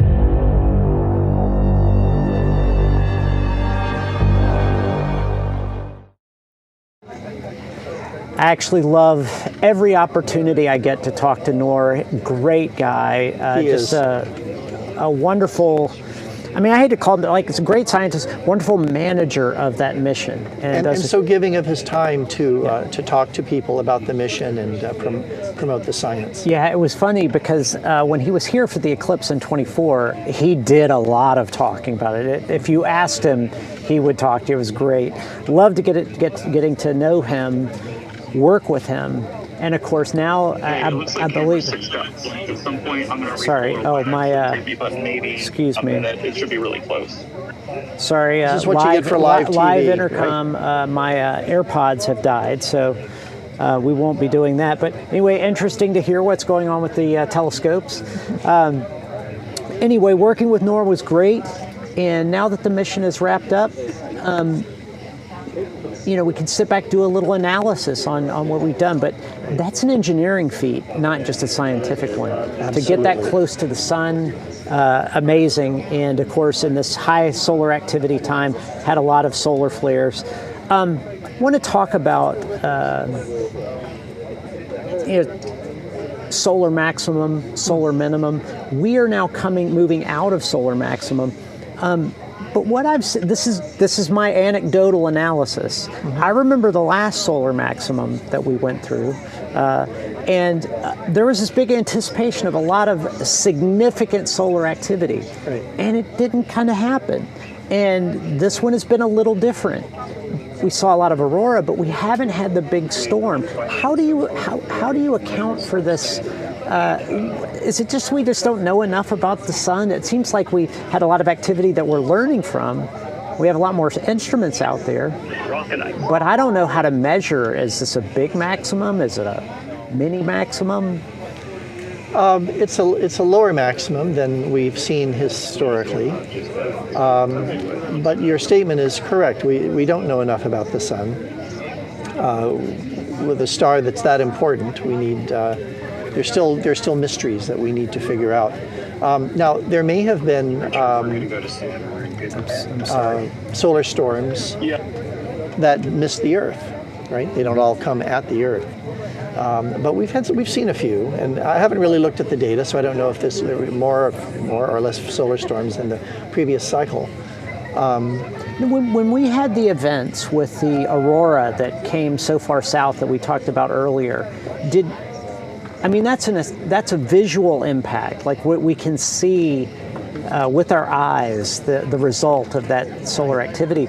But I didn't remember, power grids being knocked out or anything like that. Now, part of that can be we knew that was coming. Remember, I mean, people weren't totally surprised by that. We were predicted so people could go out and look at it. Has that been just an improvement? Was that a dangerous event that we just prepared for? Well, we still don't know. We're still not able to predict solar storms very well. Actually, interestingly, artificial intelligence is being used to try to do better at predicting when they'll happen. Okay. But we can see large sunspot regions rotating around the sun and say, well, maybe that's going to cause a solar storm, a coronal mass ejection or a flare. And then once it gets kind of in the center of the sun, if there's an ejection, that would come toward the Earth. But we really don't do a very good job in long-term prediction of solar storms. We don't know enough about the sun yet. Yeah, that's it. And I love heliophysics. As you know, through you and your department at Goddard, over the years, I've gotten a lot of exposure to heliophysics, and I'm very thankful for that. That's very important to me. And I appreciate all that, but I don't want to get all gooey. It's still too early in the show for me to start to wax emotional. So, what we'll do, I want to transition a little bit, because when we see the solar activity, we see the solar flares, we see aurora. This becomes an opportunity for observation and learning, studying the aurora. But these are hard to capture in terms of photography as well, kind of like these images we're seeing tonight. Why is it so difficult to capture these events in the sky? I mean, I know it's basic photography, but there are obviously ways to work around it. Well, if we're talking about aurora, they're not always so difficult to see. If you are in a polar region and you have bright aurora above you, just snap away. Now, one secret is that you want to use a little bit of long exposure, but not too much that it blurs, because the aurora changes with time, right? So you have to find the right balance between keeping the shutter open and worrying about blur. Well, and of course, when you see an aurora, it's not static. It is dynamic. It is moving. So even with long exposure, that can be tricky because your subject's moving. Yeah, exactly right. Yeah. Exactly right. So you're kind of limited there. So the thing to do there is, if you have a larger lens to take in more light, then it would produce a brighter image with a shorter integration time. Now, before we went away and saw the NOR video, you had mentioned being in Barrow, Alaska, and hunting polar bears, but also seeing aurora. Tell us about that experience. Oh, that was so great. Gosh, was it 25 years ago, maybe? A group of us at Goddard went out to what was then called Barrow, Alaska, and the name is different now. It's a Inupiaq name. And of course. Forgotten. Okay. But, and we went in February. And in February in Barrow, Alaska, there is nothing but white everywhere. The Arctic Ocean was frozen about 3 miles out. In fact, it's kind of interesting because there's nothing but white. They get these kind of 5-foot plastic palm trees and put them by their house to give some sense of vegetation or measurement. Like if everything's the same, good grief. I guess if you get buried 5 feet, you'll know it. So we were there for a first Polar Sunrise Conference where people talked about the poles and the physics and the science of the polar regions of the Earth. I talked about Titan, of course. And then we interviewed whaling captains and Inupiaq elders. And we found out how they get their umiak canoes, and they have certain people in it, and they go out to catch the bowhead whale.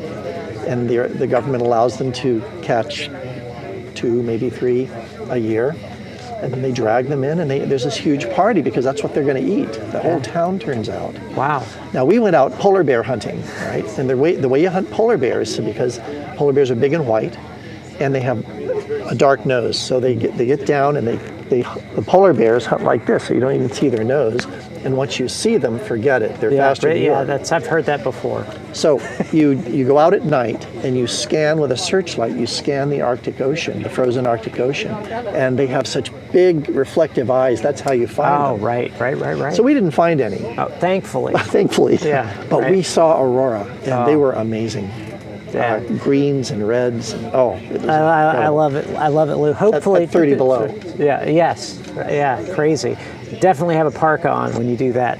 I can't tell if we have an image that we could go to see what we're seeing out in. I think they were working on Saturn at one point. Camera 7. I thought we might, but I'm not entirely sure. I really want to capture, not just because Saturn has popped up on my list several times, and I want to get 100% on my list if I can. But it's just a great sight. But I have one aurora story, Lou. I was in Andenes, Norway. We were at the Ndoya rocket range there. That's right on the coast, and then real close is a sharp, steep mountain, and on top of the mountain is a big LiDAR facility there, and they study aurora there.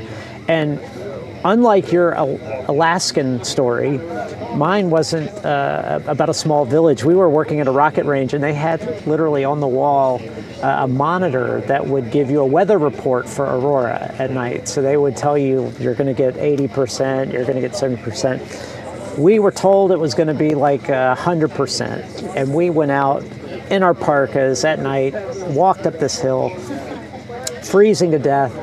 9 o'clock, and we're like, oh man, we haven't seen a thing. And we're about to pack it up, and all of a sudden the sky just lights up. Wow. And we saw green and red. I don't think we saw blue. I could be wrong, but it's been a long time. But I remember the green and red and just how it's kind of like anything you see in the eclipse or anything else. You're just kind of blown away. Intellectually, you know what you're seeing. You've been told about it. But there's something about standing before it and have it happen before your eyes that makes it really special. Oh, yeah. It's amazing. And most of the planets, I think, with either small magnetic fields like Mars has on its surface, these magcons, or the gas giants, they all have aurora. Not just Earth. Okay, so Troy Klein at the Applied Physics Lab, now former NASA Goddard and friend of the show, we got into an argument about this because he didn't think that they had aurora on Mars, and I was convinced that if they had an atmosphere, if they had poles, that's me. I have no leg to stand on scientifically, but we would get in an argument about it anyway. So you're both thinking correctly. On the one hand, Mars has no global magnetic field any longer, right? And it's the Earth's global magnetic field and the global fields of the gas giants that create the magnetic field lines that allow particles to rush in and collide with the atmosphere, cause aurora. But my understanding is that there are small magnetic concentrations still left in the surface of Mars because it once did have a global field. And around those areas, I think we have seen aurora. So I can say Troy is wrong. Give it a try. Give it a try. Well, listen, while we work on that argument, we do have some, I think we might have an image of Saturn. I think we have an image of Saturn that they can bring up. I hope so.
Welcome back, everybody. I am now sitting in the Blair chair, and we wanted to take some of the questions. There's some good questions here that came in online, so thank you for your virtual participation tonight.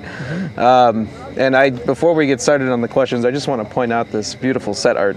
Ash Holland, thank you very much for your hard work. That's high technology. It is, and I'm afraid if I sneeze or bump it, I might... Don't push the red button. Okay. Whatever you do, don't. Send us into DEFCON 9 here. Yes. Okay. Let's get to the questions. Okay, so this one's great, and it's a fundamental question about the rings of Saturn. Lou, what are they made of? Well, the rings of Saturn are made almost entirely of water ice, and that's the reason we can see them, because water ice is very reflective. This is different than, say, the rings of Jupiter. Did you know Jupiter has rings? Most people don't know that. All the gas giants do. But Jupiter's rings are more dusty, and so they don't reflect, they absorb, but they don't reflect as much. But Saturn's rings are almost entirely made of water ice. That's beautiful. I'm going to ask a couple follow-ons. One, why does Saturn have rings? I mean, a lot of the planets do, but why are Saturn so prominent? Well, we think that a moon got too close to Saturn. I think we say it's within the Roche limit. And so the differential gravity of Saturn kind of pulled it apart, and then it, pieces kind of orbited. Okay. And there are little moons inside the rings that keep them there. We call them shepherding moons. And I saw, actually, in my presentation I did live here, a keynote, I talked about the moon Pan. Is that my pronunciation? Pan, Pan, yeah, and it's cool because it's inside the rings. But as I was researching it, I noticed that there's a little trail that goes behind it, and like a comet almost. But I learned it's not actually coming off of the moon itself. It's affecting the water ice, the material, and it's creating a bow, kind of like a ship through water will if you look at the wake. So I mean, it's pretty interesting, cool right? Stuff. Yeah, and we wouldn't have known that without Cassini, because of course you need to be looking pretty close, right, and at the right angle. So anyway, let's go on to the next question. We have 4 more here.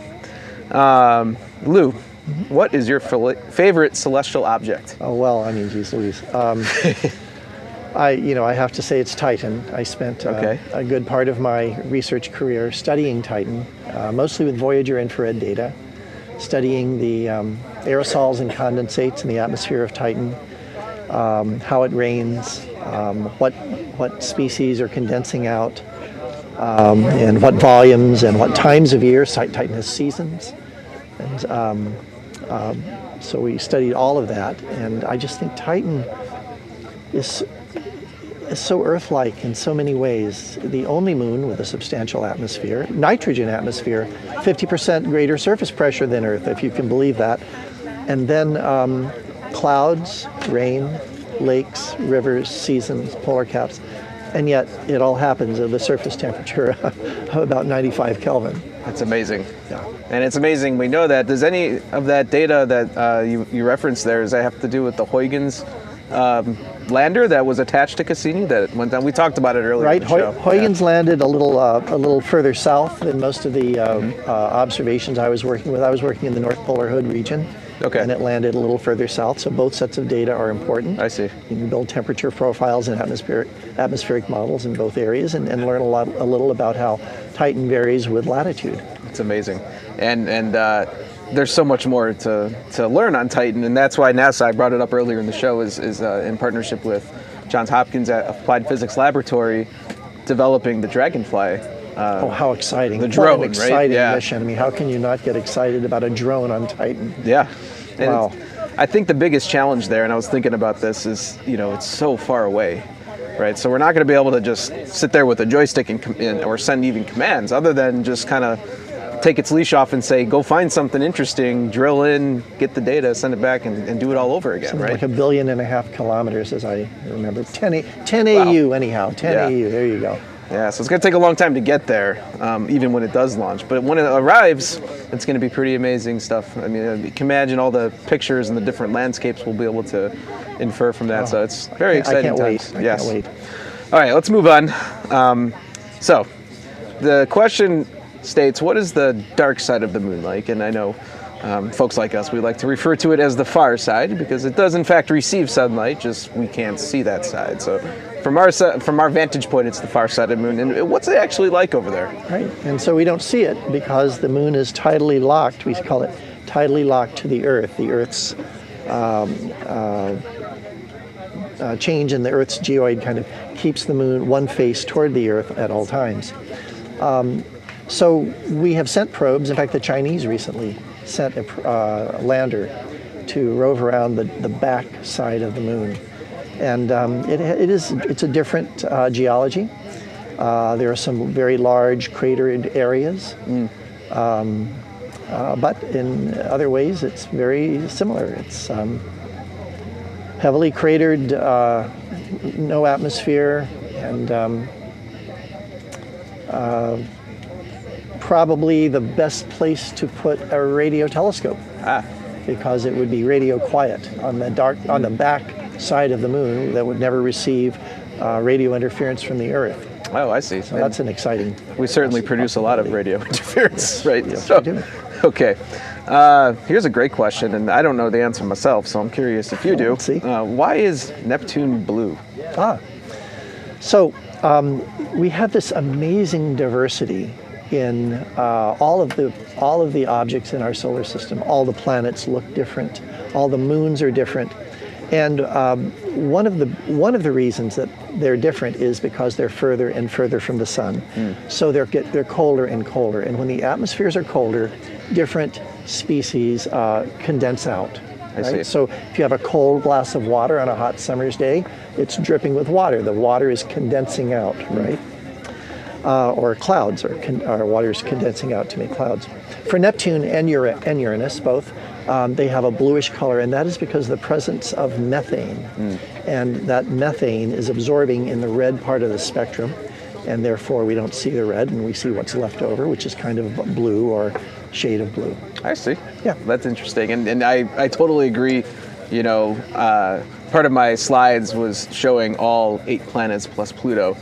You know, this beautiful imagery that we've been able to, starting with Voyager, you know, collect over the years. And thanks to New Horizons, we have these brand new images of, well, relatively speaking, of the outer solar system that just really, my jaw hits the floor when I look at them. I mean, it's just absolutely mesmerizing, the diversity that we have in our solar system.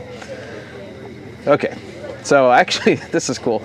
This last question is nice. Is the science in the movie Interstellar, right? Is the science accurate? And I want to actually start off with this one because... You go ahead. Yeah, at Goddard Space Flight Center, the place of my employ, we have the Astrophysics Science Division, and I actually met one of the consultants for that movie. He's an astrophysicist, and he studies black holes primarily. And he actually worked with Hollywood, the producers of this film, to ensure that the physics around the black hole, and then the image itself, when they show the black hole in the movie, he was actually the one that designed that black hole bulge, you know, that you see. Wow. So it is, in fact, highly accurate to up to that point to what we knew. This was before we directly imaged a black hole, but those ended up, you know, validating the computer-based imagery that you see in that movie. So, how about some of the other side? First of all, have you seen the movie? I did. Right. I did see it. It's very interesting. There's this idea that space and time switch characteristics inside the event horizon of a black hole. And so the event horizon is the distance from the singularity of a black hole within which the escape velocity is greater than the speed of light, so no information gets out. Okay. So we think of time as always marching forward, and space, you can go anywhere you want, right? You can choose. There's some thought that inside the event horizon of a black hole, that space is singularly dimensioned, and that would be toward the center of the black hole, but that time is more variable. Well, I don't know. I think the physics breaks down when you have a singularity because you get infinities in your results, and that's a problem. It's problematic indeed. But and I don't want to find out myself. I don't think anybody right now could even imagine what it would be like to pass that event horizon. The best we can do is speculate, and that's what they did in that movie. But there are some interesting physics at play there. I think it was Stephen Hawking, right, who famously, you know, maybe it was Einstein, that time should slow down near that black hole. That's right. Right. That, general relativity says that time slows down in a gravity well. And that to me is fascinating. So I think part of the movie they depict somebody who's on a planet that's near a black hole. The time slows down, and by the time they exit that planet, my memory doesn't serve me correctly here, I'm sorry. Yeah, no, you. But they come by and they're much more aged, right? So from their vantage point, time's marching on, like you said, but outside, maybe 70 years pass. And that's an interesting concept when you start thinking about time travel and what that means too. You can, different parts of the universe have different time scales, so to speak, right? That's right, and you don't notice if you're in your inertial frame of reference, you don't notice it. You think time is going just about right. Yeah. But to somebody observing you, their clock is moving faster than the clock that they see through the window of your spaceship. It's enough to keep you up at night. That's right. So we got one more question that came in. So I like this one. The Aurora Borealis. northern and southern lights. We're very familiar with them here on Earth. What about Mars? Does Mars experience that? We were just talking about that. Ah, okay. In general, aurora are produced when particles from a global magnetic field, like the Earth has, like all the gas giants have, kind of spiral down around magnetic field lines and collide with the atmosphere. For Earth, it's colliding with nitrogen and oxygen. For the gas giants, it's colliding, I think, with hydrogen, and it produces a glow in the atmosphere. Now, Mars used to have a global magnetic field. It doesn't any longer, which is why it's so cold and the atmosphere is so rarefied and so on. But what it does have are local concentrations of magnetic fields. They're called magcons, magnetic concentrations. And I believe that aurora have been observed above these magcons. Okay. Those are kind of frozen into the surface of Mars, and we can, from orbit, we can drag a magnetometer across that and see that those fields are still there, evidence of Mars' history of once having a global field. Interesting. And I know we've been able to deduce what happened to the atmosphere through those magnetic field observations, right? Over time, it lost its water vapor. Yes, and the MAVEN mission. MAVEN, that's right. Which was able to verify that the atmosphere is getting kind of knocked off by the solar wind, like little billiard balls over millions of years. And that's why it lost its water. Of course, some of it is in subsurface aquifers now. And why Mars is not such a great place to live anymore. Yeah, well, and maybe future astronauts from their, habitation modules will be able to look out and see some aurora. That'd be interesting, cool. Right? A new perspective on it that nobody's ever seen before. So with that, thank you all for your interactivity. The questions were great. I certainly enjoyed it. We're going to kick over to the telescope feeds. I know there's some new and exciting, interesting astronomical objects being observed. So why don't we go ahead and do that?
So, Lou, we're looking at an image of the Eagle Nebula, and if I understand correctly, right in the center of the sort of the darker areas are the pillars of creation.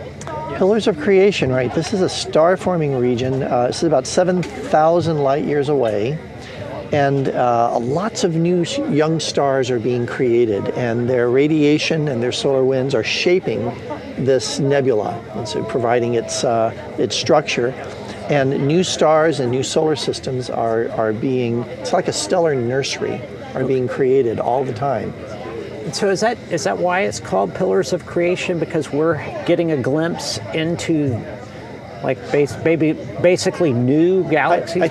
Not galaxies, but new stars. New stars. Yep. Right. Mm-hmm. Yeah. Right. And I think that's why it's called it. I didn't name it that, but I think creation. Good name though. The word creation is perfect. Whoever named it did a great job on that one. Yeah. So and I heard you use a word in there, interstellar, and I caught the last section of you and Travis's discussion about interstellar and the science of that, and so I just got a quick question for you, Lou. Okay. You're a science guy, right? And always have been. When you think out in the future of how things are going to go for us as a species and everything else, are you more Trekkian in your outlook, or are you maybe more of a Star Warsian?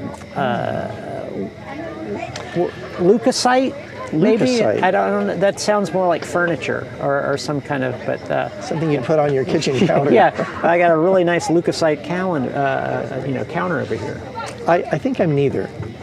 The idea that in the future, in the distant future, we will run around the galaxy in large tin cans doesn't impress me too much. Ooh, and Roddenberry would not be happy to hear that. No, he wouldn't. I love Star Trek. I love Star Wars. I'm a real fan. But I don't think that's, ultimately, I don't think that's where we're headed. I think where we might be headed is perhaps self-replicating robots. Oh, no. That can go from place to place, right? And have, I forget what you call it, but it's kind of a remote sensory input to us. We would need to solve the problem of the speed of light in order to have anything like Star Trek or Star Wars. Perhaps that is the ultimate problem that our species needs to work out. Is, how do you defeat the speed of light, the ultimate speed limit in the universe? But until we do something like that, I think it's. I think there are other ways to explore the universe than building huge spacecraft. Would you have the same answer if Kirk and Spock were sitting here? Absolutely not. No. Just checking, because I would have put money on you being a Trekkian. Now, if it were either or, probably more Trekkian. Like if there was a scale of Trekkian, Star Warsian, you're probably just by temperament more on the scale of the Trekkian. I'm surprised you're not asking me whether I like Kirk or I like Picard. Well, now that's inside the Trekkian. Yes, the fact that you have that question makes you more Trekkian. Sometimes I can't sleep at night. It's the hardest question to answer. Okay, well, I tell you what, this is an interesting question. We're going to explore this further. Go to the telescope feeds. When we come back, I'm going to have a representative of another view here. Yes. And we're going to talk through some of these issues and see what he has to say, and maybe we can come to a meeting of the minds before this is all said and done tonight. You're watching live coverage here at the 2025 SIU Star Party, talking Star Trek versus Star Wars. Let's go to the telescope feed. Okay. Hey, what's that image? That's the Trifid. Same one. That's the Trifid Nebula. Oh wait, no, that's the Trifid. That's like Trifid. Okay. Now, I've got to go change now? Yes. Holy crap.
Joining us now on set live at the 2025 SIU Star Party is none other than Star Wars hero Luke Skywalker. Luke, thanks for being on the program. Thanks for having me, Blair. Listen, I was just talking with Lou Mayo, astronomer, Earth astronomer. Yeah. You know, typically a respected guy. He sort of falls into this camp of the Star Trek universe. As a member of the Star Wars universe, are you even aware of the Star Trekian universe? Do you know what that is? I've never heard of it. Okay, so this is my first time to Earth, by the way. Okay, so. Oh, very good. Well, Yeah. it's nice to have you. Yeah, thanks. Yeah, be careful taking that to an airport. Yeah. That's probably going to be a problem.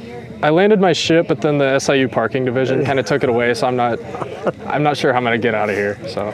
So SIU ticketed. What ship did you fly here today? I brought my X-Wing. Oh, very good. I was going to ask you that. Yeah. Well, that's another question I have. Yeah. So I just want to ask you a few questions about science, because we've been talking about science and astronomy, and one of the things that leaps out at me when I think of the Star Wars, your universe, where you come from, Tatooine in particular.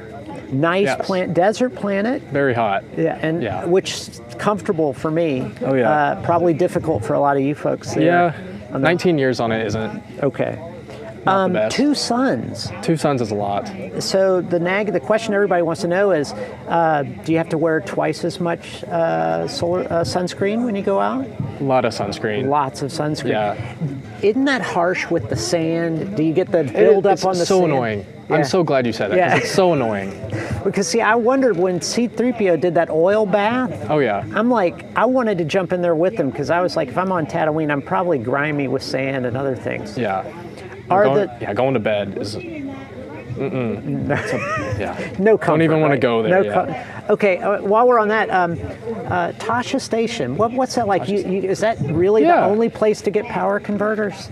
It's the nearest by me. You see, where I came from, it was really in the middle of nowhere. And the Tashi Station, they have the best power converters. By the way, if you ever need a power converter, go to the Tashi Station. I got some good friends that run it. All right. Awesome. And you probably got a discount. That's true. Did you get the Jedi discount, or did you just get the local hometown discount? Really just the local hometown. I haven't really been since I became a Jedi, so. Okay. All right. Fair enough. These are random questions in no order of importance, but so we got the 2 suns. Force sensitive. Are you force sensitive? I am very force sensitive. Yes. What kind of read are you getting here? Any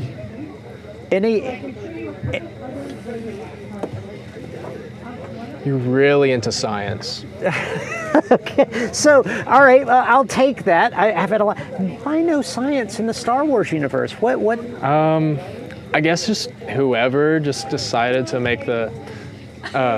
It's getting really hot in here. It's like Tatooine in here. No, it's Anyway. Yeah. But yeah, I guess whoever created, made the big boom in our universe, didn't really put into thought about all the science about it. Okay. I mean. Because I was just thinking of the Tatooine school system, and they clearly didn't have a science curriculum or anything like that. Or did you just ditch school? So my uncle Owen, he didn't really believe in education, I guess they call it here on Earth. Taskmaster. Yeah, rest in peace. Anyway, not much education on Tatooine. Okay, that's sad. Yeah, they did die a horrible death. It's very shocking. Yeah. Yeah. I'm just giving them a moment of silence. All right, last question. All right. There may be a question that I get, but hopefully they can get that in my ear, because I couldn't see the question. But speed of light. Yeah. One of the challenges we have not figured out the speed of light, but you guys seem to have it even in spacecraft like X-Wings. Yeah. So what's the secret, and are you willing to share with or could we not handle it? Here you probably wouldn't be able to handle it, if I'm going to be honest with you. We have some really good engineers my buddy Han, he knows these guys that on his ship, it's the best, 12 parsecs, I think. I don't know. Han, correct me if I'm wrong. Yeah. Is Han here? Han's not here. Han's not here, no. Yeah. Okay. One more, and I'm sorry, I do, these come to me. Grogu. Grogu, yes. Cute little Yoda-esque character. Yep. When you saw him for the first time, I mean, your experience with Yoda, a very deep personal relationship. What was it like seeing Grogu for the first time? It was like seeing Yoda again. I mean, basically. It takes me all the way back on training on Dagobah. Yeah, it's just because you really don't see many of his species. Yeah, he's really the second known. I guess there was one master back in, my dad was in the Jedi Order, but it was strange. Yeah, because it's funny because Grogu kind of reminds me more like the initial Dagobah Yoda than what we know as the classic Jedi Master Yoda. Yeah. Very mischievous. Yeah, right? Yeah. Getting into things, these chopping it up. Hey, watch swinging that. I mean, I thought you were going to fire up there and just get these bugs. Zap them. Okay. Okay. All right. Okay. Okay. So we're gonna. I'm just trying to think if I have. Oh, okay. They do have another question. Yeah. Okay. We want. So we're gonna. What? You have some place to go? You're just gonna. I guess. Oh. They said Luke walk off the set. Okay. Well, far be it from me to stand in they your way. told me You go get do out your here. thing. All right. I'm gonna bring on Lou. I'm gonna have right. him assess some of your these questions. That sounds good. I'm a little concerned about your lack of science knowledge. I respect you as a Jedi. Well, appreciate it. As a Jedi Master, no less. But you got to open up a channel for the science. I'll go make if I can get my X-wing back, I'm gonna go give it to those parking division guys. I'm gonna go get them. And don't hold back. I mean, don't go dark side on them. But I wouldn't dare. Do a little light side justice. That's right. Thanks for having me. Yes. Thanks, Luke. May the Force be with you. May the Force be with you, too. Awesome. Well, we get all kinds of guests here at the SIU Star Party. Luke Skywalker, ladies and gentlemen, even with an injured hand. Yeah. So I don't know. We were going to have Lou on to come in and maybe address some of these questions, but I'm a little concerned because Will, I know, he also was trying to send in some questions to Luke and had some sort of contentious thoughts. So maybe we'll hear from him and maybe we won't. I don't know. But let's see what we have here.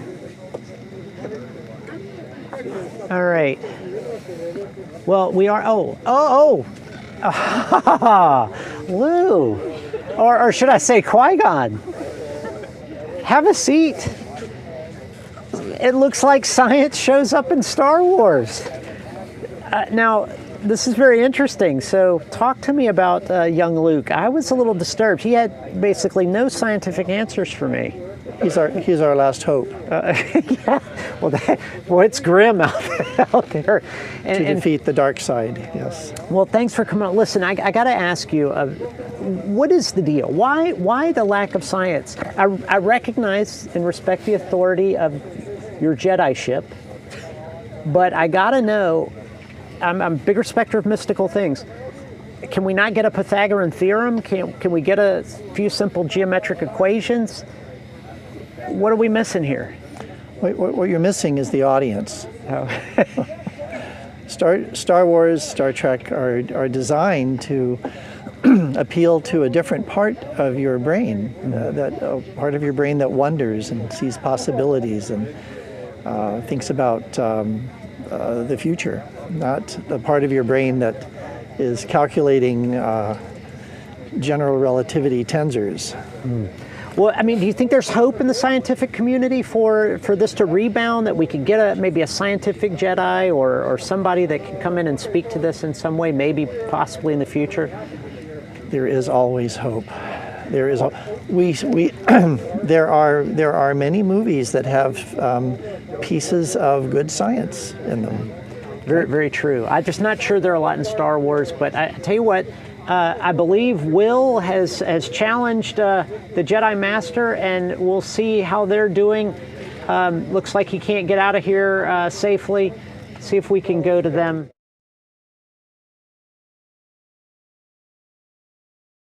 I don't think Will stands a chance. We better go to the scopes. Ah.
Okay, I have to apologize to our viewers because you witnessed Luke Skywalker slaughtering young Will, who probably said something he shouldn't have, operated against the Force in some way that's unspeakable.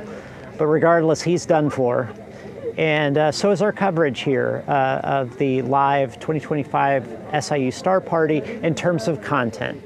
Fortunately, the higher powers have decided that this last hour from 10 to 11 is going to be request hour. So please, if you're out there watching, send in your requests for things you want us to dial in on the telescopes. We'll do our best. Apparently we have a request for M31, and I was told that the telescope is warming up. So they're going to dial that in, and it'll be presented at some point during the night. If we need to come on and provide some clarification or explanation, we will. But otherwise, stay tuned, make those requests. And I want to give a big thank you to SIU, to Bob Baer, to the entire team, Harvey. We had alumni on, all the guests. Mark Bradley was on earlier, but Corey Breivik, Corey Tester, Chris Mandrell, Sarah Van Voren was here. I didn't get a chance to see her, but she's been instrumental. And all Carla and the whole media arts team that put this program together. It's been a blast to work with them. It's been an absolute pleasure. They're great kids, great folks to work for and work with. It's been a spectacular night. Thanks everybody who came out and participated. Thanks for you for watching online, and keep sending those requests in. We're signing off, but we'll keep watching till 11 o'clock.